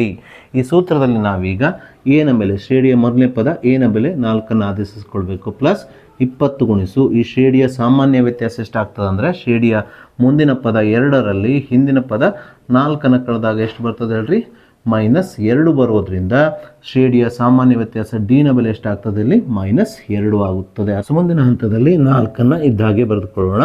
Plus into minus minus 22 40 ಆಗುತ್ತದೆ. ಸೊ 4 ಮೈನಸ್ 40 ಅಂದರೆ -36 ಆಗುತ್ತದೆ. ಆದ್ದರಿಂದ ಶ್ರೇಣಿಯ 21ನೇ ಪದವು ಇಲ್ಲಿ -36 ಆಗುತ್ತದೆ. ಹಾಗೆ ಇದೇ ಪ್ರಶ್ನೆಯಲ್ಲಿ ಮುಂದುವರಿದು ಶ್ರೇಣಿಯ ಮೊದಲ 21 ಪದಗಳ ಮೊತ್ತವನ್ನು ಕಂಡುಹಿಡಿಯಲಿಕ್ಕೆ ಹೇಳಿದ್ದಾರೆ. ಇಲ್ಲಿ ನಮಗೆ ಕೊಟ್ಟಿರೋದು ಶ್ರೇಣಿಯ ಮೊದಲ n ಪದಗಳ ಹೊರಗಿನ ಮೊತ್ತ Sn is equal to 5n minus n square. ಅಂದರೆ ಇದೇ ಸೂತ್ರವನ್ನು ಬಳಸಿಕೊಂಡು ನಾವೀಗ ಶ್ರೇಣಿಯ ಮೊದಲ 21 ಪದಗಳ ಮೊತ್ತವನ್ನು ಕಂಡುಹಿಡಿಯೋಣ. ಶ್ರೇಣಿಯ ಮೊದಲ 21 ಪದಗಳ ಮೊತ್ತವನ್ನು ಕಂಡುಹಿಡಿಯಬೇಕಾದ್ರೆ ನಾವು n ಸ್ಥಾನದಲ್ಲಿ 21 ಆದೇಶಿಸಿಕೊಳ್ಬೇಕು. S21 ಇಸ್ ಈಕ್ವಲ್ ಟು 5 ಗುಣಿಸು n ಸ್ಥಾನದಲ್ಲಿ 21 ಬರೆದುಕೊಳ್ಬೇಕು, ಮೈನಸ್ n ಸ್ಕ್ವೇರ್ ಅಂದರೆ n ಸ್ಥಾನದಲ್ಲಿ 21 ಬರೆದುಕೊಂಡಾಗ n ಸ್ಕ್ವೇರ್ ಏನಾಗ್ತದೆ 21 ಸ್ಕ್ವೇರ್ ಆಗುತ್ತದೆ. ಸೊ 5 ಗುಣಿಸು 21 ಅಂದರೆ 105 ಆಗುತ್ತದೆ. ಮೈನಸ್ 21 ವರ್ಗ 441 ಆಗುತ್ತದೆ. 105 ಮೈನಸ್ 441 ಅಂದರೆ -336 ಆಗುತ್ತದೆ. ಆದ್ದರಿಂದ ಪ್ರಶ್ನೆಯಲ್ಲಿ ನಮಗೆ ಕಂಡುಹಿಡಿಯಲಿಕ್ಕೆ ಹೇಳಿರುವ ಕೊಟ್ಟಿರುವ ಶ್ರೇಣಿಯ ಮೊದಲ 21 ಪದಗಳವರೆಗಿನ ಮೊತ್ತ S21 ಎಷ್ಟಾಗ್ತದೆ ಇಲ್ಲಿ -336 ಆಗುತ್ತದೆ. ಸೊ ಹಾಗೆ ನಾವೀಗ ಈ ವರ್ಷದ LBA ನೋಟ್ಸ್ ಅಲ್ಲಿ ನೀಡಿರುವ ಮತ್ತೊಂದು 5 ಮಾರ್ಕ್ಸಿನ ಇಂಪಾರ್ಟೆಂಟ್ ಪ್ರಶ್ನೆಯನ್ನು ತೆಗೆದುಕೊಳ್ಳೋಣ. ಪ್ರಶ್ನೆ ಈ ರೀತಿಯಾಗಿದೆ. 2 ವಿಭಿನ್ನ ಸಮಾಂತರ ಶ್ರೇಣಿಗಳ ಸಾಮಾನ್ಯ ವ್ಯತ್ಯಾಸವು ಸಮನಾಗಿದೆ. ಮೊದಲನೇ ಸಮಾಂತರ ಶ್ರೇಣಿಯ ಮೊದಲನೇ ಪದವು ಎರಡನೇ ಸಮಾಂತರ ಶ್ರೇಣಿಯ ಮೊದಲ ಪದಕ್ಕಿಂತ 3 ಹೆಚ್ಚಾಗಿದೆ. ಮೊದಲನೇ ಸಮಾಂತರ ಶ್ರೇಣಿಯ 7ನೇ ಪದವು 28 ಮತ್ತು ಎರಡನೇ ಸಮಾಂತರ ಶ್ರೇಣಿಯ 8ನೇ ಪದವು 29 ಆದರೆ ಆ ಶ್ರೇಣಿಗಳನ್ನು ಅಂದರೆ ಆ 2 ವಿಭಿನ್ನ ಶ್ರೇಣಿಗಳನ್ನು ಕಂಡುಹಿಡಿಯಿರಿ ಅಂದ್ಕೊಂಡು ಪ್ರಶ್ನೆಯಲ್ಲಿ ಕೇಳಿದ್ದಾರೆ. ಸೊ ಮೊದಲಿಗೆ ನಾವು ಪ್ರಶ್ನೆಯಲ್ಲಿ ನೀಡಿರುವ ದತ್ತಾಂಶವನ್ನು ಒಂದೊಂದಾಗಿ ಬರ್ಕೊಳ್ತಾ ಹೋಗೋಣ. ಸೊ ಪ್ರಶ್ನೆಯಲ್ಲಿ ನಮಗೆ 2 ಬೇರೆ ಬೇರೆ ಸಮಾಂತರ ಶ್ರೇಣಿಗಳನ್ನು ಕೊಟ್ಟಿದ್ದಾರೆ. ಆ 2 ಬೇರೆ ಬೇರೆ ಸಮಾಂತರ ಶ್ರೇಣಿಗಳ ಸಾಮಾನ್ಯ ವ್ಯತ್ಯಾಸ ಏನಾಗಿದೆ, ಒಂದೇ ಆಗಿದೆ ಅಥವಾ ಸಮನಾಗಿದೆ ಅಂತ ಕೊಟ್ಟಿರೋದ್ರಿಂದ ನಾವಿಲ್ಲಿ 1ನೇ ಸಮಾಂತರ ಶ್ರೇಣಿಯ ಸಾಮಾನ್ಯ ವ್ಯತ್ಯಾಸ ಇಸ್ ಈಕ್ವಲ್ ಟು 2ನೇ ಸಮಾಂತರ ಶ್ರೇಣಿಯ ಸಾಮಾನ್ಯ ವ್ಯತ್ಯಾಸ ಇಸ್ ಈಕ್ವಲ್ ಟು ಡಿ ಅಂತ ಬರೆದುಕೊಳ್ಳೋಣ. ಹಾಗೆ ಪ್ರಶ್ನೆಯಲ್ಲಿ ನಮಗೆ ಈ 2 ಸಮಾಂತರ ಶ್ರೇಣಿಗಳ ಮೊದಲನೇ ಪದ ಸಮನಾಗಿದೆ ಅಂತ ನೀಡಿಲ್ಲ. ಹಾಗಾಗಿ ನಾವು ಮೊದಲನೇ ಸಮಾಂತರ ಶ್ರೇಣಿಯ ಮೊದಲ ಪದವನ್ನು ಎ ಆಗಿ ತೆಗೆದುಕೊಂಡ್ರೆ ಎರಡನೇ ಸಮಾಂತರ ಶ್ರೇಣಿಯ ಮೊದಲನೇ ಪದವನ್ನು ಬಿ ಆಗಿರಲಿ ಎಂದು ತೆಗೆದುಕೊಳ್ಳೋಣ. ಸೊ ಮುಂದುವರೆದು ಪ್ರಶ್ನೆಯಲ್ಲಿ ಮೊದಲನೇ ಸಮಾಂತರ ಶ್ರೇಣಿಯ ಮೊದಲನೇ ಪದವು ಎರಡನೇ ಸಮಾಂತರ ಶ್ರೇಣಿಯ ಮೊದಲ ಪದಕ್ಕಿಂತ 3 ಹೆಚ್ಚಾಗಿದೆ ಅಂತ ಕೊಟ್ಟಿದ್ದಾರೆ. ನಾವೀಗ ಈ ಹೇಳಿಕೆಯನ್ನು ಬಳಸಿಕೊಂಡು ಒಂದು ಸಮೀಕರಣವನ್ನು ಮಾಡಿಕೊಳ್ಬೇಕು. ಮೊದಲ ಸಮಾಂತರ ಶ್ರೇಣಿಯ ಮೊದಲನೇ ಪದ ಅಂದರೆ ಯಾವುದು, ಎ ಆಗಿದೆ. ಈ ಎಯು ಎರಡನೇ ಸಮಾಂತರ ಶ್ರೇಣಿಯ ಮೊದಲ ಪದ ಅಂದರೆ ಯಾವುದು, ಬಿ. ಈ ಬಿಗಿಂತ ಎಷ್ಟು ಹೆಚ್ಚಾಗಿದೆ ಅಂತ ಕೊಟ್ಟಿದ್ದಾರೆ, 3 ಹೆಚ್ಚಾಗಿದೆ ಅಂತ ಕೊಟ್ಟಿರೋದ್ರಿಂದ ಈ ಎರಡನೇ ಸಮಾಂತರ ಶ್ರೇಣಿಯ ಮೊದಲನೇ ಪದ ಬಿಗೆ ನಾವು 3 ಕೂಡಿಸಿಕೊಳ್ಬೇಕು. ಹೀಗೆ ಕೂಡಿಸಿಕೊಂಡಾಗ ಇದು a is equals to b plus 3 ಆಗುತ್ತದೆ. ಇದನ್ನು ನಾವೀಗ ಸಮೀಕರಣ 1 ತೆಗೆದುಕೊಳ್ಳೋಣ.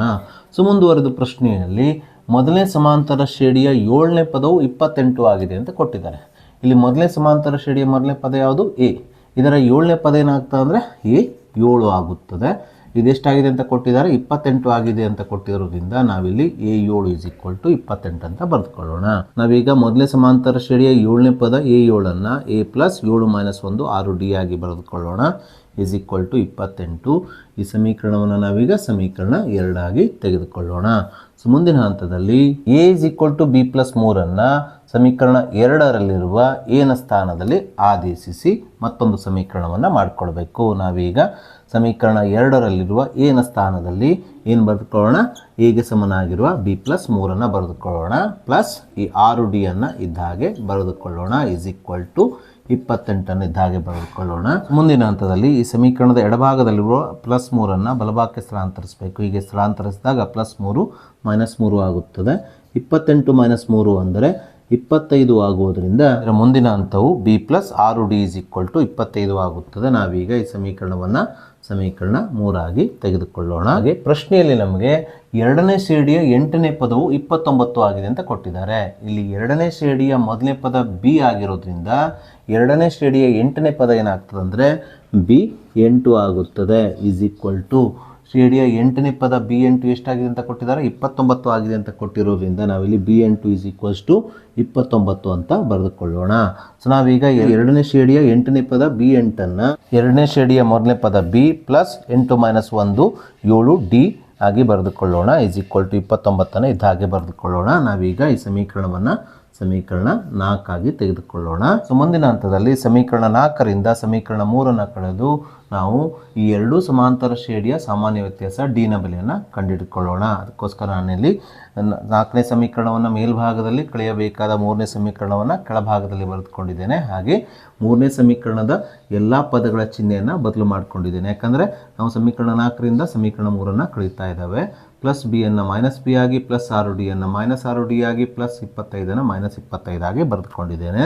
+1B -1B ಕ್ಯಾನ್ಸಲ್ ಆಗ್ತದೆ. +7D -6D ಅಂದರೆ +1D ಆಗುತ್ತದೆ = +29 - 25 ಅಂದರೆ 4 ಆಗುತ್ತದೆ. ಆದ್ದರಿಂದ ಇಲ್ಲಿ ಎರಡೂ ಸಮಾಂತರ ಶ್ರೇಣಿಗಳ ಸಾಮಾನ್ಯ ವ್ಯತ್ಯಾಸ D ನ ಬೆಲೆ ಎಷ್ಟಾಗ್ತದೆ ಅಂದರೆ 4 ಆಗುತ್ತದೆ. ಸೊ ಮುಂದಿನ ಹಂತದಲ್ಲಿ ಈ ಸಾಮಾನ್ಯ ವ್ಯತ್ಯಾಸ D ನ ಬೆಲೆ 4 ಸಮೀಕರಣ 3ರಲ್ಲಿ ಆದೇಶಿಸಿ ಎರಡನೇ ಸಮಾಂತರ ಶ್ರೇಣಿಯ ಮೊದಲನೇ ಪದ B ಕಂಡುಹಿಡಲಿಕ್ಕೆ ಹೋಗ್ತಾ ಇದ್ದೇನೆ. ಅದಕ್ಕೋಸ್ಕರ ನಾನಿಲ್ಲಿ D = 4 ಸಮೀಕರಣ 3ರಲ್ಲಿ ಆದೇಶಿಸಲಾಗಿ ಅಂತ ಬರೆದುಕೊಂಡಿದ್ದೇನೆ. ಈ ಸಮೀಕರಣದಲ್ಲಿ B ಇದ್ದ ಹಾಗೆ ಬರೆದುಕೊಳ್ಳೋಣ ಪ್ಲಸ್ 6 ಗುಣಿಸು D ನ ಸ್ಥಾನದಲ್ಲಿ D ನ ಬೆಲೆ ಎಷ್ಟಿದೆ, 4 ಇದೆ. 4 ಆದೇಶಿಸೋಣ = 25 ಇದ್ದ ಹಾಗೆ ಬರೆದುಕೊಳ್ಳೋಣ. ಮುಂದಿನ ಹಂತದಲ್ಲಿ B + 6 4 ಎಷ್ಟಾಗ್ತದೆ, 24 ಆಗುತ್ತದೆ = 25. ಸೊ ಮುಂದಿನ ಹಂತದಲ್ಲಿ 24 ಬಲಭಾಗಕ್ಕೆ ಸ್ಥಳಾಂತರಿಸಿದಾಗ +24 -24 ಆಗುತ್ತದೆ. ಆದ್ದರಿಂದ ಇಲ್ಲಿ ಎರಡನೇ ಸಮಾಂತರ ಶ್ರೇಣಿಯ ಮೊದಲನೇ ಪದ B ನ ಬೆಲೆಯು 1 ಆಗುತ್ತದೆ. ಹೀಗೆ ನಾವು ಎರಡನೇ ಸಮಾಂತರ ಶ್ರೇಣಿಯ ಮೊದಲನೇ ಪದ B ನ ಬೆಲೆಯನ್ನು ಕಂಡುಹಿಡಿದ ನಂತರ ನಾವೀಗ ಎರಡನೇ ಸಮಾಂತರ ಶ್ರೇಣಿಯ ಮೊದಲನೇ ಪದ B ನ ಬೆಲೆ 1 ಸಮೀಕರಣ 1ರಲ್ಲಿ ಆದೇಶಿಸಿ ಮೊದಲನೇ ಸಮಾಂತರ ಶ್ರೇಣಿಯ ಮೊದಲನೇ ಪದ A ನ ಬೆಲೆಯನ್ನು ಕಂಡುಹಿಡಿಯೋಣ. ಅದಕ್ಕೋಸ್ಕರ ನಾನಿಲ್ಲಿ B = 1 ಸಮೀಕರಣ 1ರಲ್ಲಿ ಆದೇಶಿಸಲಾಗಿ ಅಂತ ಬರೆದುಕೊಂಡಿದ್ದೇನೆ. ಇಲ್ಲಿ A ಇದ್ದ ಹಾಗೆ ಬರೆದುಕೊಳ್ಳೋಣ. B ನ ಬೆಲೆ B ನ ಸ್ಥಾನದಲ್ಲಿ 1 ಬರೆದುಕೊಳ್ಳೋಣ. +3 ಇದ್ದ ಹಾಗೆ ಬರೆದುಕೊಂಡಾಗ ಇದು 1 + 3 ಆಗುತ್ತದೆ. ಸೊ 1 + 3 4 ಆಗುತ್ತದೆ. ಆದ್ದರಿಂದ ಇಲ್ಲಿ ಮೊದಲನೇ ಸಮಾಂತರ ಶ್ರೇಣಿಯ ಮೊದಲನೇ ಪದ A ನ ಬೆಲೆಯು ಎಷ್ಟಾಗ್ತದೆ ಅಂದರೆ 4 ಆಗುತ್ತದೆ. ಹೀಗೆ ನಾವು ಮೊದಲನೇ ಸಮಾಂತರ ಶ್ರೇಣಿಯ ಮೊದಲನೇ ಪದ, ಎರಡನೇ ಸಮಾಂತರ ಶ್ರೇಣಿಯ ಮೊದಲನೇ ಪದ ಹಾಗೆ ಸಾಮಾನ್ಯ ವ್ಯತ್ಯಾಸ D ನ ಬೆಲೆಗಳನ್ನು ಕಂಡುಹಿಡಿದ ನಂತರ ನಾವೀಗ ಪ್ರಶ್ನೆಯಲ್ಲಿ ಕೇಳಿರುವ ಆ ಎರಡು ಸಮಾಂತರ ಶ್ರೇಣಿಗಳನ್ನು ಬರೆಯೋಣ. 1ನೇ ಅಥವಾ ಮೊದಲನೇ ಸಮಾಂತರ ಶ್ರೇಣಿಯ ಮೊದಲನೇ ಪದ A ಆಗಿರೋದ್ರಿಂದ ಹಾಗೆ ಸಾಮಾನ್ಯ ವ್ಯತ್ಯಾಸ D ಆಗಿರೋದ್ರಿಂದ ಇದರ ಸಾಮಾನ್ಯ ರೂಪವು A + D A + 2D A + 3D ಈ ರೀತಿ ಆಗ್ತಾ ಹೋಗ್ತದೆ. ನಾವೀಗ ಈ ಸಮಾಂತರ ಶ್ರೇಣಿಯನ್ನು ಬರೆಯೋಣ. ಮೊದಲನೇ ಸಮಾಂತರ ಶ್ರೇಣಿಯ ಮೊದಲನೇ ಪದ A ನ ಬೆಲೆ ಎಷ್ಟು ಬಂದಿದೆ, 4 ಬಂದಿದೆ. ಹಾಗಾಗಿ ಇಲ್ಲಿ ಮೊದಲನೇ ಪದ 4 ಆಗುತ್ತದೆ. ಎರಡನೇ ಪದವನ್ನು ಕಂಡುಹಿಡಿಬೇಕಾದ್ರೆ ನಾವಿಲ್ಲಿ ಸಮಾಂತರ ಶ್ರೇಣಿಯ ಮೊದಲನೇ ಪದ A 4ಕ್ಕೆ ಸಾಮಾನ್ಯ ವ್ಯತ್ಯಾಸ D 4 ಕೂಡಿಸ್ಕೊಳ್ಬೇಕು. 4 + 4 ಎಷ್ಟಾಯ್ತು ಹೇಳ್ರಿ, 8 ಆಯಿತು. ಇದೇ ರೀತಿ ಮೂರನೇ ಪದವನ್ನು ಕಂಡುಹಿಡಿಬೇಕಾದ್ರೆ ಸಮಾಂತರ ಶ್ರೇಣಿಯ ಎರಡನೇ ಪದ 8ಕ್ಕೆ 4 ಅಂದರೆ ಸಾಮಾನ್ಯ ವ್ಯತ್ಯಾಸ D ನ ಬೆಲೆ 4 ಕೂಡಿಸ್ಕೊಳ್ಬೇಕು. 8 + 4 ಎಷ್ಟಾಗ್ತದೆ, 12 ಆಗುತ್ತದೆ. ಆದ್ದರಿಂದ ಇಲ್ಲಿ 1ನೇ ಸಮಾಂತರ ಶ್ರೇಣಿಯ ಪದಗಳು 4, 8, 12 ಆಗುತ್ತದೆ. ಇದೇ ರೀತಿ 2ನೇ ಸಮಾಂತರ ಶ್ರೇಣಿಯ ಮೊದಲನೇ ಪದ ಬಿ ಆಗಿ ತೆಗೆದುಕೊಂಡಿರೋದ್ರಿಂದ ನಾವಿಲ್ಲಿ 2ನೇ ಸಮಾಂತರ ಶ್ರೇಣಿಯ ಸಾಮಾನ್ಯ ರೂಪವನ್ನು B plus D, B plus 2ಡಿ, ಬಿ ಪ್ಲಸ್ 3ಡಿ ಆಗಿ ಬರೀತಾ ಹೋಗಬೇಕು. 2ನೇ ಸಮಾಂತರ ಶ್ರೇಣಿಯ ಮೊದಲನೇ ಪದ ಎಷ್ಟು ಬಂದಿದೆ? 1 ಬಂದಿರೋದ್ರಿಂದ ಇಲ್ಲಿ ಮೊದಲನೇ ಪದ 1 ಅಂತ ಬರೆದುಕೊಳ್ಳೋಣ. ಹಾಗೆ 2ನೇ ಪದ ಬಿ ಪ್ಲಸ್ ಡಿ ಆಗಿರೋದ್ರಿಂದ ಇಲ್ಲಿ ಬಿನ ಬೆಲೆ 1, ಡಿನ ಬೆಲೆ 4 ಆಗಿರೋದ್ರಿಂದ ಬಿ ಪ್ಲಸ್ ಡಿ ಅಂದರೆ 1 ಪ್ಲಸ್ 5 ಆಗುತ್ತದೆ. 3ನೇ ಪದವನ್ನು ಕಂಡುಹಿಡಿಬೇಕಾದ್ರೆ ಸಮಾಂತರ ಶ್ರೇಣಿಯ 2ನೇ ಪದ 5ಕ್ಕೆ ಸಾಮಾನ್ಯ ವ್ಯತ್ಯಾಸ ಡಿನ ಬೆಲೆಯನ್ನು ಕೂಡಿಸ್ಕೊಳ್ಬೇಕು. 5 ಪ್ಲಸ್ 4 ಅಂದರೆ ಎಷ್ಟಾಗ್ತದೆ? 9 ಆಗಿರೋದ್ರಿಂದ ಇಲ್ಲಿ 2ನೇ ಸಮಾಂತರ ಶ್ರೇಣಿಯ ಪದಗಳು 1, 5, 9 ಈ ರೀತಿ ಆಗುತ್ತಾ ಹೋಗುತ್ತದೆ. ಸೊ ಹಾಗೆ ನಾವೀಗ LBA ನೋಟ್ಸಲ್ಲಿ ನೀಡಿರುವ ಮತ್ತೊಂದು 5 ಮಾರ್ಕ್ಸಿನ ಇಂಪಾರ್ಟೆಂಟ್ ಪ್ರಶ್ನೆಯನ್ನು ತೆಗೆದುಕೊಳ್ಳೋಣ. ಪ್ರಶ್ನೆ ಈ ರೀತಿಯಾಗಿದೆ. ಒಂದು ಸಮಾಂತರ ಶ್ರೇಣಿಯಲ್ಲಿ 30 ಪದಗಳಿವೆ. ಶ್ರೇಣಿಯ 17ನೇ ಪದವು ಅದರ 5ನೇ ಪದದ 3ರಷ್ಟಕ್ಕಿಂತ 4 ಹೆಚ್ಚಾಗಿದೆ. 10ನೇ ಪದ 31 ಆದರೆ ಶ್ರೇಣಿಯ ಕೊನೆಯ 3 ಪದಗಳನ್ನು ಮತ್ತು ಸಮಾಂತರ ಶ್ರೇಣಿಯನ್ನು ಸಹ ಕಂಡುಹಿಡಿಯಿರಿ ಅಂದ್ಕೊಂಡು ಪ್ರಶ್ನೆಯಲ್ಲಿ ನಮಗೆ ಕೇಳಿದ್ದಾರೆ. ಪ್ರಶ್ನೆಯಲ್ಲಿ ನಮಗೆ ಒಂದು ಸಮಾಂತರ ಶ್ರೇಣಿಯಲ್ಲಿ 30 ಪದಗಳಿವೆ, ಶ್ರೇಣಿಯ ಕೊನೆಯ 3 ಪದಗಳನ್ನು ಕಂಡುಹಿಡಿಯಿರಿ ಅಂತ ಹೇಳಿದ್ದಾರೆ. ಒಂದು ಸಮಾಂತರ ಶ್ರೇಣಿಯಲ್ಲಿ 30 ಪದಗಳಿದ್ದರೆ ಅದರ ಕೊನೆಯ 3 ಪದಗಳೆಂದರೆ ಶ್ರೇಣಿಯ 28ನೇ ಪದ A28, ಶ್ರೇಣಿಯ 29ನೇ ಪದ A29 ಮತ್ತು ಶ್ರೇಣಿಯ 30ನೇ ಪದ A30 ಆಗುತ್ತದೆ. ನಾವೀಗ ಈ 3 ಪದಗಳನ್ನು ಕಂಡುಹಿಡಿಯಬೇಕು. ಸೊ ಈ 3 ಪದಗಳನ್ನು ಕಂಡುಹಿಡಿಯಬೇಕಾದ್ರೆ ನಮಗೆ ಶ್ರೇಣಿಯ ಮೊದಲನೇ ಪದ ಹಾಗೂ ಸಾಮಾನ್ಯ ವ್ಯತ್ಯಾಸ ಡಿನ ಅಗತ್ಯ ಇದೆ. ಹಾಗಾಗಿ ನಾವು ಈ ಎ ಮತ್ತು ಡಿನ ಬೆಲೆಗಳನ್ನು ಪ್ರಶ್ನೆಯಲ್ಲಿ ನೀಡಿರುವ ದತ್ತಾಂಶದ ಸಹಾಯದಿಂದ ಕಂಡುಹಿಡಿಯೋಣ. ಪ್ರಶ್ನೆಯಲ್ಲಿ ನಮಗೆ ಶ್ರೇಣಿಯ 17ನೇ ಪದವು ಅದರ 5ನೇ ಪದದ 3ರಷ್ಟಕ್ಕಿಂತ 4 ಹೆಚ್ಚಾಗಿದೆ ಅಂತ ಕೊಟ್ಟಿದ್ದಾರೆ. ನಾವೀಗ ಈ ಹೇಳಿಕೆಯನ್ನು ಸಮೀಕರಣ ರೂಪಕ್ಕೆ ಪರಿವರ್ತಿಸಬೇಕು. ಶ್ರೇಣಿಯ 17ನೇ ಪದ ಅಂದರೆ A17 ಆಗುತ್ತದೆ. ಈ 17ನೇ ಪದವು ಅದರ 5ನೇ ಪದ ಅಂದರೆ A5ರ 3ರಷ್ಟಕ್ಕಿಂತ, ಇದರ 3ರಷ್ಟು ಅಂದರೆ ಇದಕ್ಕೆ 3ರಿಂದ ಗುಣಿಸ್ಕೊಳ್ಬೇಕು. 3ರಷ್ಟಕ್ಕಿಂತ ಎಷ್ಟು ಹೆಚ್ಚಾಗಿದೆ?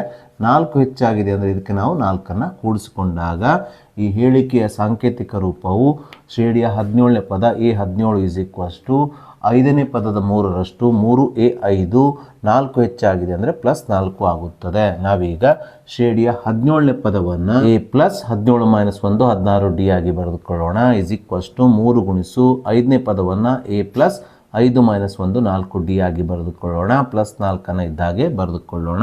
ಸೊ ಮುಂದಿನ ಹಂತದಲ್ಲಿ ಎಡಭಾಗವನ್ನು ಇದ್ದಾಗೆ ಬರೆದುಕೊಳ್ಳೋಣ. = 3ರಿಂದ A ಮತ್ತು 4Dಗೆ ಗುಣಿಸಿಕೊಳ್ಳೋಣ. 3 ಗುಣಿಸು A ಅಂದರೆ 3A ಆಗುತ್ತದೆ, ಪ್ಲಸ್ 3 4 12D ಆಗುತ್ತದೆ. +4ಅನ್ನು ಇದ್ದಾಗೆ ಬರೆದುಕೊಳ್ಳೋಣ. ಸೊ ಮುಂದಿನ ಹಂತದಲ್ಲಿ ಈ ಸಮೀಕರಣದ ಬಲಭಾಗದಲ್ಲಿರುವ 3A ಮತ್ತು +12D ಅನ್ನು ಎಡಭಾಗಕ್ಕೆ ಸ್ಥಳಾಂತರಿಸೋಣ. +3A ಎಡಭಾಗಕ್ಕೆ ಬಂದಾಗ -3A ಆಗುತ್ತದೆ. +12D ಎಡಭಾಗಕ್ಕೆ ಬಂದಾಗ -12D ಆಗುತ್ತದೆ. +1A -3A -2A ಆಗುತ್ತದೆ. +16D -12D +4D ಆಗುತ್ತದೆ. = 4ಅನ್ನು ಇದ್ದಾಗೆ ಬರೆದುಕೊಳ್ಳೋಣ. ಸೊ ಮುಂದಿನ ಹಂತದಲ್ಲಿ 2ಅನ್ನು ಸಾಮಾನ್ಯ ತೆಗೆಯೋಣ. 2ಅನ್ನು ಸಾಮಾನ್ಯ ತೆಗೆದಾಗ ಮೊದಲನೇ ಪದದಲ್ಲಿ -A ಉಳಿಯುತ್ತದೆ, ಪ್ಲಸ್ ಎರಡನೇ ಪದದಲ್ಲಿ 2 4 ಆಗೋದ್ರಿಂದ 2D ಉಳಿಯುತ್ತದೆ. = 4ಅನ್ನು ಇದ್ದಾಗೆ ಬರೆದುಕೊಳ್ಳೋಣ. ನಾವೀಗ 4ಕ್ಕೆ 2ರಿಂದ ಭಾಗಿಸೋಣ. 2 1 2 2 2 4 ಆಗುವುದರಿಂದ ಇದರ ಸಂಕ್ಷಿಪ್ತ ರೂಪವು -A ಪ್ಲಸ್ 2D = 2 ಆಗುತ್ತದೆ. ಈ ಸಮೀಕರಣವನ್ನು ನಾವೀಗ ಸಮೀಕರಣ 1 ಆಗಿ ತೆಗೆದುಕೊಳ್ಳೋಣ. ಹಾಗೆ ಮುಂದುವರೆದ ಪ್ರಶ್ನೆಯಲ್ಲಿ ಶ್ರೇಣಿಯ 10ನೇ ಪದವು 31 ಆಗಿದೆ ಅಂತ ಕೊಟ್ಟಿದ್ದಾರೆ. ಶ್ರೇಣಿಯ 10ನೇ ಪದವನ್ನು ನಾವು A10 ಸಂಕೇತಾಕ್ಷರದಿಂದ ಸೂಚಿಸ್ತೇವೆ. = ಎಷ್ಟು ಕೊಟ್ಟಿದ್ದಾರೆ? 31 ಅಂತ ಕೊಟ್ಟಿರೋದ್ರಿಂದ ಈ 10ನೇ ಪದ A10 = 31 ಅಂತ ಬರೆದುಕೊಳ್ಳೋಣ. ಸೊ ಮುಂದಿನ ಹಂತದಲ್ಲಿ ಶ್ರೇಣಿಯ 10ನೇ ಪದವನ್ನು ನಾವು A ಪ್ಲಸ್ 10 - 1 9D ಆಗಿ ಬರೆದುಕೊಳ್ಳೋಣ. = 31ಅನ್ನು ಇದ್ದಾಗೆ ಬರೆದುಕೊಳ್ಳೋಣ. ನಾವೀಗ ಈ ಸಮೀಕರಣವನ್ನು ಸಮೀಕರಣ 2 ಆಗಿ ತೆಗೆದುಕೊಳ್ಳೋಣ. ಸೊ ಮುಂದಿನ ಹಂತದಲ್ಲಿ ಸಮೀಕರಣ 1 ಮತ್ತು ಸಮೀಕರಣ 2ಅನ್ನು ಕೂಡಿಸಿಕೊಂಡು ಸಾಮಾನ್ಯ ವ್ಯತ್ಯಾಸ ಡಿನ ಬೆಲೆಯನ್ನು ಕಂಡುಹಿಡಿಯೋಣ. ಅದಕ್ಕೋಸ್ಕರ ಸಮೀಕರಣ 1ಅನ್ನು ಇಲ್ಲಿ, ಸಮೀಕರಣ 2ಅನ್ನು ನಾನಿಲ್ಲಿ ಒಂದರ ಕೆಳಗೆ ಒಂದು ಬರೆದುಕೊಂಡಿದ್ದೇನೆ. So -A plus A cancel ಆಗುತ್ತದೆ. 2D ಪ್ಲಸ್ 9D ಅಂದರೆ 11D ಆಗುತ್ತದೆ. = 31 + 2 ಅಂದರೆ 33 ಆಗುತ್ತದೆ. 11 1 11 11 3 33 ಆಗುವುದರಿಂದ ಇಲ್ಲಿ ಸಾಮಾನ್ಯ ವ್ಯತ್ಯಾಸ ಡಿನ ಬೆಲೆಯು 3 ಆಗುತ್ತದೆ. ಸೊ ನಾವೀಗ ಈ ಡಿನ ಬೆಲೆ 3ಅನ್ನು ಸಮೀಕರಣ 2ರಲ್ಲಿ ಆದೇಶಿಸಿ ಸಮಾಂತರ ಶ್ರೇಣಿಯ ಮೊದಲನೇ ಪದ ಎನ ಬೆಲೆಯನ್ನು ಕಂಡುಹಿಡಿಯೋಣ. ನಾವೀಗ ಈ ಡಿನ ಬೆಲೆ 3ಅನ್ನು ಸಮೀಕರಣ 2ರಲ್ಲಿ ಆದೇಶಿಸೋಣ. ಎ ಅನ್ನು ಇದ್ದಾಗೆ ಬರೆದುಕೊಳ್ಳೋಣ ಪ್ಲಸ್ 9ನೇ ಇದ್ದಾಗೆ ಬರೆದುಕೊಳ್ಳೋಣ ಗುಣಿಸು ಡಿನ ಸ್ಥಾನದಲ್ಲಿ ಡಿನ ಬೆಲೆ 3 ಬರೆದುಕೊಳ್ಳೋಣ ಈಸ್ ಈಕ್ವಲ್ಸ್ ಟು ಬಲಭಾಗದಲ್ಲಿ ಎಷ್ಟಿದೆ 31 ಇದ್ದ ಹಾಗೆ ಬರೆದುಕೊಳ್ಳೋಣ. ಮುಂದಿನ ಹಂತದಲ್ಲಿ ಎ ಪ್ಲಸ್ 9 3 27 ಆಗುತ್ತದೆ is equals to 31. A is equals to 27 ಬಲಭಾಗಕ್ಕೆ ಸ್ಥಳಾಂತರಿಸಿದಾಗ ಪ್ಲಸ್ 27 ಮೈನಸ್ 27 ಆಗುತ್ತದೆ. ಆದ್ದರಿಂದ ಇಲ್ಲಿ ಎನ ಬೆಲೆಯು 31 ಮೈನಸ್ 27 ಅಂದರೆ 4 ಆಗುತ್ತದೆ. ಹೀಗೆ ನಾವು ಸಮಾಂತರ ಶ್ರೇಣಿಯ ಮೊದಲನೇ ಪದ ಎನ ಬೆಲೆ ಹಾಗೂ ಸಾಮಾನ್ಯ ವ್ಯತ್ಯಾಸ ಡಿನ ಬೆಲೆಯನ್ನು ಕಂಡುಹಿಡಿದ ನಂತರ ನಾವೀಗ ಪ್ರಶ್ನೆಯಲ್ಲಿ ಕೇಳಿರುವ ಸಮಾಂತರ ಶ್ರೇಣಿಯ ಕೊನೆಯ 3 ಪದಗಳು ಅಂದರೆ ಎ 28 ಎ 29 ಮತ್ತು ಎ 30ರ ಬೆಲೆಯನ್ನು ಕಂಡುಹಿಡಿಯೋಣ. ಶ್ರೇಣಿಯ 28ನೇ ಪದವನ್ನು ನಾವು ಎ ಪ್ಲಸ್ 28 ಮೈನಸ್ 1 27 ಡಿ ಆಗಿ ಬರೆದುಕೊಳ್ಳೋಣ. ಸೊ ಈ ಸೂತ್ರದಲ್ಲಿ ನಾವೀಗ ಶ್ರೇಣಿಯ ಮೊದಲನೇ ಪದ ಎನ ಬೆಲೆ 4 ಪ್ಲಸ್ 27 ಗುಣಿಸು ಡಿನ ಬೆಲೆ 3 ಆದೇಶಿಸಬೇಕು. ಸೊ 4 ಗುಣಿಸು 27 ಇಂಟು 3 ಅಂದರೆ 81 ಆಗುತ್ತದೆ. 4 ಪ್ಲಸ್ 81 85 ಆಗುತ್ತದೆ. ಆದ್ದರಿಂದ ಇಲ್ಲಿ ಶ್ರೇಣಿಯ 28ನೇ ಪದ 85 ಆಗುತ್ತದೆ. ಶ್ರೇಣಿಯ 29ನೇ ಪದವನ್ನು ಕಂಡುಹಿಡಿಬೇಕಾದ್ರೆ ನಾವು ಎ ಪ್ಲಸ್ 28 ಡಿ ಅಂತ ಬರೆಯುವ ಅಗತ್ಯ ಇಲ್ಲ. ಬದಲಿಗೆ ಇದರ ಹಿಂದಿನ ಪದ ಅಂದರೆ 28ನೇ ಪದಕ್ಕೆ 85ಕ್ಕೆ ಸಾಮಾನ್ಯ ವ್ಯತ್ಯಾಸ ಡಿ ಅನ್ನು ಕೂಡಿಸ್ಕೊಂಡ್ರೆ ನಮಗೆ ಶ್ರೇಣಿಯ 29ನೇ ಪದ ಅಂದರೆ ಇದರ ಮುಂದಿನ ಪದ ಸಿಗುತ್ತದೆ. ಶ್ರೇಣಿಯ 28ನೇ ಪದ ಎಷ್ಟಿದೆ 85 ಇದೆ ಪ್ಲಸ್ ಡಿನ ಬೆಲೆ ಎಷ್ಟಿದೆ 3 ಇದೆ.